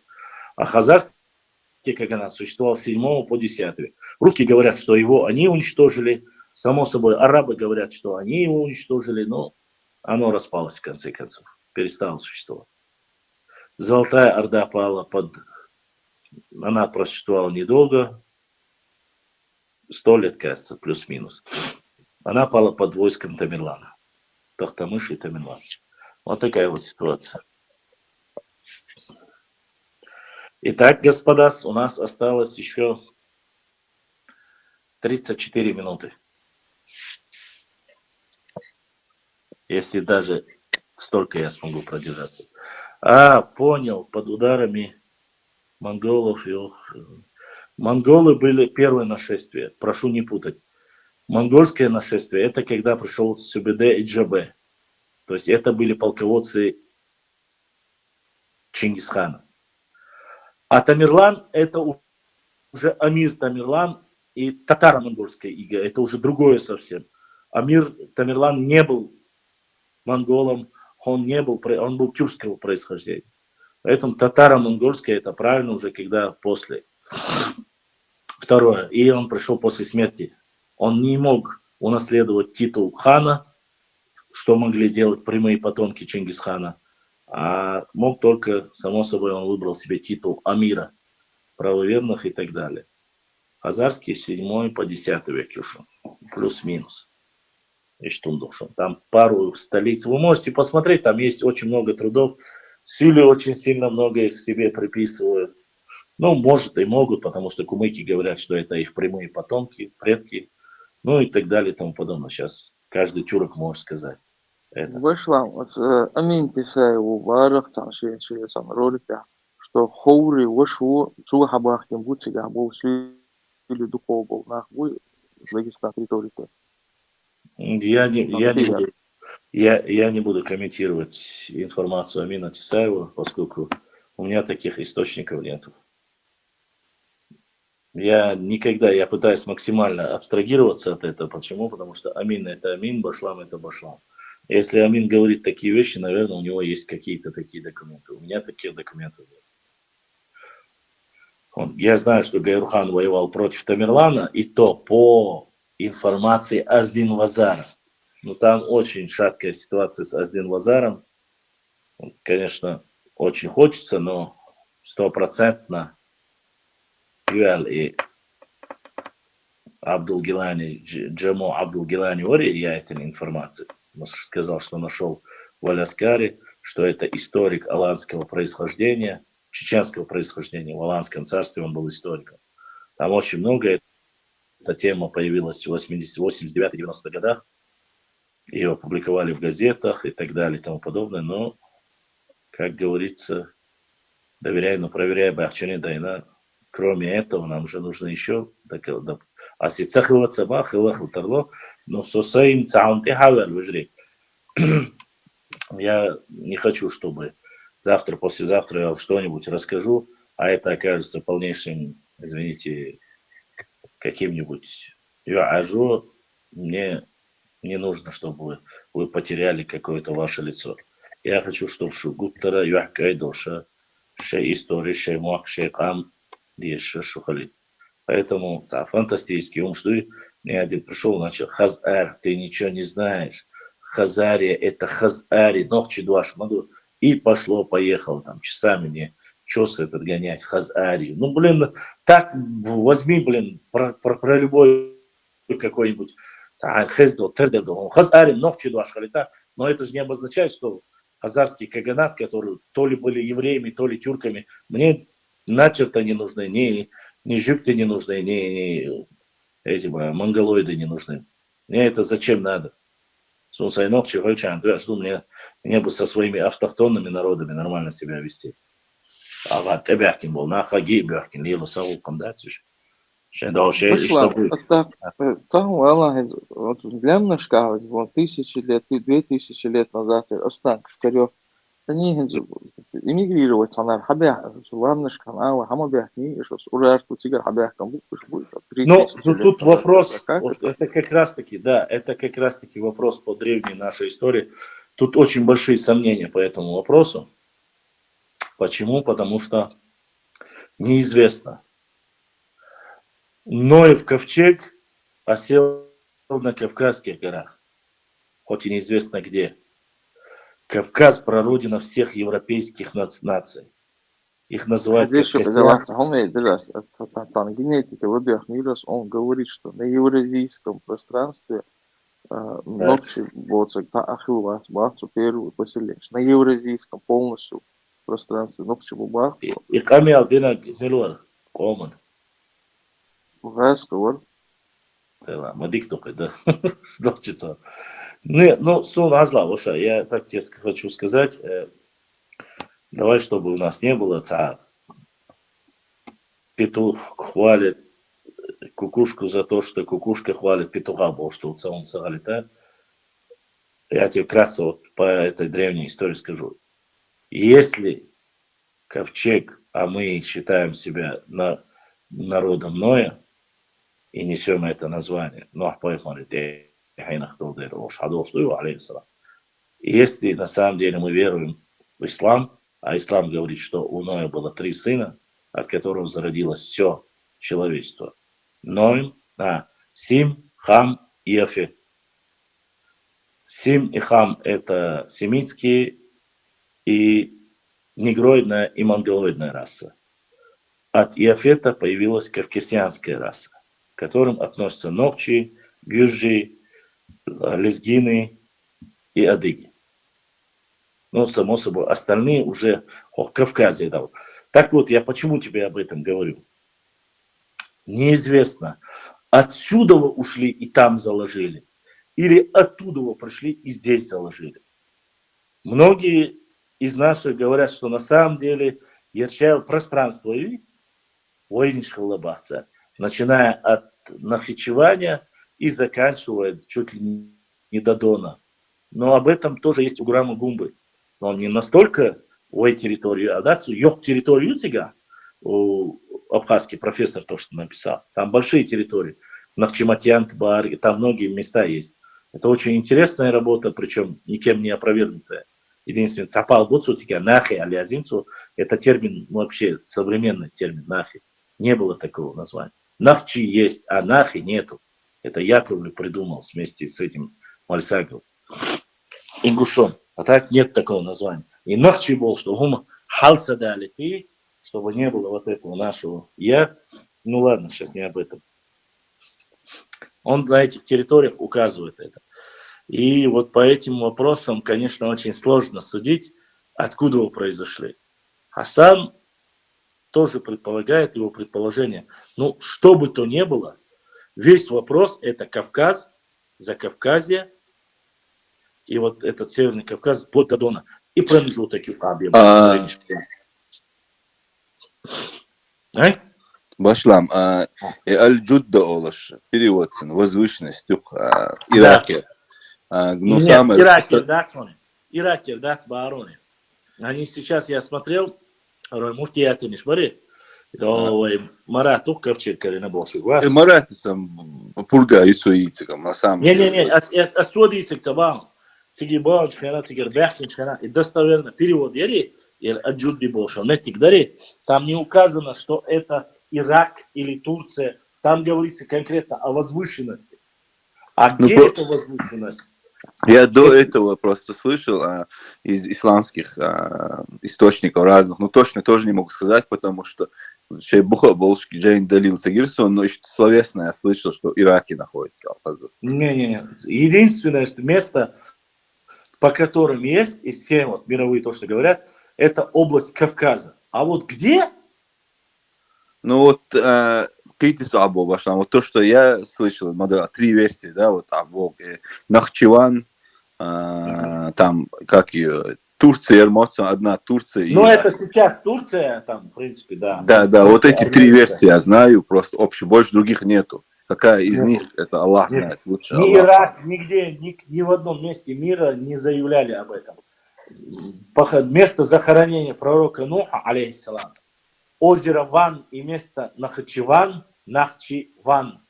Нахчи название, Ван это озеро. Место. Ну да, турки же подтвердили это, то, что мы там жили. Да, то есть и турки, и азербайджанцы, и сами армяне полностью поддерживают. Единственное, что они добавляют, а вот мы родственные, мы один народ, им нужно примкнуть. Оказывается, еще есть армянском и чеченском языке параллели, то есть слова заимствованные. То есть у них есть наши слова, я удивился даже. То есть это говорить, когда-то... По взаимствованию наши слова ты можешь найти в очень многих местах, даже в некоторых скандинавских странах. То есть смысловое одно и то же, но у нас они есть, и у них есть. Да, у армян тоже есть. Ну да, не только у них есть, конечно. Ну, если они там жили, эти урартийцы, то получается вполне вероятно, что это заимствование было. Конечно, не только хуриты, вообще-то хуриты, урартийцы, там заимствование было и у хеттов, они говорят, хатты по соседству, что у них не было письменности, что они повзаимствовали у урартийцев и хуритов, имеется в виду. Да, еще, я знаешь, что слышал, вот до всего этого, здесь 11-12, какой там, лет, наверное, 15 назад, она была образованная, директором была, книга Шерцун.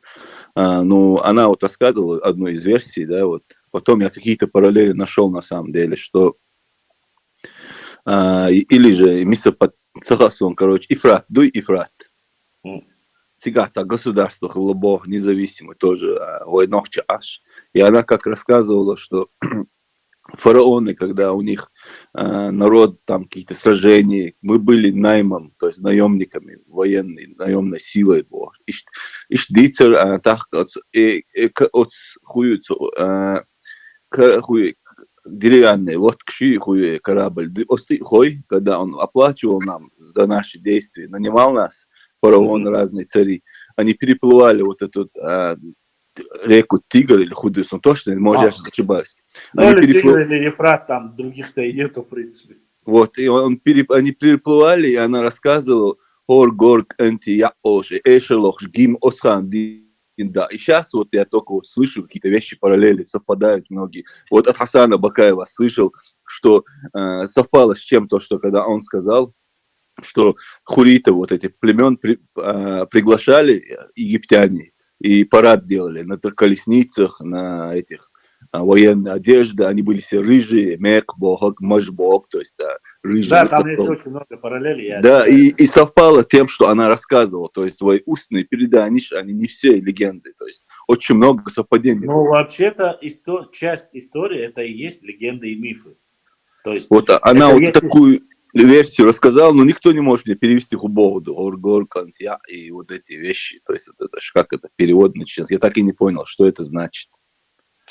Да, ну что это означает, я даже не понял.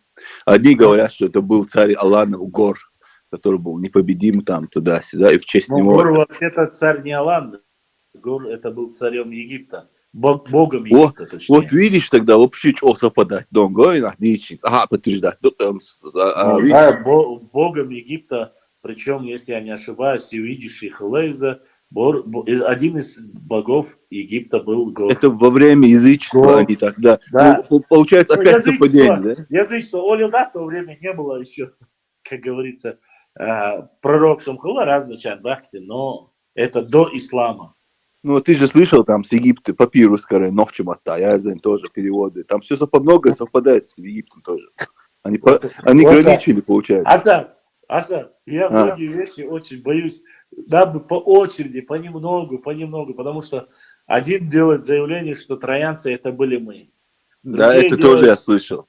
Другие делают там, что чуть ли не и есть итальянские башенные комплексы, которые полностью похожи на наши. Другие Да, есть местность, Виталий, Чанти называется.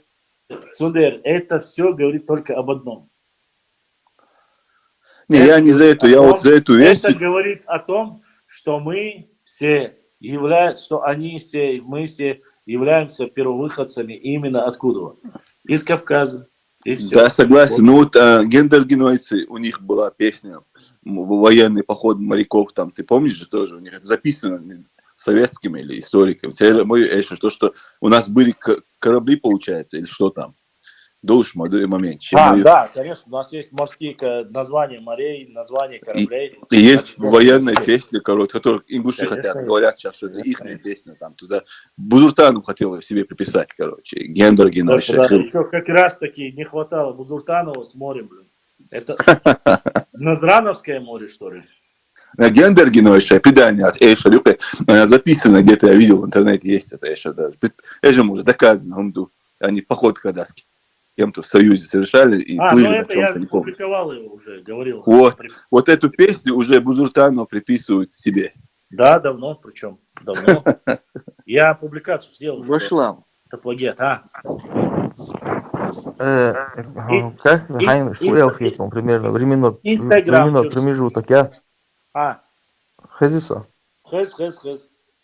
Временной промежуток и и ковчег в Кавказе. Я примерно, как ты думаешь, сколько тысяч лет назад это было? Это очень сложно, Ваша, честно тебе скажу. Ойли не яцун. Ойли надер, если сам пророк Нух, алейхиссалам, прожил 950 лет, сам он прожил 950 лет. Около 40 тысяч лет, утверждают некоторые мусульманские. Мусульманские. Просто 40 тысяч и 50 тысяч, это сумма единственная. Он знаешь, хотя это может, я не говорю, что это не так, научные...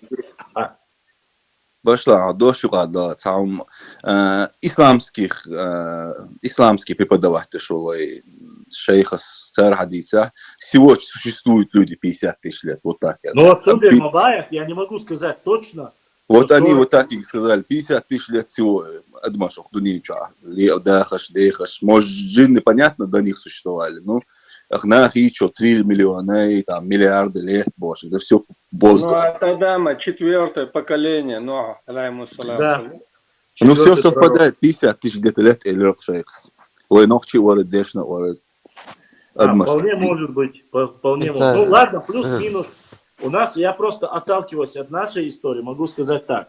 На нашей истории говорили мне то, что сказали ученые и слышали. У нас речь идет о 5-10 тысяч лет. Ойдийцердуй, именно то, что мы на этом центральном Кавказе, там, где мы живем, 5-10 тысяч лет. Я сейчас говорю общем за все народы, которые я говорю только за нас. Только да, просто там же есть народы, великаны, которые уничтожены, еще есть народы. Но это уже чуть-чуть другое, они адилы, кажется, называются. Это другое совсем. Их Бог уничтожил, Всевышний уничтожил.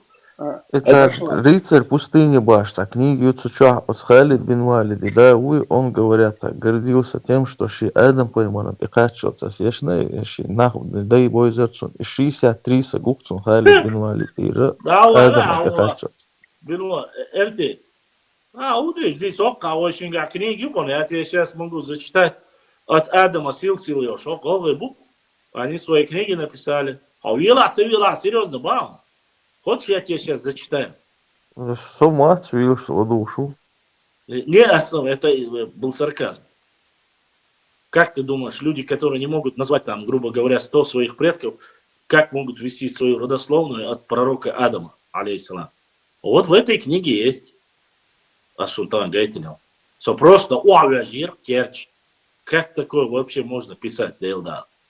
Ну, они еще дальше некоторые зашли в заблуждение, что говорят, что древнее Ноя они имел до Бога. Ну, само собой, древнее Ноя. Они замахнулись, Адама ходил, думал, боится шеш. Ноем 4-й бьевать.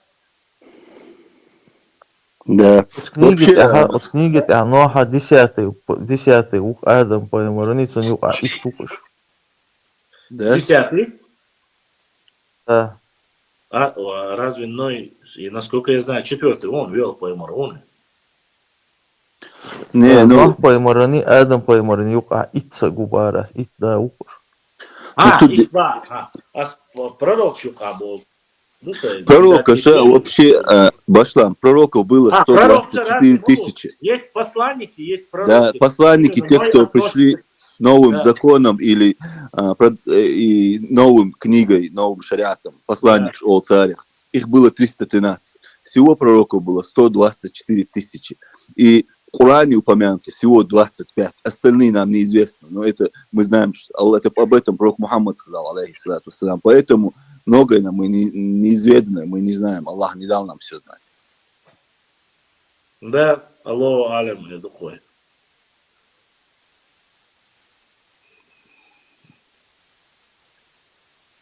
Так, gözle sih делаешь вопрос. 14 минут. Инстаграм чурвай уже ашдадел арквасин. Цундера через Телеграм у нас еще осталось 14 минут. Если у вас есть вопросы, задавайте. Или друг другу расскажите что-нибудь. Просто Башлам, вот Коран Шаязин, в Коране написано, в Евангелии, в Торе, что ковчег причалил к горам Араратским, не горе Арарат, а к горам Араратским. И объясняется, что в древности Кавказские горы назывались горами. Так, принять. Вот. И Лезгиныш, будет Лезгиныш.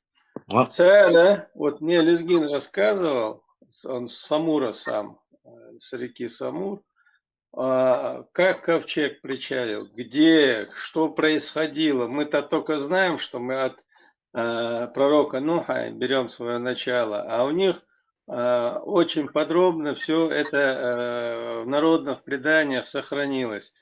Вот на реке Самур, это граница Дагестана, России и Азербайджана. Вот это стоит гора Шалвуздакана, по-моему, называется. Одна часть на российской территории, другая часть на азербайджанской. Вот с южной стороны там находится как раз этот город Нухи-Олушюи. Вот этот Нухи. И они утверждают, что на возвышенности, на горе какой-то находится могила какого-то пророка. Вот это, опять же, предание. Ассаламу алейкум. Ва алейкум ассалам. Дош юqad Allah. Вот Лезгиныш, Нухи Олва Шейма Талайх. Нухи. Лезгин ша вайн родственный. Ша элдөлш асална гирдари цавист хуршваса. Вот я живу в Турции, могу и на русском.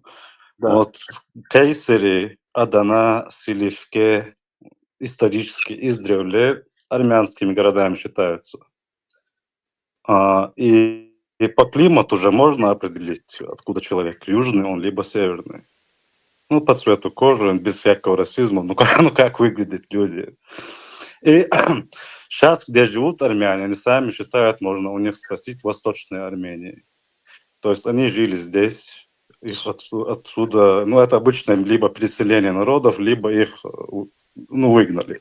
И сейчас ДНК-анализы, тесты показывают, что 40% турков, которые здесь живут и считают себя турками, генетически ДНК у них чисто армянские.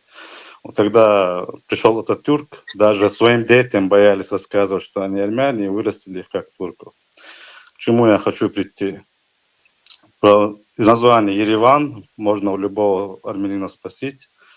Древнее название, само название, местное название Эри-Буни. Бун у них то же самое, что у них мас. Ван, бун, бян – это синоним чеченскому. И вот все эти названия называются, все города, заканчивающиеся на ван. Я считаю, что там жили предки, лезгины тоже родственный народ. Лезгины, предки лезгинов, чеченцев. Я считаю, что Ноев ковчег где-то заселился, вот, остановился на Араратских горах, вот там где-то, потому что армяне сами считают, что они там пришли народ, и если бы мы это написали, сказали бы, что это сказки, но в армянских древних летописях пишется, что они туда пришли к Нахчиматянам, и что они живут там вместе, и ими царствуют вот, местные цари. То есть они сами считают в Восточной Армении, куда они переселились недавно. Вот исторически древние города армянские – это Кайсери, Адана, Селивке, то есть более теплые места, климатические. И если даже на них посмотреть, то и на нас посмотреть, все-таки мы отличаемся. Можно понять, кто откуда и куда пришел, как говорится. Ну мы не южные люди, в отличие от них. И вот... Слушай, а если... Но поймали, алейхиссалам, если у него 3 сына было, тогда получается, что 3 цивилизации одновременно развивались в мире. 3 раза разошлись, 3 народа. Но, может быть, насчет этого. Вот они хотели сказать, что они потомки Урарту, но сломались, споткнулись там, где уже обнаружилось, что армянский индоевропейский язык, да. А урартийский не относится ни к одному известному языковой группе. То есть там... Да. Он вообще-то относится к арамейскому, считается, самому древнему. К арамейскому голосу. Урартийский? Нет, войник Баре. Не урартийский, войник. Да, арамейскому, дубон, войник смога. Войник к арамейскому был, а ближе всего к урартскому языку. То есть больше всего слов только к нашему нашли, другим не нашли. Да. И вот на севере... Раньше было 200 слов, раньше было 257, в советское время вроде бы говорили 247 или 257 слов совпадений. Сейчас уже Сигаури говорит, что после развала Советского Союза, вот то, что добавляли наха-дагестанское, хотели размыть, это, говорит, это все ерунда. Наха-лезгинское, да. Да, правильно будет говорить даже не столько наха-лезгинское, а говорит, адыга, нас автохтонные он назвал, говорит, и сейчас этих слов больше всего у чеченцев, их где-то за 400 слов. 400. И да. 90, из них в процентном соотношении 90 это наши слова. В армянском тоже есть слова, но опять-таки они спотыкаются там, где вот есть синтаксис, строение предложения, слов. То есть это языковая другая уже группа, что означает, что это совсем разные народы. Что мне нравится в турках, то, что они поддерживают нашу версию. Это самое главное. Да. Да, на турецком у них историки рассказывают, что это никакие не курды, не армяне, что это предки чеченцев. Да. Азербайджанцы тоже поддерживают. Да. Вот турки здесь... и азербайджанцы это одно и то же, можешь рассказать. Но здесь до сих пор есть селение Хой, есть селение Ван, на севере Ирана есть Нахчиван, на востоке Турции есть Нахчиван, то есть... Варанда есть. Варанда есть в Азербайджане, Шорван был переименован Ширван, мы это знаем. Да. Так что это слишком много совпадений, чтобы верить, что это какой-то миф. Да как нет, это не совпадение. Да. Это уже, я в это верю. Хазария, Италия, Сомшева сказки, я не верю, но вот это версию. Да, это чересчур, конечно. Да. Эти фантастические.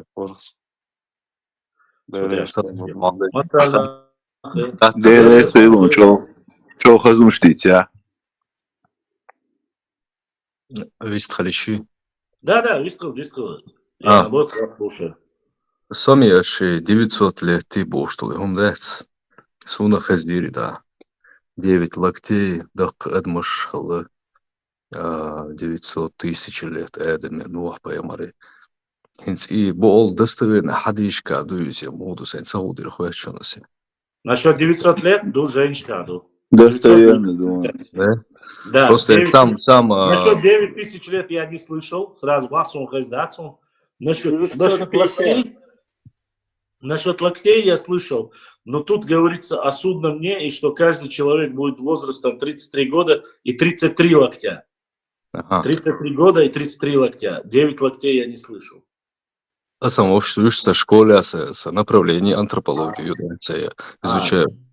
Очень мне нравятся радиоуглеродные методы. Анди, их же находят сейчас эти и скелеты. Не секрет. Ну вот он интересно, да, это саму Эйлер 50 тысяч лет. Плюс-минус, что Испания, Хейчана, неандертальчик, существует. Да. По очереди, по очереди. Грузия, Карины, Дубханечка. Смотри, у нас находили скелеты в наших горах возрастом неандертальцев и троглодитов. У нас в горах. У нас в те времена были кроманьонцы, да. Да, кроманьонцы, абсолютно верно. Троглодиты, кроманьонцы. Но того периода. Сколько лет это назад? Еще, ну, должен антрополог знать это, сколько периодов. И еще, что касается названия. Ты же знаешь, как с аварского языка обозначает нахчи? Перевод знаешь какой? Ага, Пещерные люди. Пещерные люди. Ага. Переводим. Дословный перевод нахчи с аварского языка — это пещерные люди. Нас, чеченцев, они начали называть буртинал, потом уже трансформировалось, и теперь они начали называть чечанал. А так, 3 названия. Нахчи, буртинал и чечанал. Ну, они, да, правда, вот это современное ингушнал начали называть тоже. Я сразу понял, что это современное название. Не, про неандертальцев, что в Северном Кавказе Акарин, Грузия Акарин, новость. Но это, смотри, во-первых, что касается Гуэни, Грузии, вообще Хамаун, Умаяцк. То есть ты поехал в Аргунское ущелье, Мелхис видео, Мелхис, да, уже Диа, Грузию. Это одна и та же территория. Это одна и та же территория.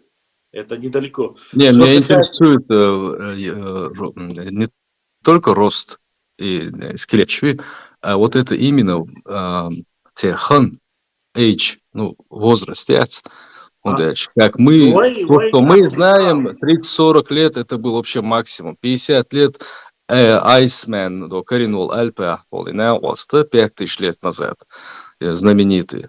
Его возраст был 59 лет, по-моему, и он считался стариком в то время.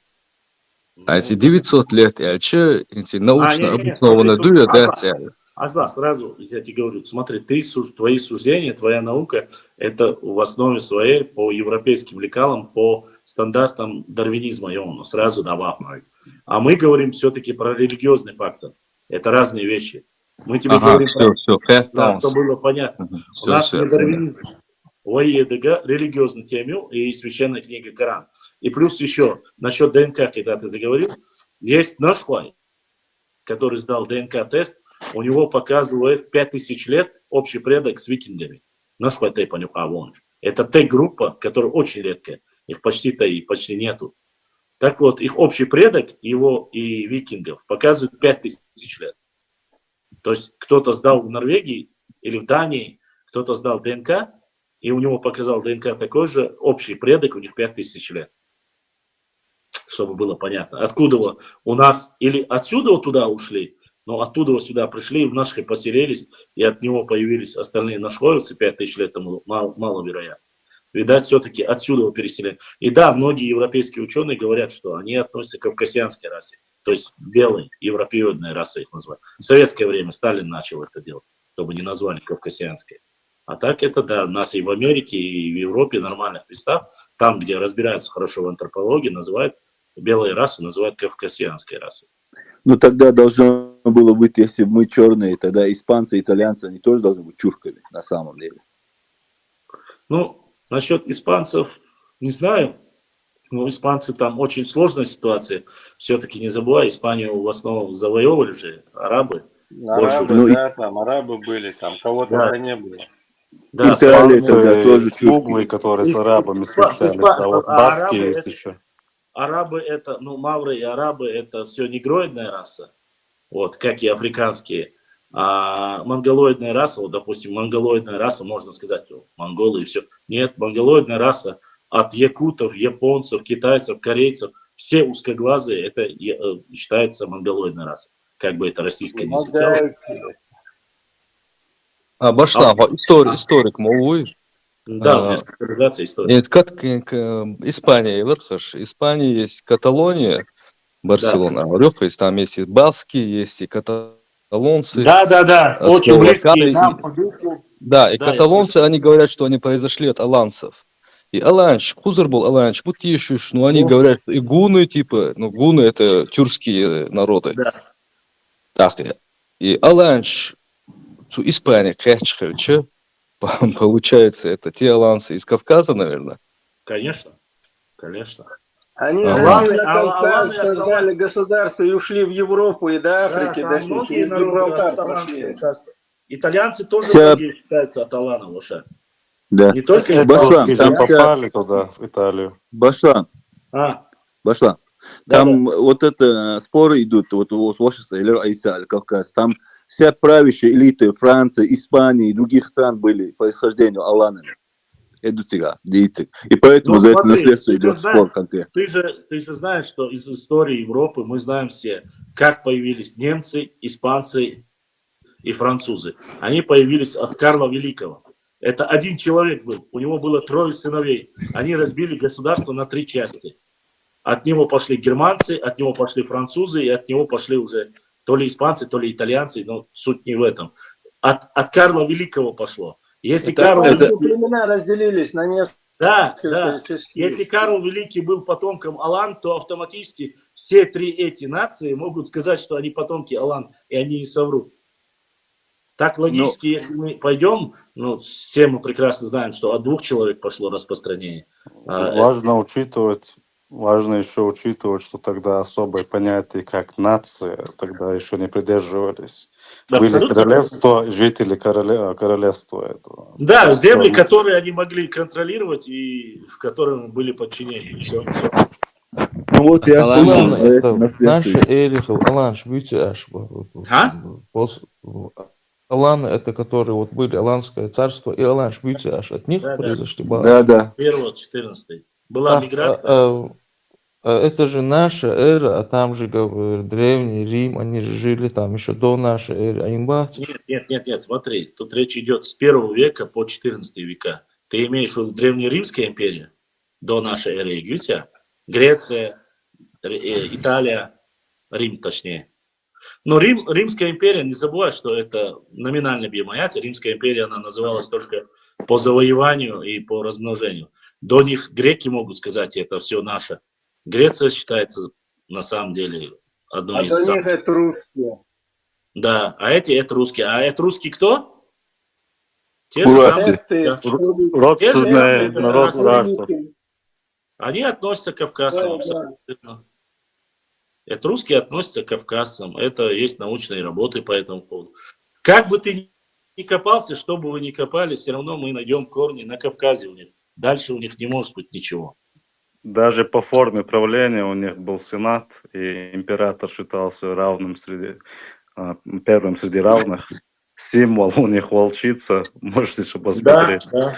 Кстати, об этом Асан Бакаев очень четко написал. Ассаламу алейкум. Ва алейкум ассалам. Меги,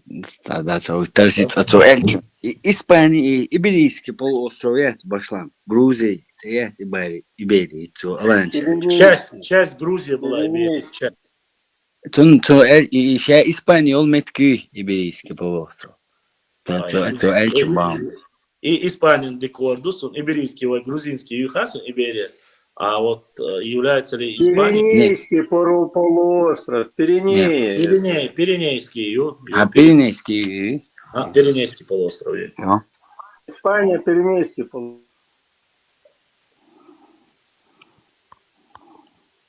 Да, кто нам дух по единому вопросу затронут. И у нас уже время уже ушло. Так, римские правители Милора Башлан.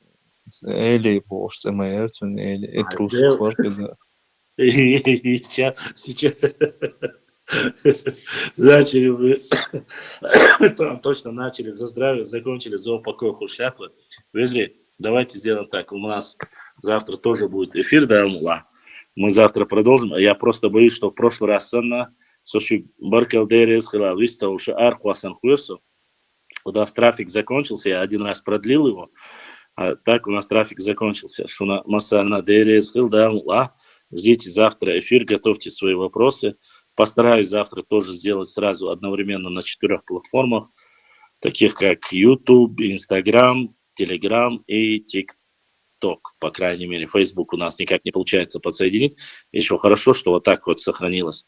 Особенно большая благодарность всем моим братьям и сестрам, кто смог поддержать наш канал, потому что благодаря вашей поддержке мы существуем, мы процветаем, и мы собираем все новых подписчиков и закупаем нам нужные материалы по истории и все для нашей работы.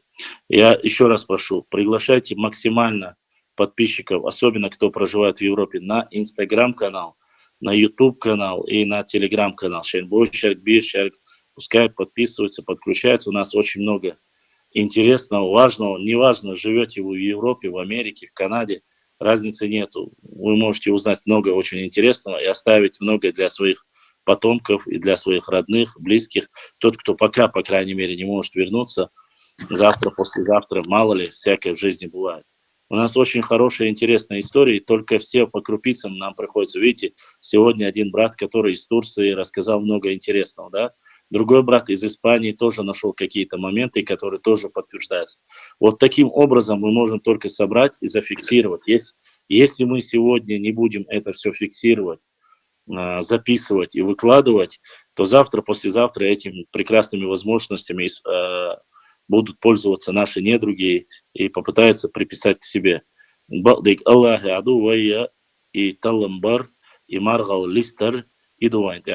Желательно, конечно, я разговариваю на русском языке. Почему? Потому что чтобы у нас были в гостях, вы сегодня слышали, адыги нас слушают, я знаю. Нас слушают адыги, нас слушают лезгины, и многие народы слушают, даже сами русские слушают. Они много раз приходили в эфир, благодарили за объективную информацию. Имеется в виду, что там у нас нет предвзятого отношения к кому-либо. Мы разъясняем и говорим только по документам, которые у нас есть и которые мы можем использовать. И разницы нету, какой это национальности или в каком государстве. Единственное, всех, кто проживает в Турции, Европе, если вы владеете этим языком, если вы можете, у вас есть доступ к библиотекам или к музеям, телефон, смотрите на карты, ищите сразу, чтобы был ориентир Каспийское, Черное море, и между ними вы должны увидеть обязательно на итальянском, французском, немецком, любых латинском языке, ищите турецком, ищите названия, старые карты, где есть наши названия Навчи, или Чечени, или Дзурдзуки, или Кисты. Фотографируйте и присылайте в Инстаграм директ. Если желательно, конечно, чтобы мы знали дату карты, что она в Испании, что она в Англии. Вот один из наших братьев докопался, живет в Великобритании, он нашел карты английские, на котором четко указана наша территория. Также наши братья из Австрии смогли сфотографировать на антикварном рынке, нашли карты 12-14 веков, где четко указан выход на Каспийское море и написано чеченцы, то есть то, что мы имели выход на Каспийское море. И это говорит о чем? Это говорит о том, что на самом деле европейские ученые, картографы, историки, они относились непредвзято к нам, относились, так скажем, с интересом, особенно путешественники, и зафиксировали. Вот такие документы нам нужны, которых нету в России. Они, пока мы по всему миру, наш народ проживает, мы можем собрать воедино одну картину нашей истории и изложить ее и на русской версии, и на чеченской версии, и так далее. Это очень важно, вы поймите, каждая вещь, которую вы делаете, будь то помощь, будь то книга, карта, вы присылаете и делаете это не для Башлама, не для себя, мы это делаем для своего народа. Нас плюс-минус 3 миллиона, да, 8 миллионов, ты хачился, халдагит. وينيتس خليت ويمارش وخليت ويماشر خليته والتحت وامسر بالته Башла. Садош сама дерс айнце хаханчиге. Пугачев варайца восстание милорес. Алекс Пугачев во милуется восстание раз Иван Грозный хилука цуноракеца. Емельян Пугачев. Да. Вот я его книгу читал, Гаспсиазенюсь, и там я нашел, короче, про чеченцев, которые проживают на Доне, что-то такое. Я удивился даже. Гаспсиаз. С книг что, Ионес она. Про этого Емельяна Пугачева, или как его там. Или Салавата, или Иван, Емельян. Да. Емельян. Вот там я нашел, пишут о чеченцах, которые на Дону живут. Типа, я удивился в этой книге. Başlam, sana dana təhət информация, моца госуна канал тəhət sana. YouTube чувана, твою инфорт информация. Ча-ча. Tamam. Başlan, akıyı kaçıwan. YouTube kadar olma başlan. Hauslash, Вежри, хази соинц. Хэшуй? Hauslash, Вежри. Хасан, особенно тебе и всем остальным. Братья и сестры, если вы нашли на исторических каких-то книгах, сразу берете свой телефон, протираете хорошенько камеру, ложите его на светлое место, фотографируйте первую страницу, открываете там, где издательство, кто написал, и где это фотографируйте издательский дом, год, потом страницу, где написано о чеченцах, фотографируйте, и эти фотки просто пересылайте в Инстаграм, чтобы мы могли ссылаться на историческую книгу, документ о том, что во времена Емельяна Пугачева чеченцы проживали на Дону. Это документ. Если это не художественная литература, то есть вымысел, то есть сказка и ума, нежелательно. Нам нужна документальная. Если это историческая книга, написанная в времена Емельяна Пугачева или примерно Бааса, если он говорит, это важно, карты сурта, и твои шлурдас, потому что карты очень дорогие. Книги нормальные стоят 60-70 тысяч. Антикварные книги, из которых старые документы. Я их не потяну сюда, даже ног чуть-чуть, кенчикса, если я вот эти уерзаю. Сигауры, щикенчикса, если все, поэтому на лу, я целер 20 тысяч. Книги очень дорогие. А тем более, если найдем какие-то старые книги, редкие книги, они стоят и 100 тысяч стоят, и 70 тысяч, и 80 тысяч стоят. А карты, знал, что Турция, жить у Барцу, я Эрмла у Барцу, ой, карту Барцу, гадохш. Ирция, нохчишин, о, юшкар донал. Сюк хаят, чуй, дуйчусь, асбах, такка, хуэлер бас. А я в то время, из-за чего разговор начался. Он зубашик 10 тысяч долларов. Или дукадацеричек, и сам лурдари басу. Асбах 10 тысяч долларов, да, важный карт дари басу. Асбах дари важный карт, и уж карту. Вот эти старые карты очень важны в дальнейшем для решения земельных вопросов, нашей географии, проживания. Это очень важно. И на будущее это важно. А вся эта тема началась из-за чего? Он зашел мне и сказал, что типа вот, Инстаграм чабула, дана поддержки алязина бахцо. И хаздать, короче, не сдаст, но чуть-чуть готов ждать бахцо. Азба духвахак. Все блогеры бас. Войнок чешими гона остал дацун. Но во всем мире блогерам помогают, потому что это не государственная, это общественная организация. Если блогерам помогают, он может дальше развиваться, он может книги, карты купить. Я говорю, вот такую карту, которую ты говоришь.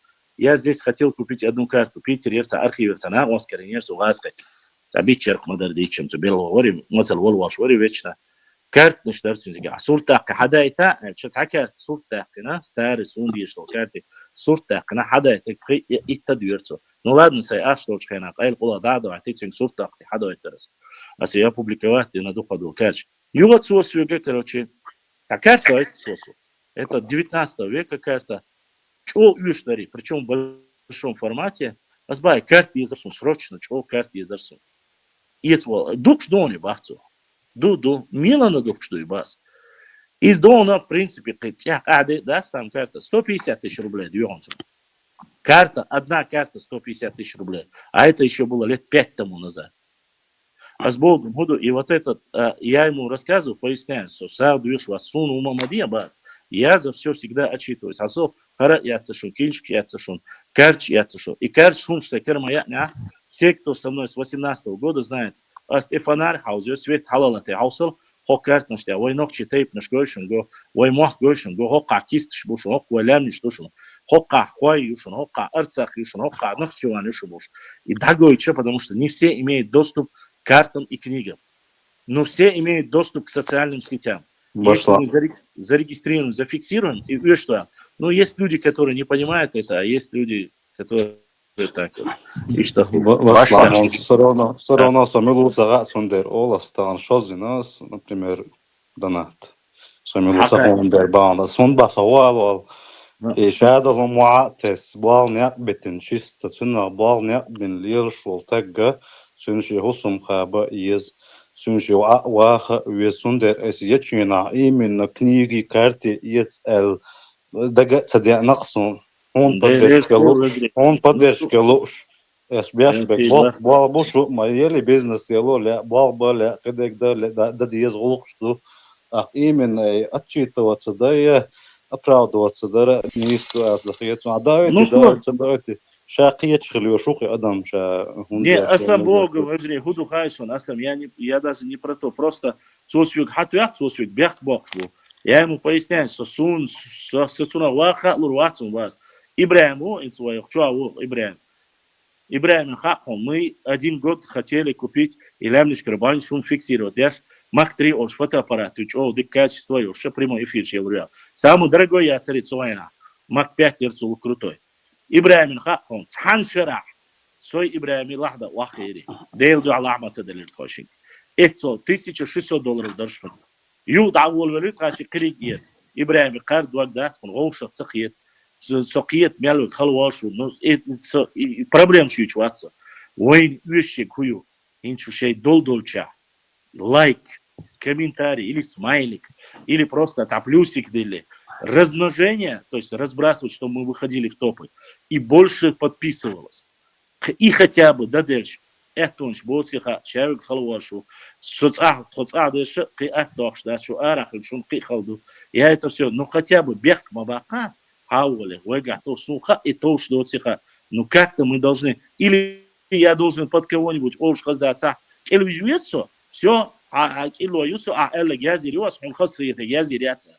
Или соцумор независимый вообще, он мастан претендик лахтиз. Я этим людям поясняю, ну киечвегу, сакиечвегу. Да, види, хер элери, вож элери, сацэц анна цэш я луктас, то он говорит $10 000 карт, и чду шабацу, и сказать, дук ахшдац. А то, что там присылает в основе своей, я чега, цавой сам простой нахуй, 50 рублей, 100 рублей. Там 500 рублей, если кто-то 1000 рублей пришлет. И то их единицы бывают. Вот сейчас я зашел, а просто как они что делают? Это я вас. А Игорь Вулович, Ибраим Хаун, Ибраим YouTube, каста годайтин, Instagram ча, инсажа workста годайтин. Ох Telegram ча, хватка целый реквизит. Instagram ча, я зинусе. А si как так вежли сейчас связи были, он сола, хаун со, а соул уже сун, целя ويجي ويسينت حالي لديشون شيكو ياتشون ويجا ديك материал ишун ويجا 4000 из них половина эдакс у нас саба шиба карта душун именно вой ногчих касаться деш дук материал шишун сейниц мел кош дин мел остаток он свойна дёл сах дуй ногчи чуа 4 часа со иттаж даволвел ял сахкан юсо цалметер метац оша шуцани ашо Шам ялдеш шун цацвик давижни халгатни ситуацию. Шам ял. Аноним специал. Аноним самат на последний. Аноним все ДРС да доква хвали миловала. Асам и инсубогу. Чем больше нас будет, тем больше информации распространяться будет. Шейна перепост ешейна просто война. Берт буйвай коман берт. Вой политики учтать. Вот это ан вой истории وای قون خوای وای موح وای سپورتسمنش وای نقطه شف کسات دیاش دیگه دیکنیک اشاری چه قصر دوشون یول داو ساعت خیلی یول موست بیات شی نرکمان شی دا ناس اوش خزدات ناس ایتویاس никогда в жизни قصر داشون سویا مکالا واتشون یا سکازا واتشون یا قنیگ واتشون از با کدو سون سایقام سیسز داتلا وای ایشتا دات بیالچتا دگر دلبی Сундер сокчух берше сейвежри болшсын, ашут массерс камелдо. Сейцани любойник директива ла телефон туа, со массер связяу шенлог хау. Война нохчи кам барт бош, нохчи чуе мершайош, пач халкиош.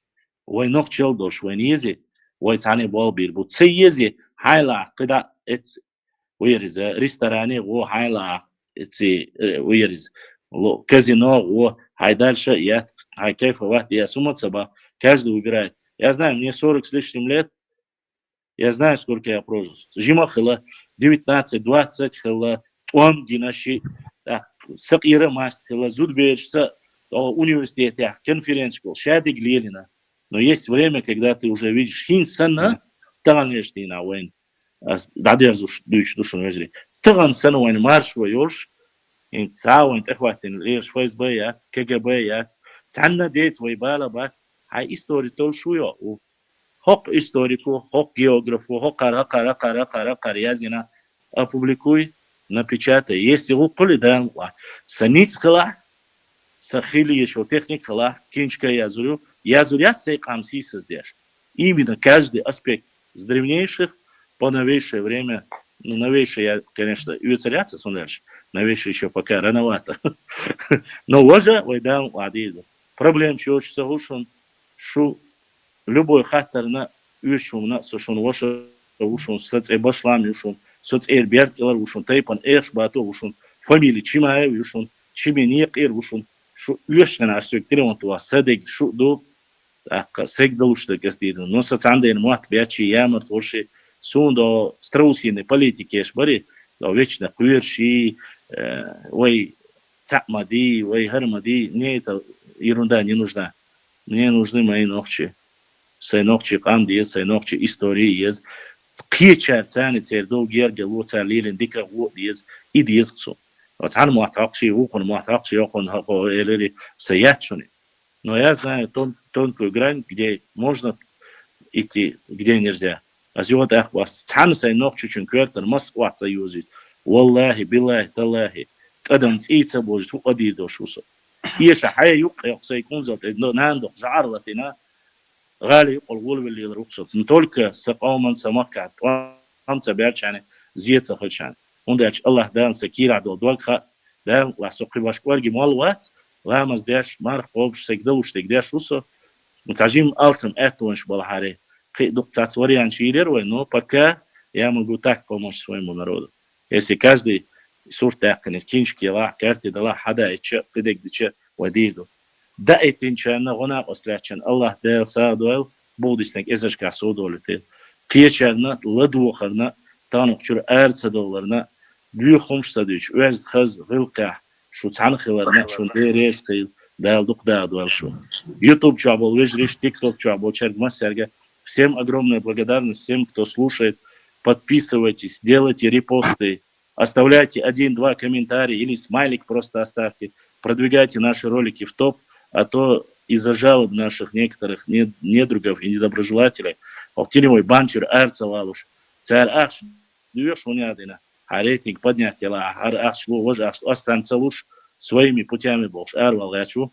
А так впереди я вам обещаю очень много полезного, важного, интересного про нашу историю. По крайней мере, постараемся захватить и ваша голова, ваши знания нужно вместе объединять. Все. Совели. Да, сиду ашу масера вежри. Созание аушу нисяха уже ула мазхан такошка башлукани с нами очвацу. Сейчас мне нужно опубликовать наши посты. Запустите Ибрahimi опубликовать езвы танхил эфира мялвик хажез валаха. Можете посмотреть на канале или Instagram. Если полную версию в YouTube канале bashlam.39 live юшун канал. Сучуах кару юшуна хажит швега шарез вега. И окончание своего эфира я всегда говорю и делаю. Уважаемые мои братья и сестры, мой народ или соседние народы, если я ошибся или каким-то образом задел или обидел вас, я прошу простить меня ради Всевышнего Аллаха. Я лишь пытался вам рассказать историю так, как я ее читал, знаю, трактовал и видел. никого не обидеть, не задеть, не оскорбить не было, ни желания, ко всем отношусь, ни желания, ни стремления. Ко всем отношусь хорошо, по-братски, по-дружески, но у каждого свой дом, у каждого своя история, и поэтому мы увлекаемся в основном историей своего народа, изучаем ее. Дай Аллах каждому мира, добра, и пусть процветает. Да, 3D, конечно же, обязательно. У нас для своего народа, я скажу. Салами нохчик ам, Ибраим сдегда, писано, дитя далхал, уже кадил, дитя далхал мигар. Вай олши лозунг юшон массу хайна, массу дешля олши шуне. Деба, деша, даха, санхами нохчик ам. Это главный постулат, который нужен нам. Вай деба, деба, вай деша, деша, вай нормально, даха, даха, вай муак, вай ца, وای ملخل دل هما یود بیارز دوشون دال ات دویل مسیر بیست دال دیق علی غیب دال بقوة ولي وال خاش بوديش. السلام عليكم ورحمة الله وبركاته. وعليكم السلام ورحمة الله وبركاته. وعليكم السلام.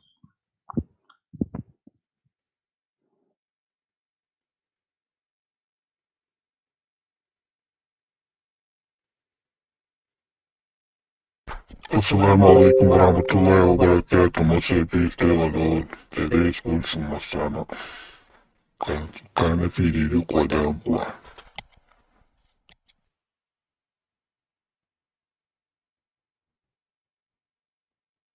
Amir YouTube tahuna today's school. Ma fi sto. TikTok ala today's mana qul.